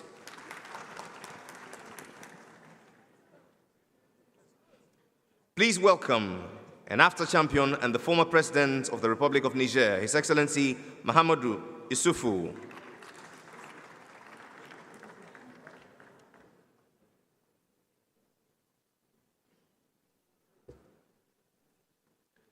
Make welcome former President of the Republic of Sierra Leone, His Excellency Ernest Bai Koroma.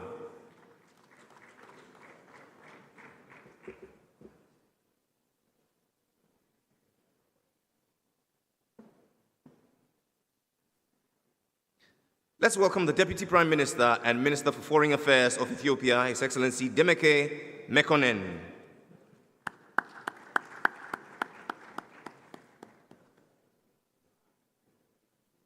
Representing the President of the Republic of Uganda is the Minister for Finance, Planning and Economic Development, the Honorable Maitia Kasaija.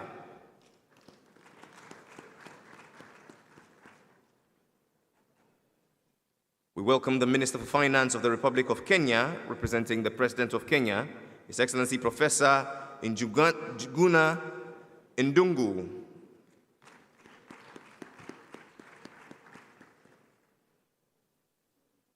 The Minister of Public Investments and Privatization of the Republic of Rwanda, I beg your pardon, representing the President of Rwanda, the Honorable Eric Ringamba.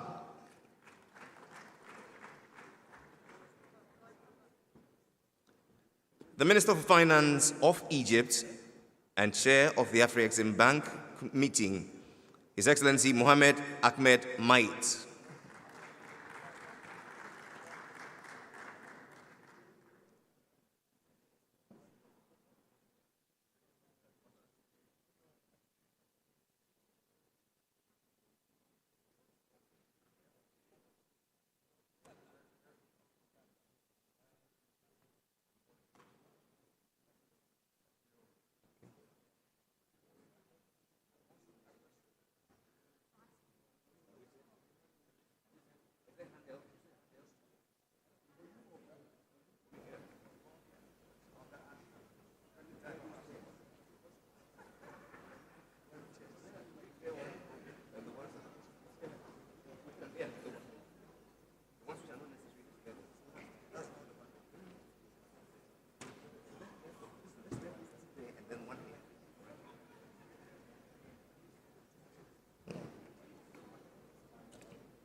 All is set now for our conversation, delivering the vision, the benefits of strong continental financial institutions. Excellencies, ladies and gentlemen, please, one more time, help me appreciate my panel.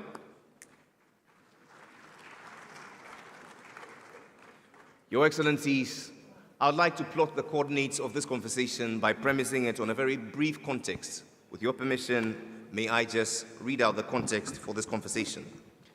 In his acceptance speech, delivered as champion of the African Union Financial Institutions in 2020, His Excellency Nana Addo Dankwa Akufo-Addo said the continent has no other alternative but to reduce its dependency on external aid and imported goods and start mobilizing domestic resources to finance its development and diversity in its economy. This is because, according to him in his speech at the 2022 United Nations General Assembly, Financial markets have been established and operate with rules designed for the benefit of the rich and powerful nations, and in times of crisis, the facade of international cooperation under which they pretend to operate disappears. It has become clear, if there was ever any doubt, that the international financial architecture is significantly biased against developing and emerging economies like Ghana. The global financial architecture is at present skewed towards advanced economies, and as a result is possibly perpetuating and extending the development gap.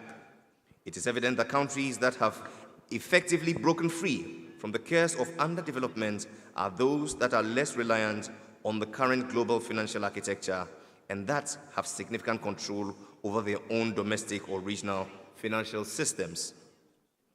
In China, foreign assets are a paltry 1.3% of the country's banking industry assets, 5% in the Republic of Korea, 13% in Russia, and 15% in Brazil. In Africa and other developing regions, however, foreign banks account for more than 41% of domestic banking industry assets, and the rates are as high as 80% in many countries across the continent. This dominance of foreign banks further perpetuates dependence, foreign influence, and significant exposure to global volatility. Our very own His Excellency Professor Benedict Orama, President of the Afreximbank, has said that the US controls American banks, Europe controls European banks, China controls Chinese banks, Korea controls Korean banks, and that Africa must control African banks. Africa must control its capital if it's to pursue meaningful economic development. Another reality that we face across the African continent is that our continental regional financial institutions are not yet large enough to adequately address our development needs. By comparison to, say, China, the assets of China Exim Bank and the China Development Bank represent 23% of the country's 2020 GDP. Similarly, Korea Exim Bank and the Korean Development Bank jointly account for about 19% of the country's 2020 GDP. And in Brazil, the BNDES alone accounts for 9% of Brazil's GDP. In Africa, however, the 5 largest regional continental development banks, namely the AFDB, Afreximbank, TDB, AFC, and Africa 50, account for a paltry 3% of the continent's 2020 GDP. In the Caribbean Development Bank, with the total assets of $2.2 billion, is only 7% of the region's GDP. Excellencies, ladies and gentlemen, against this backdrop, we'd like to have this conversation with an objective to share perspectives on how best to use African capital to support continental development. Also to examine how governments can better support investment flows into regional and continental financial institutions to build the necessary scale to support Africa's development needs, and delve into what can be done to better empower African banks and the Afreximbank and other continental and regional financial institutions to lead continental integration. I go now to my panelists, and I'm happy to be joined by 2 former heads of state and 1 current head of state and representatives of current heads of state and government. I want to begin with a fundamental question. Let's say, for example, how do we use African capital to support continental development? What policy, choices, and reforms are required? For instance, could countries reform national investment rules to allow sovereign wealth funds and pension funds to invest in regional and continental financial institutions? I want to begin first with our former presidents. Let me start with you, Your Excellency Mahamadou Sifo. What's your take on this issue? Bien, je vous remercie de me poser cette question.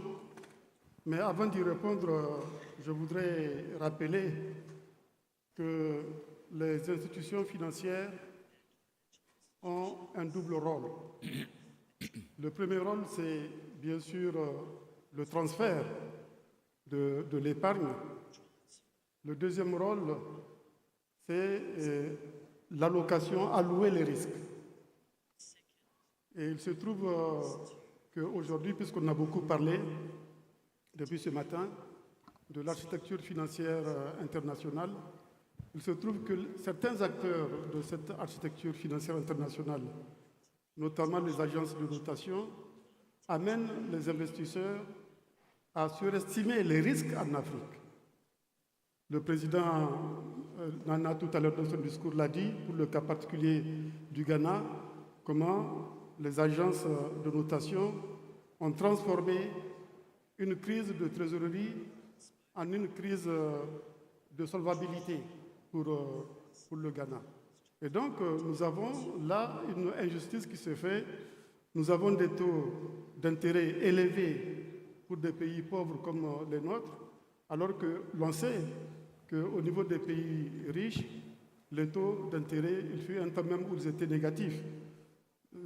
C'est récemment que les taux d'intérêt sont devenus un peu positifs parce que les banques centrales ont mis en place des politiques monétaires de resserrement pour faire face à l'inflation. Donc, on a l'impression qu'on punit pratiquement les pauvres avec des taux d'intérêt extrêmement élevés. Ça, c'est inacceptable et cela a des conséquences pour nos pays par rapport à la possibilité qu'ils ont d'accéder au financement, par rapport à la viabilité de la dette, et ça a une incidence bien sûr sur notre croissance. Et c'est un mécanisme finalement qui transfère des richesses des pays pauvres vers les pays riches à travers les taux d'intérêt, à travers les frais financiers. Ça joue exactement le même rôle que l'échange inégal. Et c'est pour cela que nous devons mener ce combat de la même façon que nous le menons pour créer des chaînes de valeur, transformer nos matières premières, cesser d'être un simple réservoir de matières premières. Il faut sortir de ce pacte colonial. De la même façon, il faut qu'on se batte au niveau international pour réformer l'architecture financière internationale. Je pense que c'est un combat que nos chefs d'État vont porter et le président Nana, qui est au titre de l'Union africaine le champion des institutions financières internationales, il l'a dit, il y aura une réunion à Paris très prochainement qui discutera de cette question. C'est un combat qu'il faut mener. Mais cela ne suffit pas. De demander la réforme des institutions financières internationales, il faut qu'on renforce nos propres institutions financières. Il faut qu'on renforce Afreximbank, soutenir Orama dans tout ce qu'il fait, dans la mise en œuvre de la montée en puissance de Afreximbank. Il faut soutenir des banques comme la BAD, mais il faut également créer d'autres institutions financières panafricaines. Cela d'ailleurs est prévu par le traité d'Abuja. Rappelez-vous ce traité qui a été adopté en 1991, qui est entré en vigueur en 1994 et qui a prévu la création de la communauté économique africaine. Cette communauté économique africaine devrait être mise en œuvre en 6 étapes pendant une durée de plus 40 ans. C'était ce qui était prévu à l'époque. Et la 6e étape, et qui est la dernière, devrait être la création d'une communauté économique et monétaire africaine, avec donc une banque centrale africaine, avec une monnaie unique africaine. Et pour y arriver, il y a des institutions financières et monétaires qui sont prévues. Cela a été rappelé d'ailleurs tout à l'heure par le commissaire de l'Union africaine qui a parlé au nom du président de la Commission de l'Union africaine. Il était prévu qu'on mette en place l'Institut monétaire africain. Il était prévu également qu'on mette en place le Fonds monétaire africain. Il était prévu la mise en place d'une banque africaine d'investissement ainsi que d'une bourse panafricaine des valeurs. Toutes ces institutions, bon, bien sûr, il y en a qui vont penser que c'est un rêve, c'est trop ambitieux, mais il faut qu'on ait de l'ambition. Et de toutes les façons, c'est des choses qui ont été décidées, qui ont été actées depuis les années 90. Il faut poursuivre leur mise en œuvre. Et j'ai noté dans l'intervention du commissaire que ce comité qui a été mis en place entre la Commission de l'Union africaine et l'Association des banques centrales africaines pour réfléchir justement sur la stratégie de mise en œuvre de ces décisions. Ce comité est en train de travailler d'arrache-pied. Il faut encourager ce comité à travailler vite et à nous proposer une stratégie pour aller vers la mise en place de l'ensemble de ces institutions qui nous permettront de mobiliser les ressources, aussi bien internes qu'externes, afin de financer notre développement. Nous avons beaucoup d'ambition pour l'Afrique. Nous avons une vision, celle de l'agenda 2063. Nous avons des objectifs. La zone de libre-échange continentale africaine qui est en cours de mise en œuvre, dont on a beaucoup parlé aujourd'hui. Ensuite, il y a les autres projets phares de l'Union africaine qui doivent accompagner la mise en œuvre de la zone de libre-échange continentale africaine, sinon elle serait une coquille vide. Ces projets phares, quels sont-ils? Il y a le plan du développement des infrastructures en Afrique.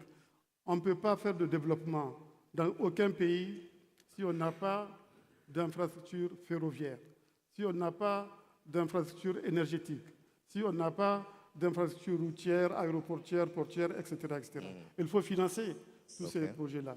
Il faut financer le projet du plan du développement industriel de l'Afrique.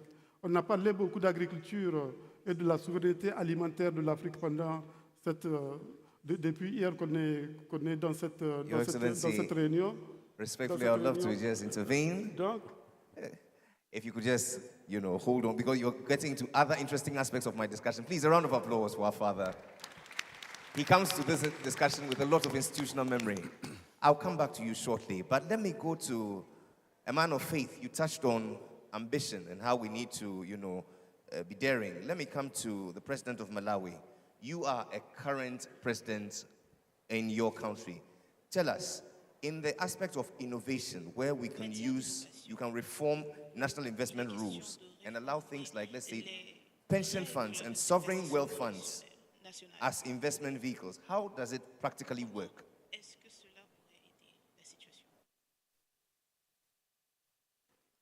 Thank you very much. I think we live in a very, very interesting era because trading amongst ourselves, which needs to be encouraged, a lot of these young people, a lot of these women are the ones doing it, and those of us in authority need to give them the latitude to be able to do that freely.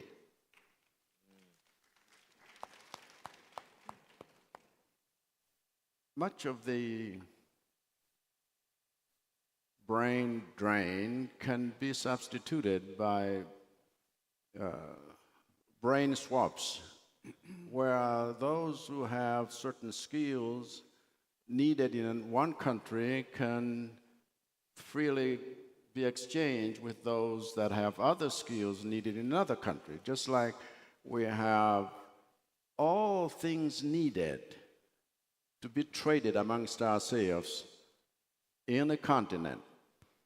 And we can do that deliberately. But much of the problem is those of us in authority who have so much ego that we want our way, regardless of what has worked and needs to work and be encouraged, like Afrexim is doing. We have seen in some of our universities young people that have become so innovative, and they have even patented their innovations and creations, and funds that sometimes are sitting idle somewhere, and people declare all manner of dividends and profits year after year, and yet the economy is not functioning like it should. These are the things we need to invest in order to create more wealth. The more prosperity we create, the more liberty we will have for ourselves. Because sometimes we're looked down upon as if we are nothing, because they feel like we haven't created and produced our own wealth. But we have the capacity to be able to do that. And so that would be some of the things that we would need to do deliberately to set in motion a continent that truly rises, because it's agreed that this is the way to go.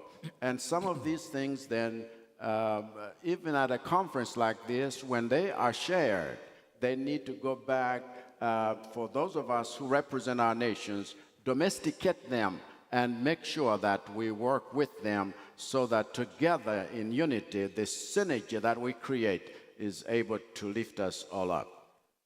Thank you. If I could follow up, please, a round of applause. I like that part where you stress about the need to allow young people, and especially women who are the nerve center of commerce, to really innovate. And it really reinforces a point raised by the Honorable Mia Momotley that we should believe in our people and create institutions and systems that allow them to flourish. If I may follow up to this submission that you've made, let me ask this question. How do governments and policymakers therefore engineer an African-controlled continental financial system? Let's do this when decisions are made at the level of the AU, or the OAU that used to be as a forerunner of it. Those of us who have the ability, let's not push the dream farther and farther away. Let's draw it closer to us by deliberately implementing the things that we always agree about. Because these are the things that we have always said we would do. From Cape to Cairo, from Addis to Dakar or to Accra. For example, right now, what we can do from Banguela all the way to Nakala, have a railroad system that crosses that part of Southern Africa and makes sure that we have goods and services moving freely and cheaply. Sometimes, just traveling to West Africa from where I come from, I have to go to Europe and then come down because it's cheaper that way. Why is traveling amongst ourselves the most expensive? And so why should we have things that we can work on and say, let's remove these barriers. Let's have what Afrexim, for example, is pushing for, and would be a good thing at 30th anniversary to affirm that, so that we have a common system of payment in order for us to trade amongst ourselves without so much trouble. And since you're sounding like the president of Kenya, let me go straight. Let me go straight to his representative, the Minister for Finance of the Republic of Kenya, the Honorable Matia Kasaija. No, sorry, I beg your pardon. Sorry, the Honorable Professor, I beg your pardon, Njuguna Ndungu. Let me put this to you. Against the backdrop of all that has been said, let's see, what is required then to build, let's say, a sizable financial system that can promote the much-needed investments to promote long-term growth while assisting the continent or region to confront short-term economic shocks?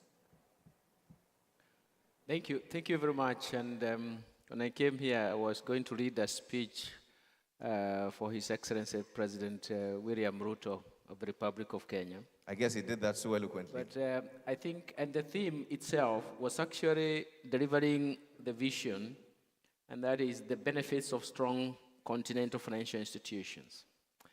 And I think the issues that are actually coming up are quite consistent with that theme. But let me first of all say that on behalf of the government of Kenya, I take this opportunity to thank the African Export-Import Bank for extending the invitation to the Republic of Kenya on its 30th anniversary celebrations, which is an annual and also advisory group meeting of the Afreximbank. And we are celebrating 30 years. And that is for us a milestone. But having said that, I have to come back to your question. The whole issue is, how do we finance development? And that is, the crucial issue is, why do you need banks? And I have the advantage, having been a governor of the Central Bank of Kenya for 8 years, my life prior to that. And so I can tell you that we started by saying, why do we have so many small domestic banks which are not growing? And one of them, I'm taking over from His Excellency, President of Malawi, is actually the inhibitions of trying to bring the bottom of the pyramid to open bank accounts. It's because the payment system was what they need first. And you can imagine if you take the journey from 2007 when we introduced mobile phone-based financial transactions, or what I call retail electronic payment system, it is a game changer. It became a game changer. And some of you who come from the East African region, you can see Kenyan banks covered the region. But they haven't moved with the speed that we anticipated. And the question is to ask why. Somebody started by talking about institutions. I have a very strong inclination towards institutions. Two functions that they have to play. The first one is actually to define the legal framework, or the rules of the game, if you want. And the second one is to define appropriate incentives, which is actually the reward system. A combination of the legal framework and the incentive mechanisms is going to encourage prudent behavior in the marketplace. That's why, when I talked about that in re-engineering, what has held us back is actually the institutional failure problem that has not pushed us to the limit. And an institutional failure problem of necessity will actually to produce a policy failure problem. So you can see that combination is very, very important. Recently, I was talking to the World Bank, and they said that they are looking at the World Development Report theme as the middle income trap. And when I talked about from 2007 in the payment system and the growing of banks, you recall we had the global financial crisis, and everybody started talking about too big to fail. Then we realized that we are in a problem here. So what has happened since then? Why is the growth not working? Or why is the expansion or creating a very strong financial architecture in the region is not working? Before we even talk about MDBs. First, of course, everybody will come and talk about bankability of projects. But I think that is not what they are really looking for. They are looking at the risk and how you can price that risk. The global financial crisis was about the risk and how you price the risk.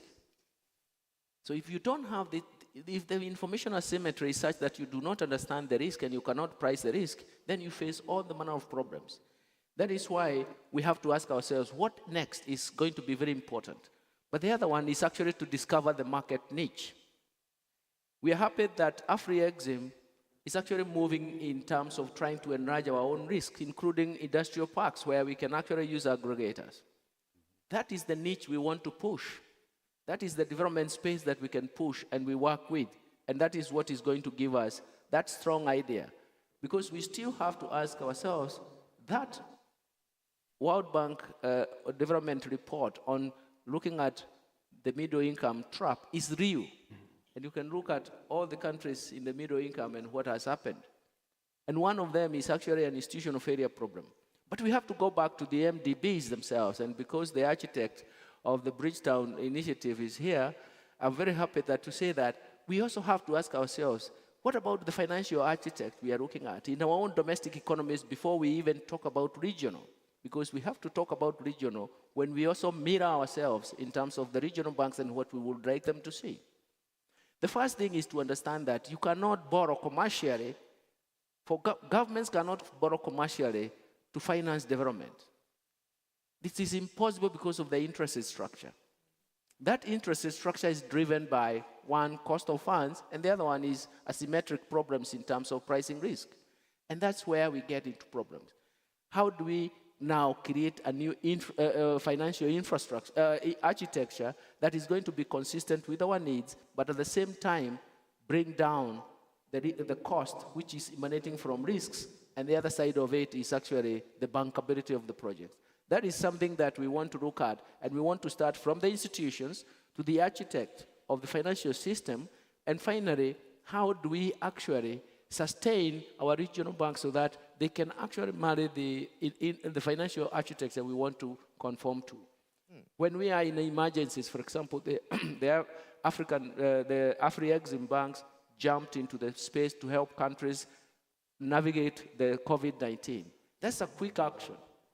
We want to go back into trade. What is inhibiting regional trade is actually a payment system. You can see even remittances had major problems internationally. That is why, because of that frustration, everybody came up trying to create cryptocurrencies, and you can see the kind of pitfalls we get through that. So in a sense, the payment system is going to be the gateway for so many things. One of them is trade, then the other one is investment across the board, including using the PPP, public-private partnership, so that we can even finance regional programs, regional projects. And that's why I'm going back to the institutional issue and the institutional architecture. Thank you. Thank you very much. He joins us with a wealth of knowledge, ladies and gentlemen, and close to 30 years experience as head of government for St. Vincent and Grenadines, His Excellency Ralph Everett Gonzalez. Share with us briefly, I want to ask you a twin question. What's the experience in the Caribbean like in the light of all that we've talked about? But particularly, I want you to delve into the area of what is required to build like the large-scale financial systems that can promote the much-needed investments to promote long-term growth while assisting continental and regional, to confront, short-term economic shocks on the regional front. Thank you very much. I'd like to begin first with a backdrop to link what you're asking with what went this morning. The case was made unequivocally this morning that in order to advance and further ennoble the African and Caribbean civilizations, we have to strengthen the material base of that civilization. And secondly, the point was made this morning that in order to lay that material base for the advance of our civilizations, or respective civilizations, that we have to build modern, competitive, many-sided, post-colonial economies which are at once national, regional, and global. And each of those words is pregnant with real meaning. Inside of the building, the construction of this modern, competitive, many-sided, post-colonial economy, the financial apparatuses are critical. And we have to disaggregate them between development financing, which comes externally, like, for instance, through the World Bank and other international institutions, Caribbean and African development banks, and then, of course, commercial banks and allied institutions. And they have different purposes, as the distinguished finance minister representative from Kenya just spoke about. If we begin with the last aspect, the commercial banks, and since we are here with African Export-Import Bank, I think we have to acknowledge that in an age of the concentration of capital, of monopoly capitalism, small, undercapitalized commercial banks are an anachronism. And small, undercapitalized commercial banks in an age of capital, where those small banks, in addition to being undercapitalized, have liquidity problems, they are a complete disaster. Yeah. So it is important that across the Caribbean and across Africa, where these small, undercapitalized banks are, you have to have an amalgamation of these banks in order to be able to have the requisite level of capital in order to carry out the functions. To lend money, if you're undercapitalized, you can't lend a lot of money. Yeah. And if you can't lend a lot of money, Prof, you can't make money. It's as simple as that. So that's one area that you need to have a policy goal of amalgamation of small, undercapitalized banks. And you have to get rid of all the vanities and all the national considerations and all of those things if you're going to be serious about this business. Now, the Afreximbank is showing us that when you build a large capital base, they have an asset of $32 billion. That's a lot of money. That's why we have those agreements signed this morning, and he's looking to have that rise to 60 billion in assets in another 6 years. That's the sort of a financial institution you're talking about if you're going to mobilize private sector activity or even some state activity. Do I take the point you can't borrow at commercial rates of interest for developmental purposes, especially climate change related events? My brother, who had 500,000 persons, simply had to be removed from particular areas because of climate change issues. There's no way that can be dealt with other than by long-term development monies. You know, 45-year money is at half of 1 percentage point. You get that from IDA, the International Development Association of the World Bank. Yeah. It's the only way you can deal with that. That's right. Then we come to both the development bank and particularly commercial banks. How do we regulate them? The regulation is very important because people, when they put the money in a commercial bank, they want to know that it's not going to go belly up, that their savings are protected, which means you need to have proper central bank regulations. And it is very difficult to have very small countries with individual central banks. In the case of the Organization of Eastern Caribbean States, there are 6 independent countries in the Caribbean. We have a common currency union. We issue a currency. We have been operating this for over 30 years. I was on the Monetary Council for 17 years, for those 30 years. And our EC dollar, Eastern Caribbean dollar, remains stable against the US dollar. $2.70 Eastern Caribbean to $1 US. And through all the changing scenes of life, we have been able to manage this. And that is a great matter of importance. The stability of the financial system and proper regulation of the banking system. These are not ideas of either the left or the right. These are questions of arithmetic. And in fact, proper arithmetic defends the working people.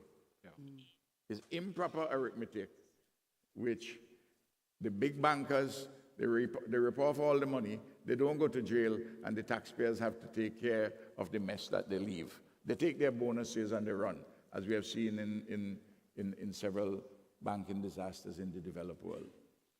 Now we come to the other dimension, financing for development. And this is where the issues raised by Mia Motley and in the Bridgetown Initiative are so critical.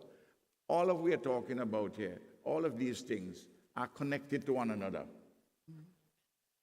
Each of these various segments.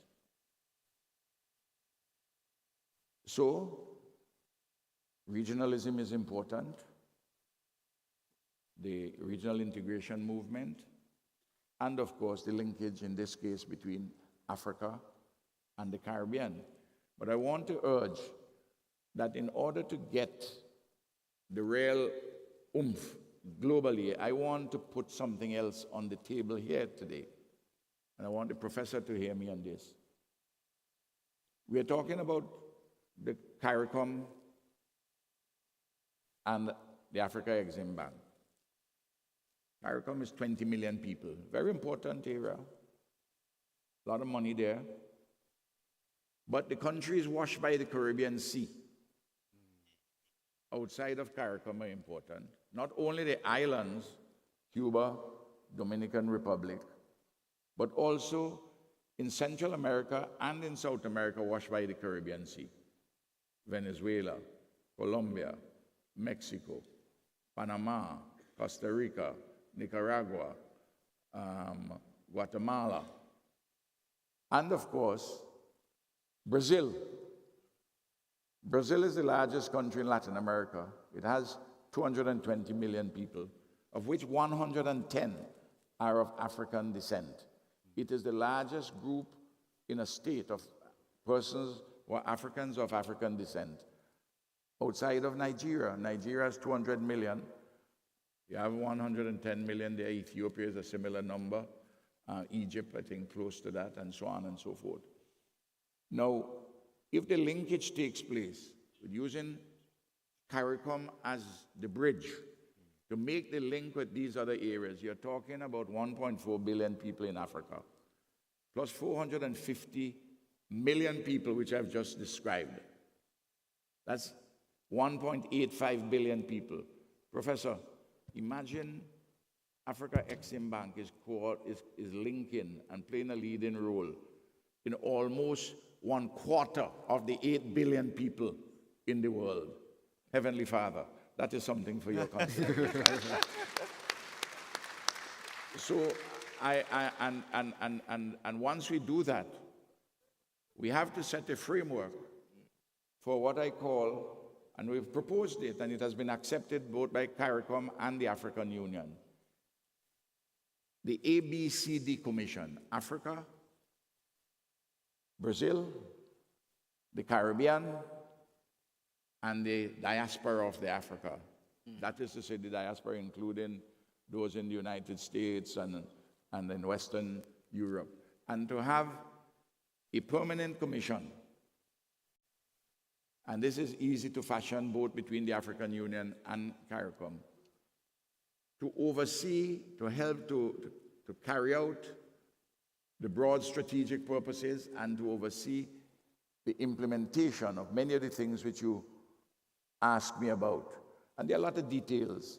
Over my long years in government, I'm 22 years and counting. Oh, okay. I can supply them. But I think it's important at a gathering like this to have a strategic frame as to how we address the problems which affect the villages. Okay. But the villages cannot deal with the problems by themselves. They have to be dealt with nationally, globally, regionally, and globally within the kind of broad strategic frame that I'm talking about. And I'm sorry if I take a little too long, but I had to answer your question in a Given your length of years in service, I'll give it to you. Please, a round of applause. Okay. So you make great cases, you make a great case, I beg your pardon, for, regulation, amalgamation, and, strengthening of the base and all, which leads me to Egypt, a very, sophisticated market, very established market in the financial space. I want to ask you, in the case of financial institutions expanding, they may be susceptible to global competition and ideological and policy attacks. How do we protect our continental and national financial institutions to deliver on their mandate? Thank you very much for the question. And let me say that there is one point we have to consider at this period of time. Given some external shocks we have been witnessing for the last 3.5 years, and most of them, or all of them, coming from outside the continent. The virus, the interruption to the supply chain, the high inflation, the war in Europe, and all of these together affected most of the people on the continent. And some people saying, oh, what about tomorrow? What are we going to do if we have more external shocks? Should we have a different financial institutions to, or different financial architecture to be able to address that, to concentrate more on the mechanism to address these external shocks? By the way, one of the shock and big shock is the high inflation. look at the main cause for the high inflation. With the COVID-19, trillions of dollars, euros were injected to the people who spent 2 years staying in their homes. So when you opened, they started to spend. When they started to spend, the imbalance between supply and demand emerged, and as a result, inflation started to go high. And the solution, tied the monetary policy. Increase interest rate. Increase interest rate, double effect, high inflation, high cost of finance. And who's paying the price? Those who are depending on others, depending on outside. So we started to pay more to get our need of food and energy. We started to pay more to get our need of financing. We started to reduce our local currencies. And our people started to suffer. So the question now, what about tomorrow? If we have more of such shocks, it means that our financial institutions must be, from now, ready for more shocks, more virus, more to the international wallet of what is we have witnessing now, and the issue of financing our development. So we need our financial institutions to come together, to integrate together.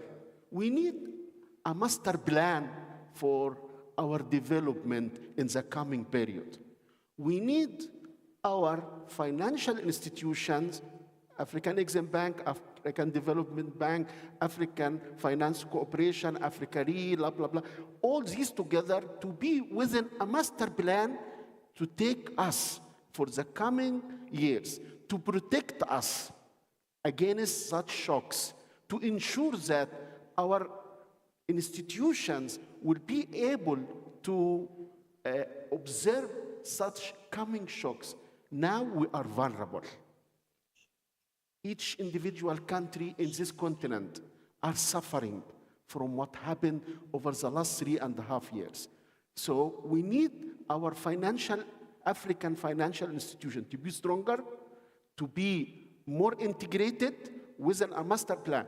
If we want a successful integration, whether for currency, whether for trade, whether for settlement, it means our financial institutions must work together on a comprehensive master plan to lead us for a specific period to achieve specific objectives. We are talking about Central Bank of Africa. We are talking about single currency. We are talking about settlement system for our local currency.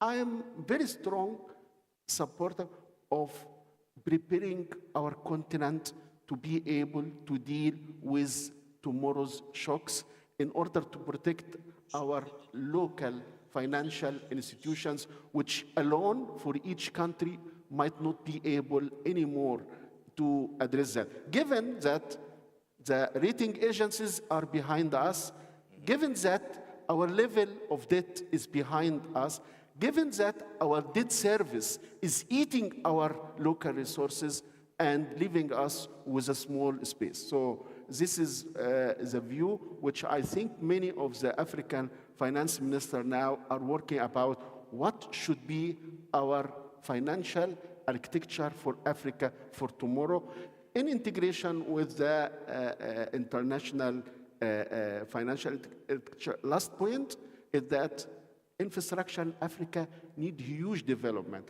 I believe the new development bank, which is a BRICS group have created, is concentrating on develop the infrastructure, financing the infrastructure, which I believe Africa needs such a mechanism of such the new development bank for the BRICS groups, which concentrating more and more on financing infrastructure. Without a good infrastructure in Africa, we will continue for years talking about trade between us, which is not easy because we have problem with our infrastructure, with our roads, with our railway, with our flights between our continents. Thank you very much. Lovely interventions. Your Excellency Mohammed, thank you very much. Talk of shocks and talk of volatility, and I can talk of Ethiopia coming from a very troubled past where your economy was greatly challenged by drought and other things. You've come out as a very shining example of resilience and recovery. I want to ask you in the same light, the question I've asked your colleague, the Finance Minister for Egypt, but I want to also add this bit to it.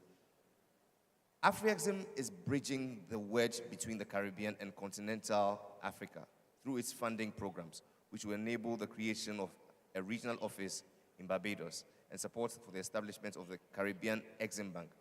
How do we empower this determined institution to do more to foster inclusive growth among Africans irrespective of location?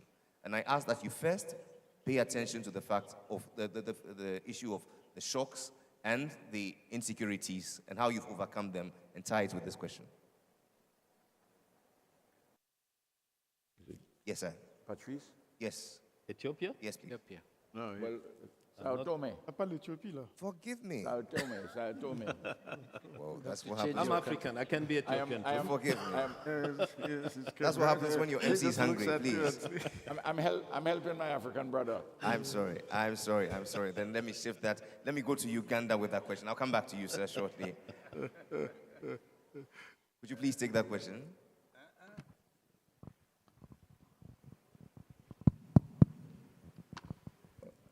How you've overcome shocks and volatility, and how we can also, support Afreximbank in their quest to develop in the Caribbean.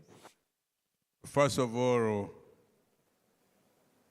I wish to bring greetings from my president, who could not come to attend these very important meetings, but he wishes all very well, Dr. Orama. Now, let me first handle my subjects, which I thought I should mention. We all are talking about development of the African continent.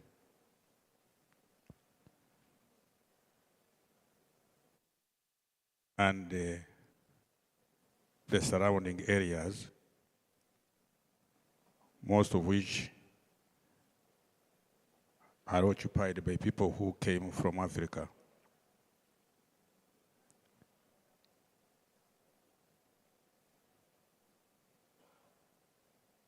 The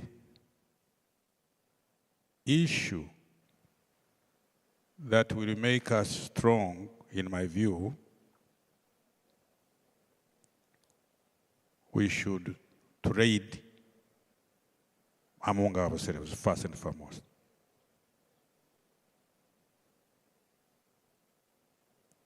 We have an instrument that the AU gave us, the African Continental Free Trade Areas.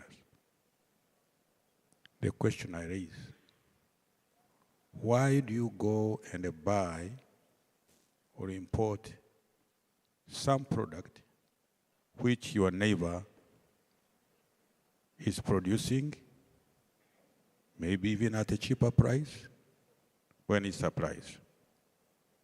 How do we strengthen ourselves when we act in that manner? That's question number one. Okay.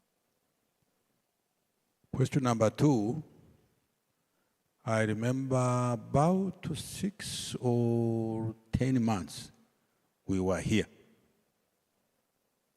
talking about the Pan-African payment and settlement system. Again, I brought his presence, my presence comment, And the comment was, when are we to have a payment system that will not, and somebody I think yesterday very nicely talked about this, or this morning, why should I pay Kenya in dollars? We are neighbors. Or Tanzania, or Malawi, or Rwanda, or DRC Congo. Why don't we look for a system that I do not have? Remember, I don't know whether you are the one officiating that time. Sure.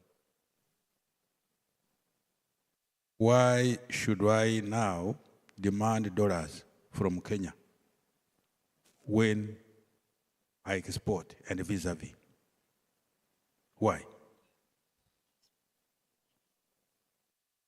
I would like that this meeting helps me to answer that question. Why? And when we left, we were all upbeat that we are going to find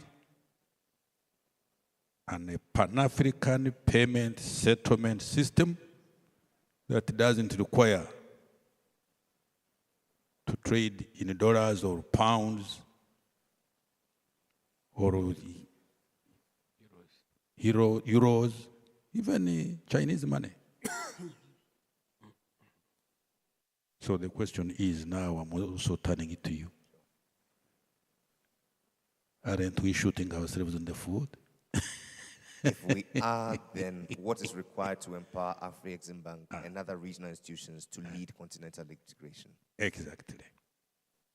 I thought I should begin with those two issues, okay, so that somebody who has the knowledge and expertise, or somebody who has got the power to see how we sort out this. Now, going to your question, yes,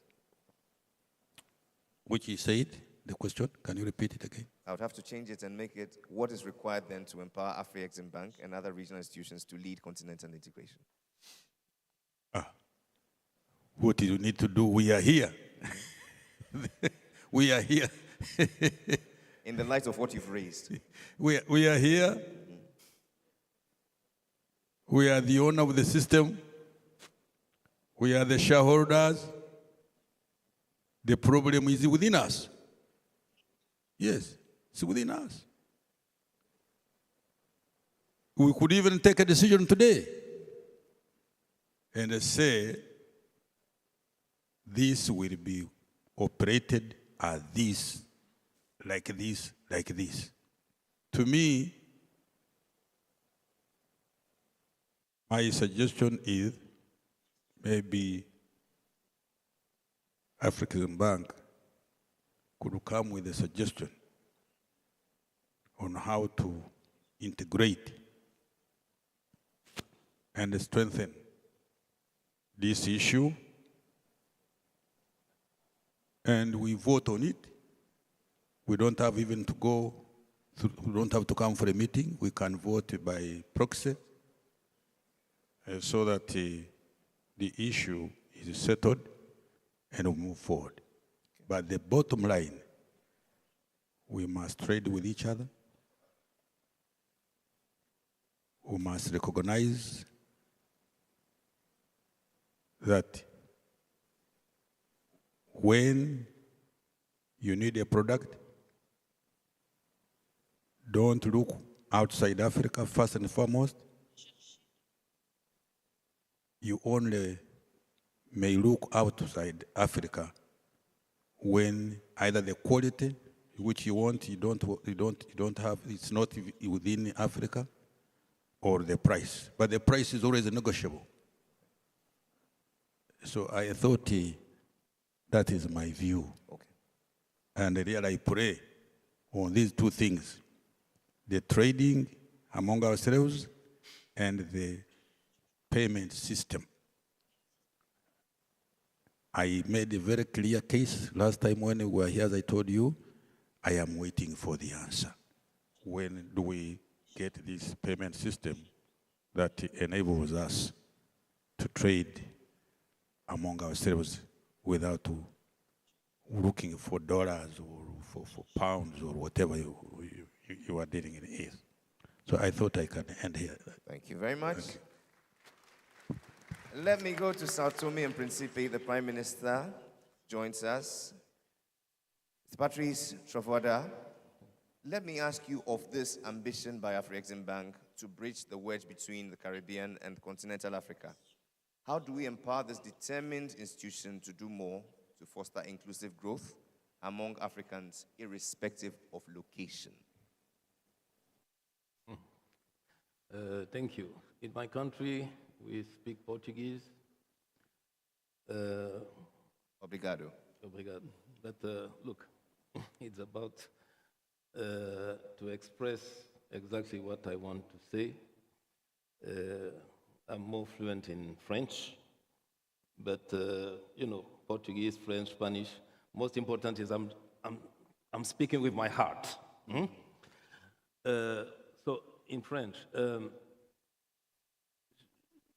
aujourd'hui, ici, je n'ai pas eu l'impression qu'on est en train de débattre la finance. On est en train de débattre beaucoup plus que la finance. Nous avons eu beaucoup d'interventions sur un panafricanisme politique, mais parce que nous avons avec nous nos sœurs et nos frères des Caraïbes, il ne s'agit pas seulement de l'Afrique. Il s'agit d'un complexe historico-géographique qui nous amène à être ici ensemble et à chercher à trouver des solutions ensemble. Le monde a changé depuis 3 ans à peu près. Les discours politiques sur le continent africain n'ont pas beaucoup changé. On aurait pu entendre aujourd'hui Sankara, Sékou Touré, on a entendu Nkrumah, mais je crois que la différence aujourd'hui ici, c'est qu'on a Afreximbank. C'est-à-dire qu'on a quand même du concret. Et je voudrais saluer le président Orama, parce qu'effectivement, ce que Afreximbank a fait en 30 ans nous montre à tous qu'il est possible si nous mettons en marche toute une série d'actions nécessaires. Les Caraïbes et avoir amené cette coopération entre l'Afrique et les Caraïbes, c'est essentiel. Nous ne partageons pas seulement la mémoire, l'histoire, le sang, les larmes, mais nous partageons aussi beaucoup de similitudes du point de vue économique. On parle du commerce, mais on parle aussi du tourisme. Ma sœur Mia nous a parlé aujourd'hui du tourisme, le frère aussi des Bahamas nous a parlé du tourisme. Nous partageons aussi les questions d'énergie et de préservation de l'environnement. Donc, effectivement, d'un point de vue concret, Afreximbank a mené effectivement des voies de coopération qui sont tout à fait possibles. Alors, moi, je viens d'un petit pays. Je viens d'une petite île isolée qui a beaucoup de similitudes avec les Caraïbes et nous sommes les champions de l'intégration. Il faut intégrer. Nous sommes trop petits, nos espaces économiques sont trop petits et nous n'allons pas survivre si nous ne travaillons pas ensemble. Et cette intégration doit être basée sur la solidarité. Et lorsque on a amené ce concept ABCD, Afrique, Brésil, Caraïbes et diaspora, ça montre effectivement qu'entre nous, il doit y avoir ce courant de solidarité. Pour le reste, je dirais que c'est possible. La crise de ces 3 dernières années est une opportunité pour nous de travailler ensemble. Nous avons compris, nous tous ici, nous savons comment sont nos relations avec le FMI. Mais le FMI, pour la guerre en Ukraine, a changé ses règles. Avant, le FMI n'intervenait pas dans des pays en conflit. Ben, ils ont changé les règles. Aujourd'hui, ils appuient l'Ukraine. Bon, donc, comprenons-nous bien. C'est-à-dire qu'il faut qu'on réfléchisse et qu'on sache où est notre place dans le monde. Mais en sachant où est notre place, nous devons aussi avoir conscience de notre puissance. Et il est temps effectivement de travailler ensemble. Donc, renforcer Afreximbank ou quelle que soit la banque africaine qui a la même vision qu'Afreximbank, c'est une obligation. Faire en sorte que la bancarisation en Afrique évolue, c'est une nécessité pour les ressources. Et aujourd'hui, grâce au mobile money et d'autres systèmes de paiement, nous pouvons renforcer la bancarisation. Qu'il y ait beaucoup plus d'institutions financières africaines fortes, c'est indispensable. Parce qu'aujourd'hui, les banques étrangères qui sont en Afrique n'analysent même pas le risque. Elles analysent le compliance. Et ça devient de plus en plus critique pour nous. Parce qu'elles disent, nous sommes des banques dont l'actionnariat est européen, est américain, et nous, on a notre compliance. Ce n'est plus un problème de risque d'investissement en Afrique. Donc, tous ces signaux nous obligent à travailler ensemble. Et je pense que c'est possible de travailler ensemble. Une des questions par rapport aux ressources, ce n'est pas seulement la bancarisation, c'est aussi la domiciliation des profits et des ressources. Bon, parce que dans l'industrie extractive, nous acceptons que l'investisseur étranger qui vient puisse récupérer ses coûts. Mais après, pourquoi est-ce que nous n'allons pas domicilier une partie des profits, ne fût-ce qu'une partie en Afrique, pour aider aussi notre secteur privé national? C'est possible. C'est cet argent de profit qui va encore renforcer d'autres économies qui viennent faire compétition à nos propres pays. Donc, il y a toute une série de mesures que nous devons prendre. Mais il y a aussi une mesure fondamentale pour moi, c'est qu'il faut encourager notre secteur privé national. Et ça, c'est indispensable. C'est indispensable. Il faut réformer nos pays, réformer le système de justice pour qu'on ait les garanties contractuelles. Il faut réformer pour qu'on ait moins de bureaucratie et il faut combattre la corruption. Pour faire en sorte que nos compatriotes, nos frères et sœurs africains puissent effectivement courir le risque d'investissement. Et je m'arrêterai là. Ce que je veux simplement dire, c'est que, au-delà de tout ça, pour nous, il y a 3 choses qu'il ne faut pas oublier de faire en Afrique. Nous sommes le continent le plus jeune. Aujourd'hui, l'Europe aspire, tous nos cadres, tous les gens qu'on a dépensé de l'argent à l'école publique ou à l'université pour former, l'Europe les prend. Donc nous sommes en train d'investir pour l'Europe. Par conséquent, il faut donner de l'espoir à notre jeunesse, à nos cadres, pour qu'ils restent dans nos pays. Donc il faut continuer à investir dans la jeunesse et dans l'éducation. La deuxième chose, nous avons un accélérateur du développement que sont les technologies, que sont l'innovation, la digitalisation, et il ne faut pas rater ce cycle-là. Donc, il faut investir de plus en plus dans ce qui est l'innovation. Et la troisième chose, il faut préserver. Parce que malgré tout, malgré toutes les exploitations dont nous avons été victimes, au niveau de l'environnement, nous sommes encore l'espace qui est le plus préservé. Et il nous faut préserver, et cette préservation, il faut la négocier à la plus haute valeur. C'est-à-dire, préservons et obligeons ceux qui ont détruit la planète à payer beaucoup plus pour qu'on continue à préserver. Voilà, merci. And that was more statesmanly than financial. Please, a round of applause for the Prime Minister. We thank you ever so much. For the next 10 minutes, we want to receive 5 questions, suggestions, comments. If you also want to make a prophecy, we'll take it in good faith. So please, it should be short, it should be straight to the point. Direct them to any one of the panelists, and we'll take them together and answer them all together. Okay, I see a hand at the back. Is there a mic in the aisle?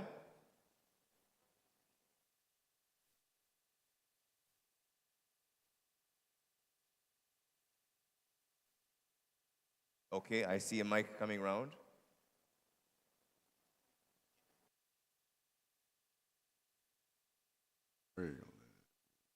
Oui, en face de vous. À droite, en face, à droite. Yes. Do we have a mic?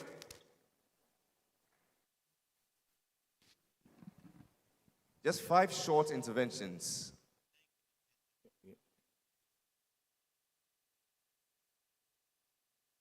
Could I have some assistance, please? Any of the technical crew? Okay, I'll volunteer.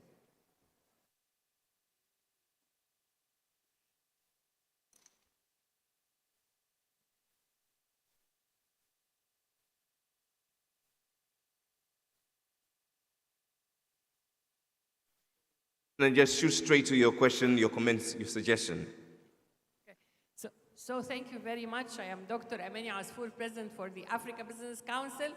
Your Excellencies, we are delighted with all your presence here. We want to know, as Africa Business Council, the voice of the African private sector, how would you kindly assist in having enabling environment, incentives for the investment of the private sector? We know that no SFTA will happen except with the involvement of the private sector. We as private sector would like to have incentives for us, enabling environment, and to have special preferential treatment for procurement for the African products, made in Africa product. How would you also support the young and the women entrepreneurs, the SMEs within the procurement policies of your countries? Thank you very much. That's all we can take for now. We'll take only 3. I thought we could take 5. Let me take my friend here in the middle. The man in the yes, please. Just comments, suggestions. My name is Shegun Ajayi Kadri. I'm Director General of Manufacturers Association of Nigeria. We have had issues about breaking down barriers, tariff and non-tariff barriers. We've also heard eloquently here about the issues of providing the necessary financial support that the private sector needs. I'd like to ask, how about what we are going to trade in Africa?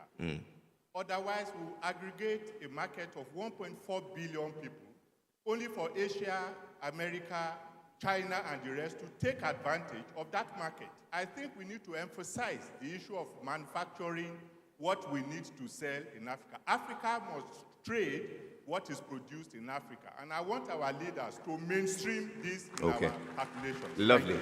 Okay. Let's take the last from the rear, and then we're done. Yes. Okay, madam is at the front, yes? Okay. Thank you. Thank you, the Master of Ceremony. I'm the Commissioner for Agriculture in African Union and the Environment and Blue Economy. I would just like to ask our leaders, what type of policy that we are making in order for us to legalize, to formalize the informal sector, mostly because of the women. This forum here, we're talking about trading. And in my sector, which is agriculture, women are in trading and they're making a lot of inputs, but they are not counted. Can we have a mechanism whereby the informal sector becomes a formal so that we can have our national private sector? I really know that in Africa, we don't have a strong African private sector. what are the mechanisms that Afreximbank, ADB can do to facilitate in terms of gender women empowerment on the informal to formal? Okay, thank you very much. Formalization versus informalization, please.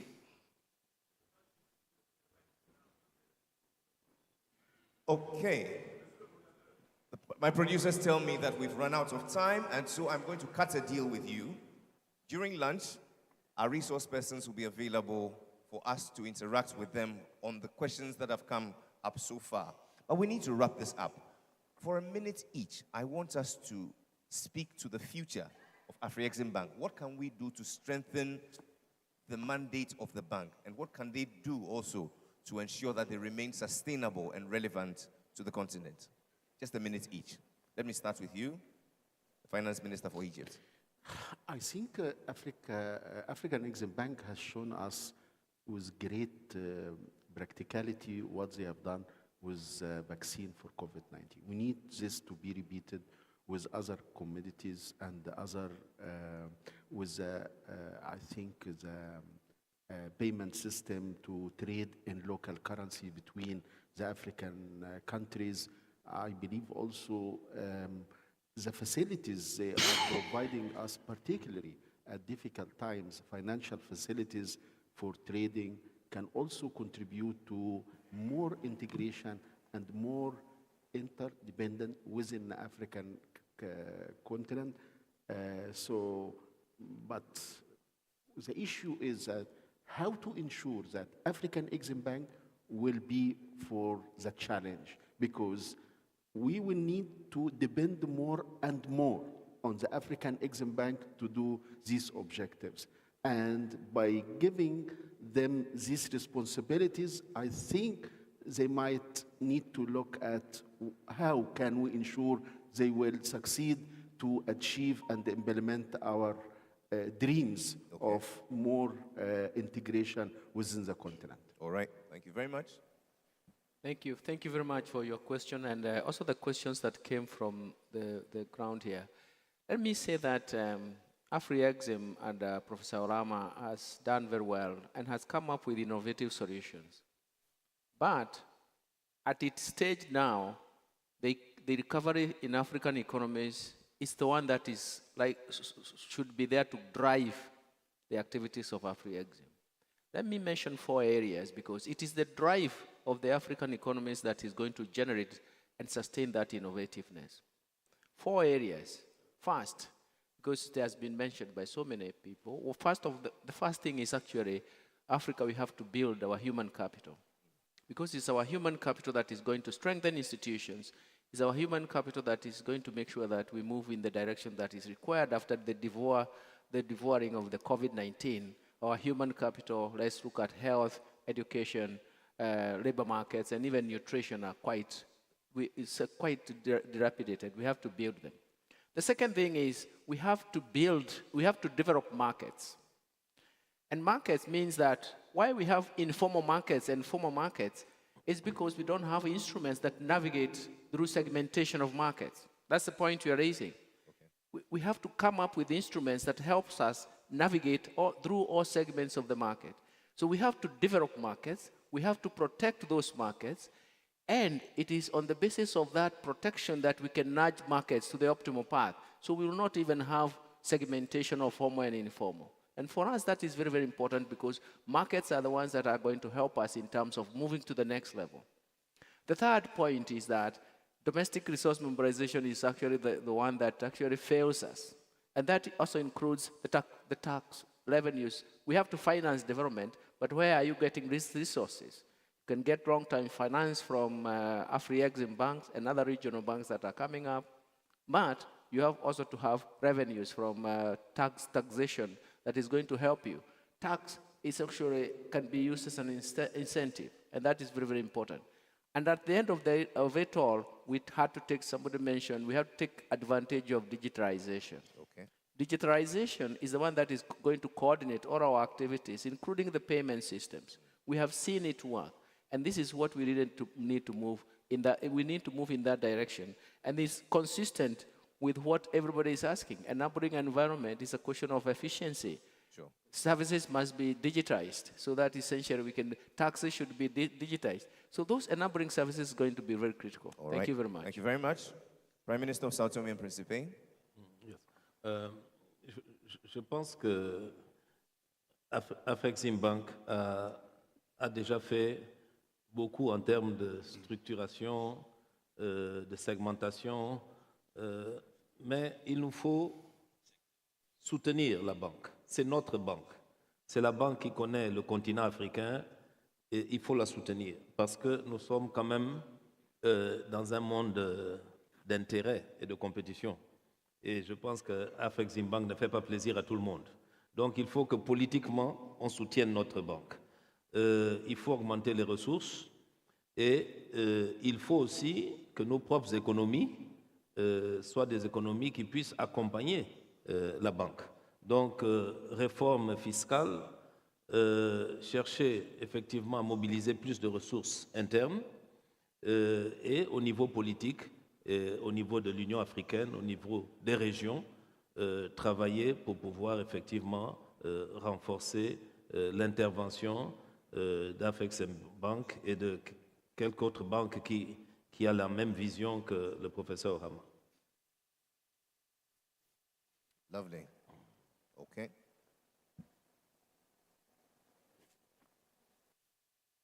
President of Malawi, Your Excellency.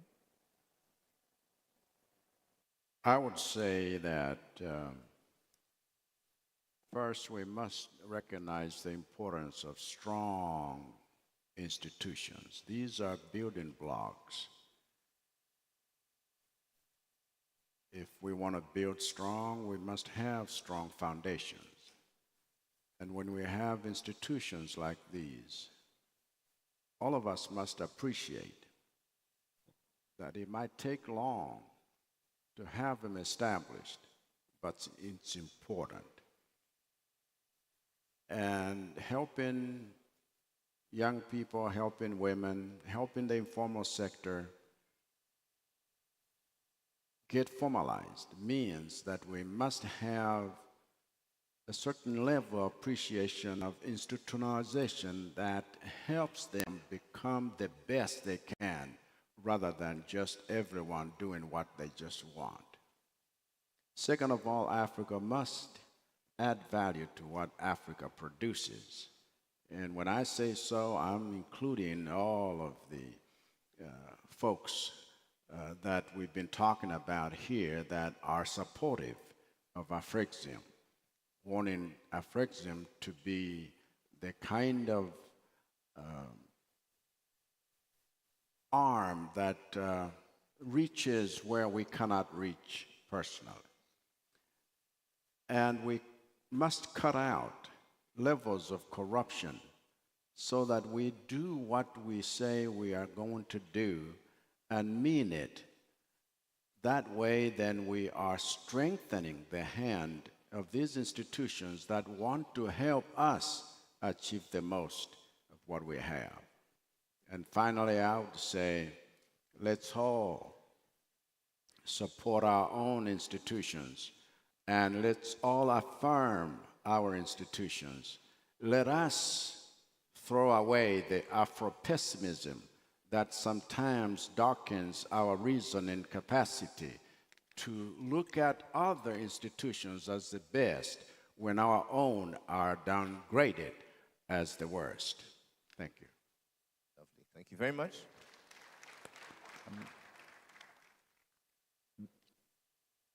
11 countries in the Caribbean have already signed a partnership agreement with Afreximbank.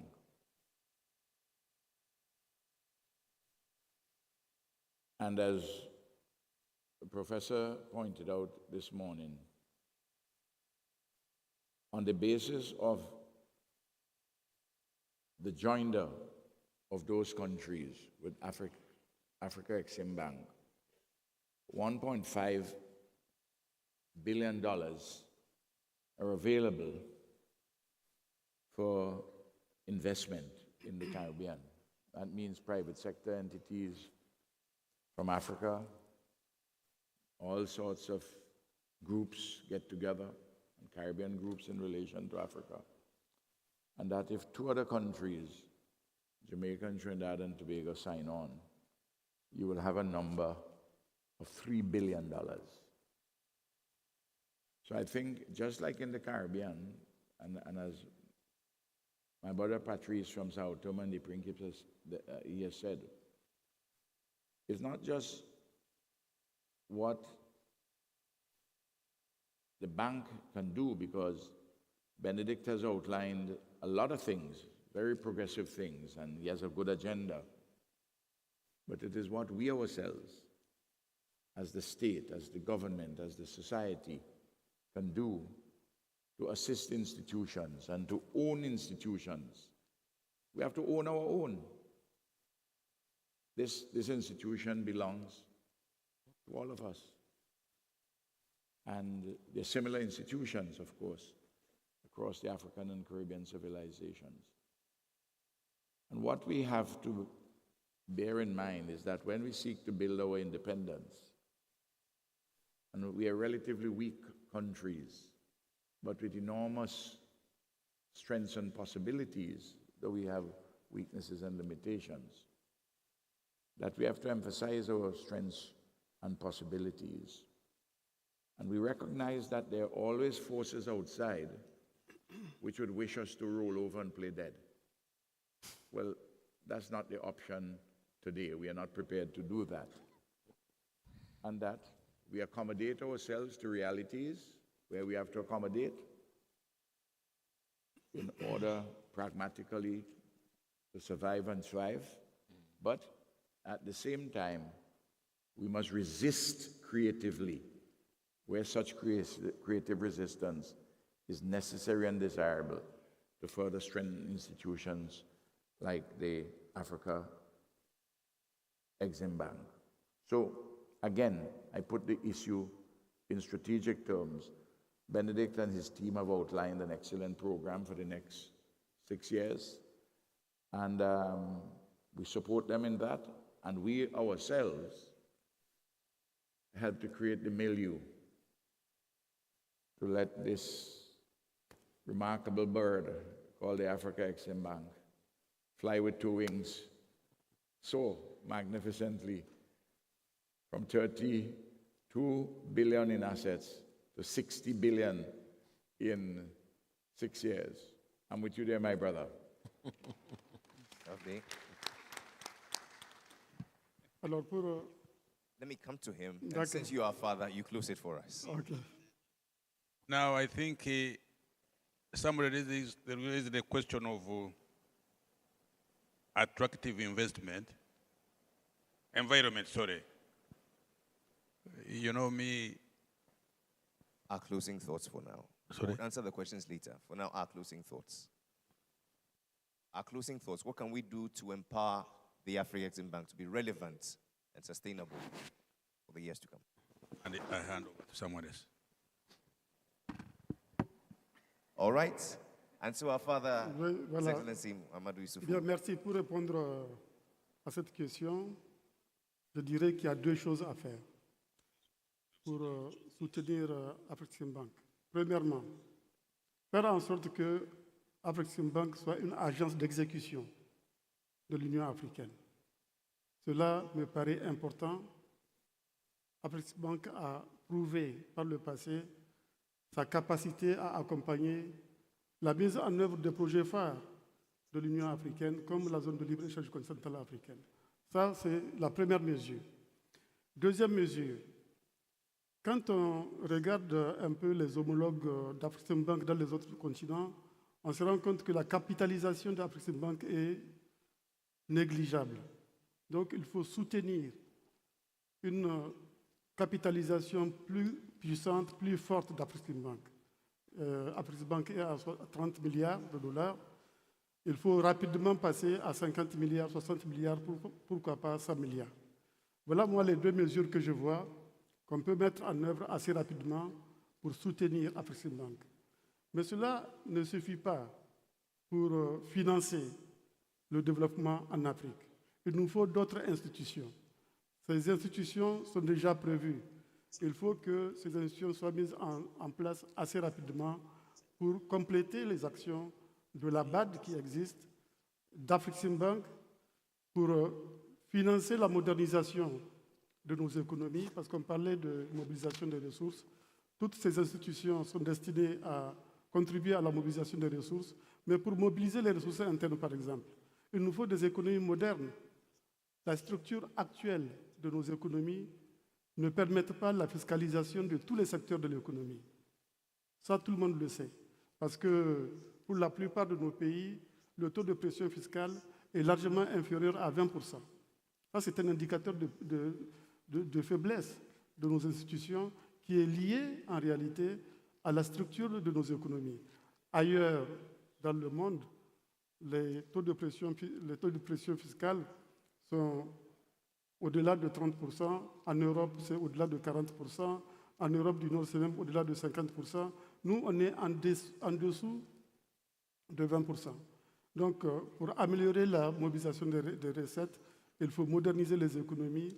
Il faut, par exemple, soutenir le secteur secondaire moderne qui peut permettre d'avoir des recettes fiscales même pour l'État.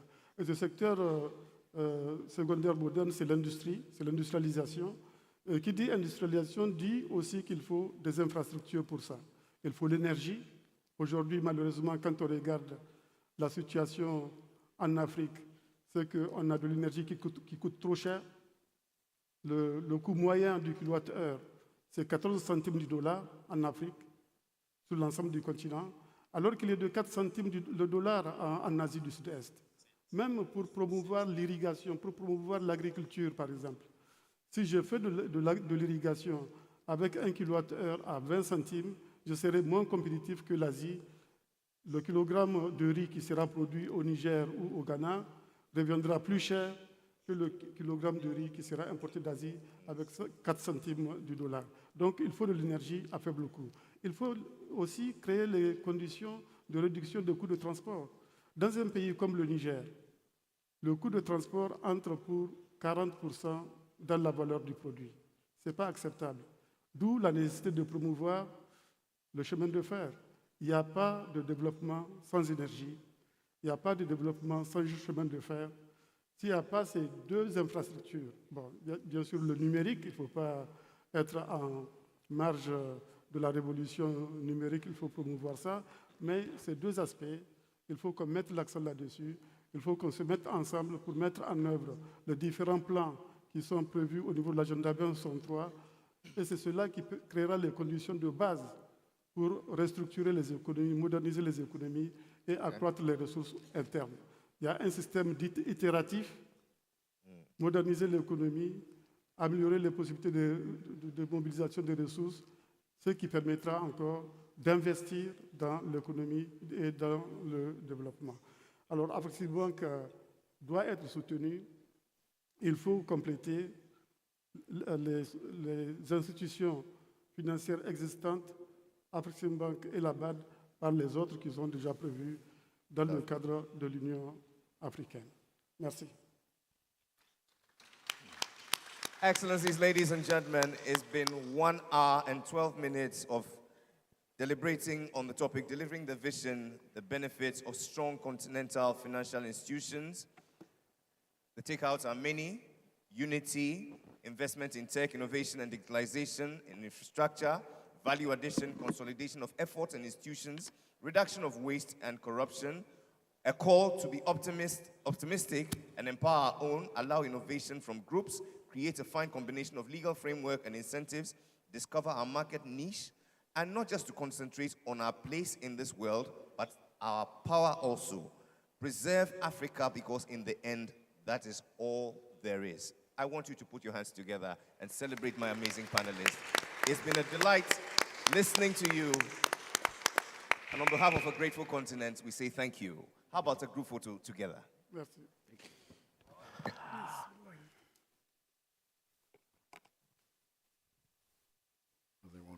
Still having this. A group photo with my panelists. There.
Ladies and gentlemen, please be seated briefly.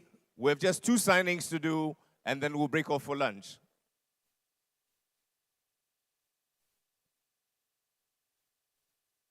Let's begin with UTM Offshore Limited. UTM Offshore Limited. It's an APPF facility agreement.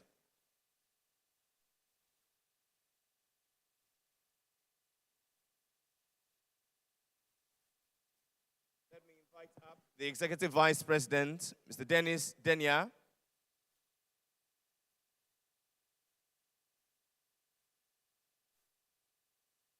And the CEO of UTM Offshore, Mr. Julius Rohn.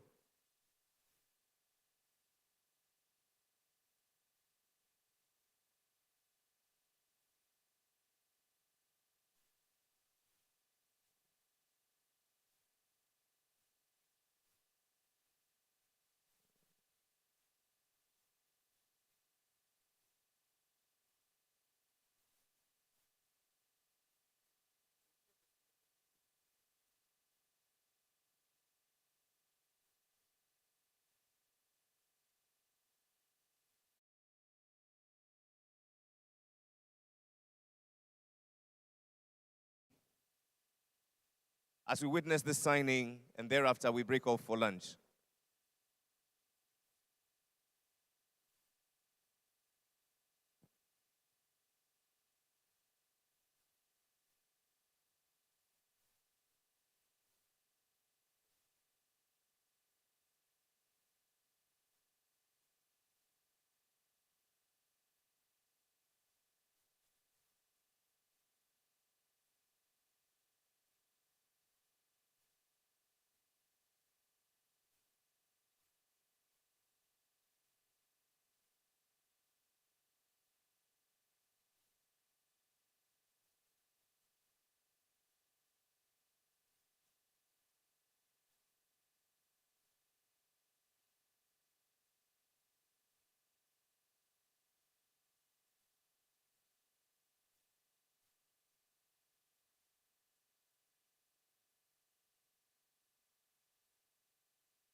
Quickly, I ask that we begin.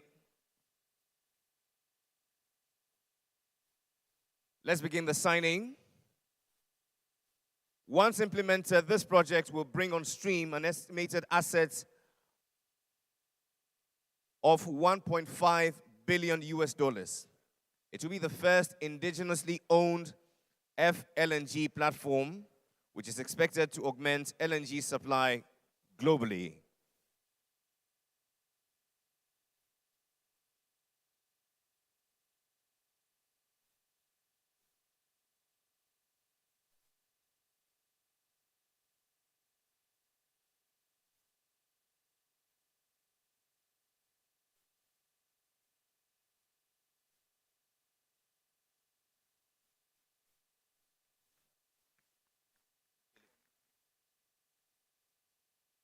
Thank you very much, CEO of UTM Offshore and the Executive President of Afrexim.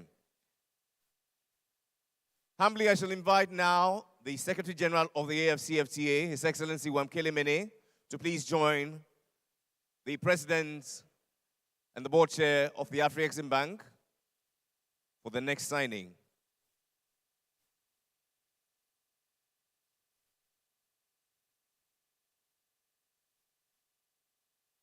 Your Excellency, Ambassador Muchanga, we ask you to witness the signing.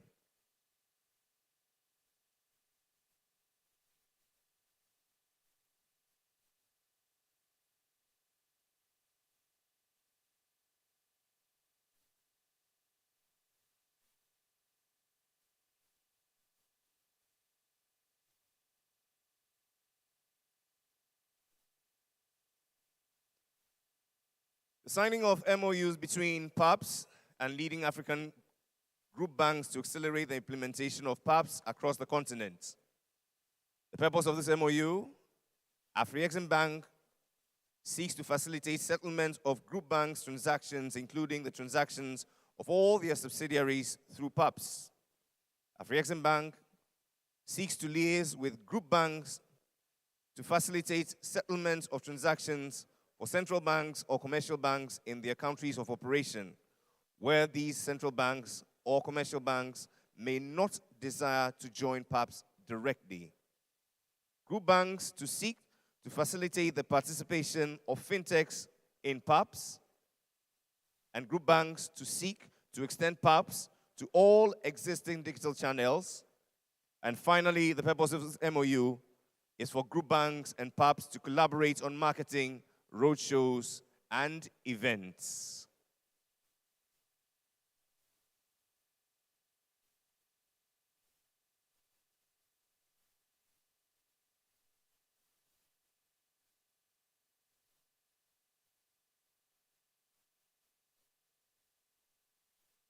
Mr. Arnold Ekpe, respectfully, we invite you.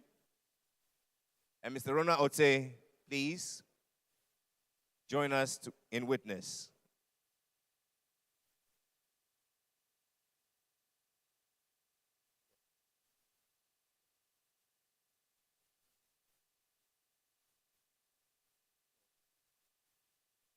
Mr. Victor Eto, respectfully, we invite you.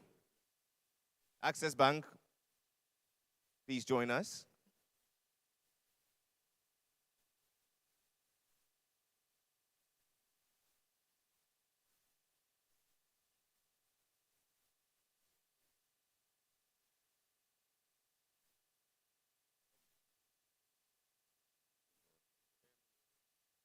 Mr. Jeremy Owori, Group CEO, EcoBank, is here. Mr. Paul Russo, Group CEO, KCB Group. Mr. Sim Shabalala, Group CEO of Standard Bank Group. He's represented by Mr. Kwamina Asumening, I beg your pardon, CEO, Stanbic Bank Ghana. And Mr. Oliver Alawuba, Group Managing Director, UBA Group.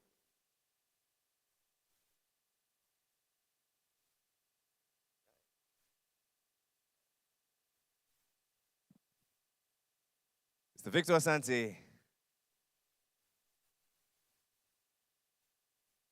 FBN Bank Ghana.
It is now the turn of Mr. Paul Russo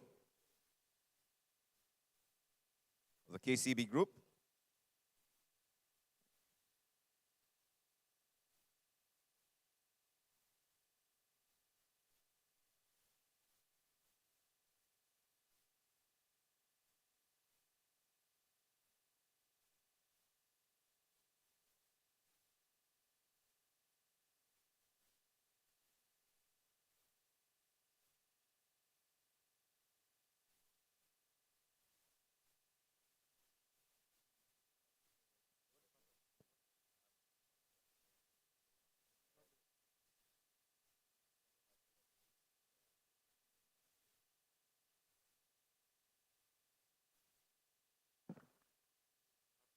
And now the CEO of Standard Bank, represented by Mr. Kwame Nasumening, CEO of Stanbic Bank Ghana.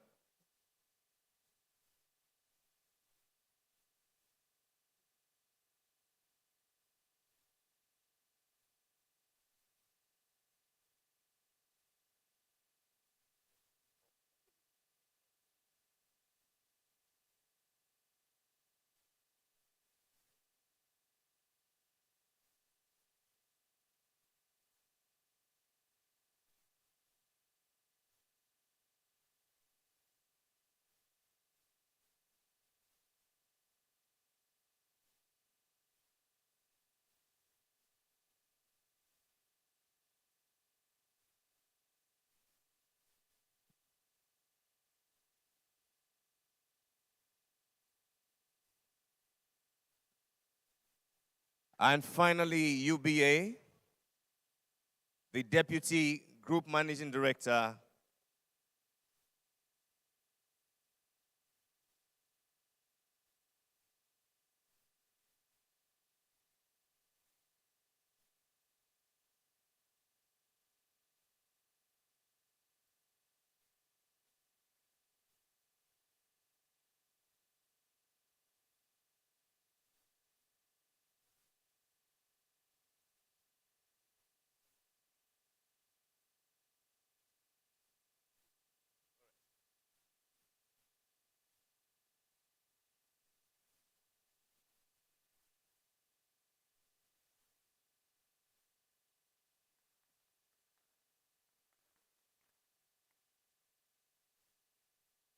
And so one family photo together.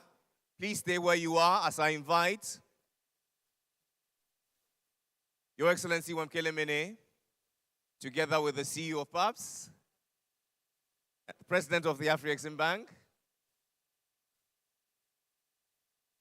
Please. No, let me there. Don't worry. So let's do 1, 2, and then 3 on the third one. Okay, it's fine. Okay. And so let's all flank.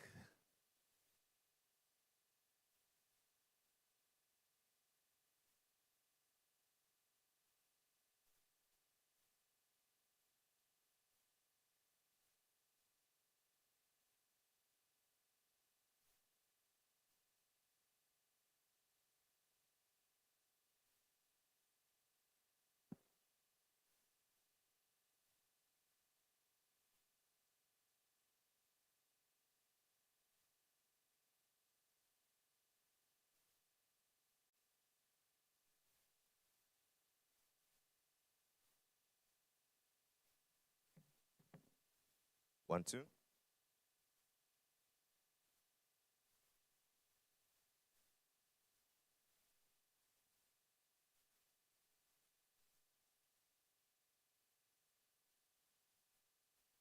Because you're not trading in dollar, you're not smiling.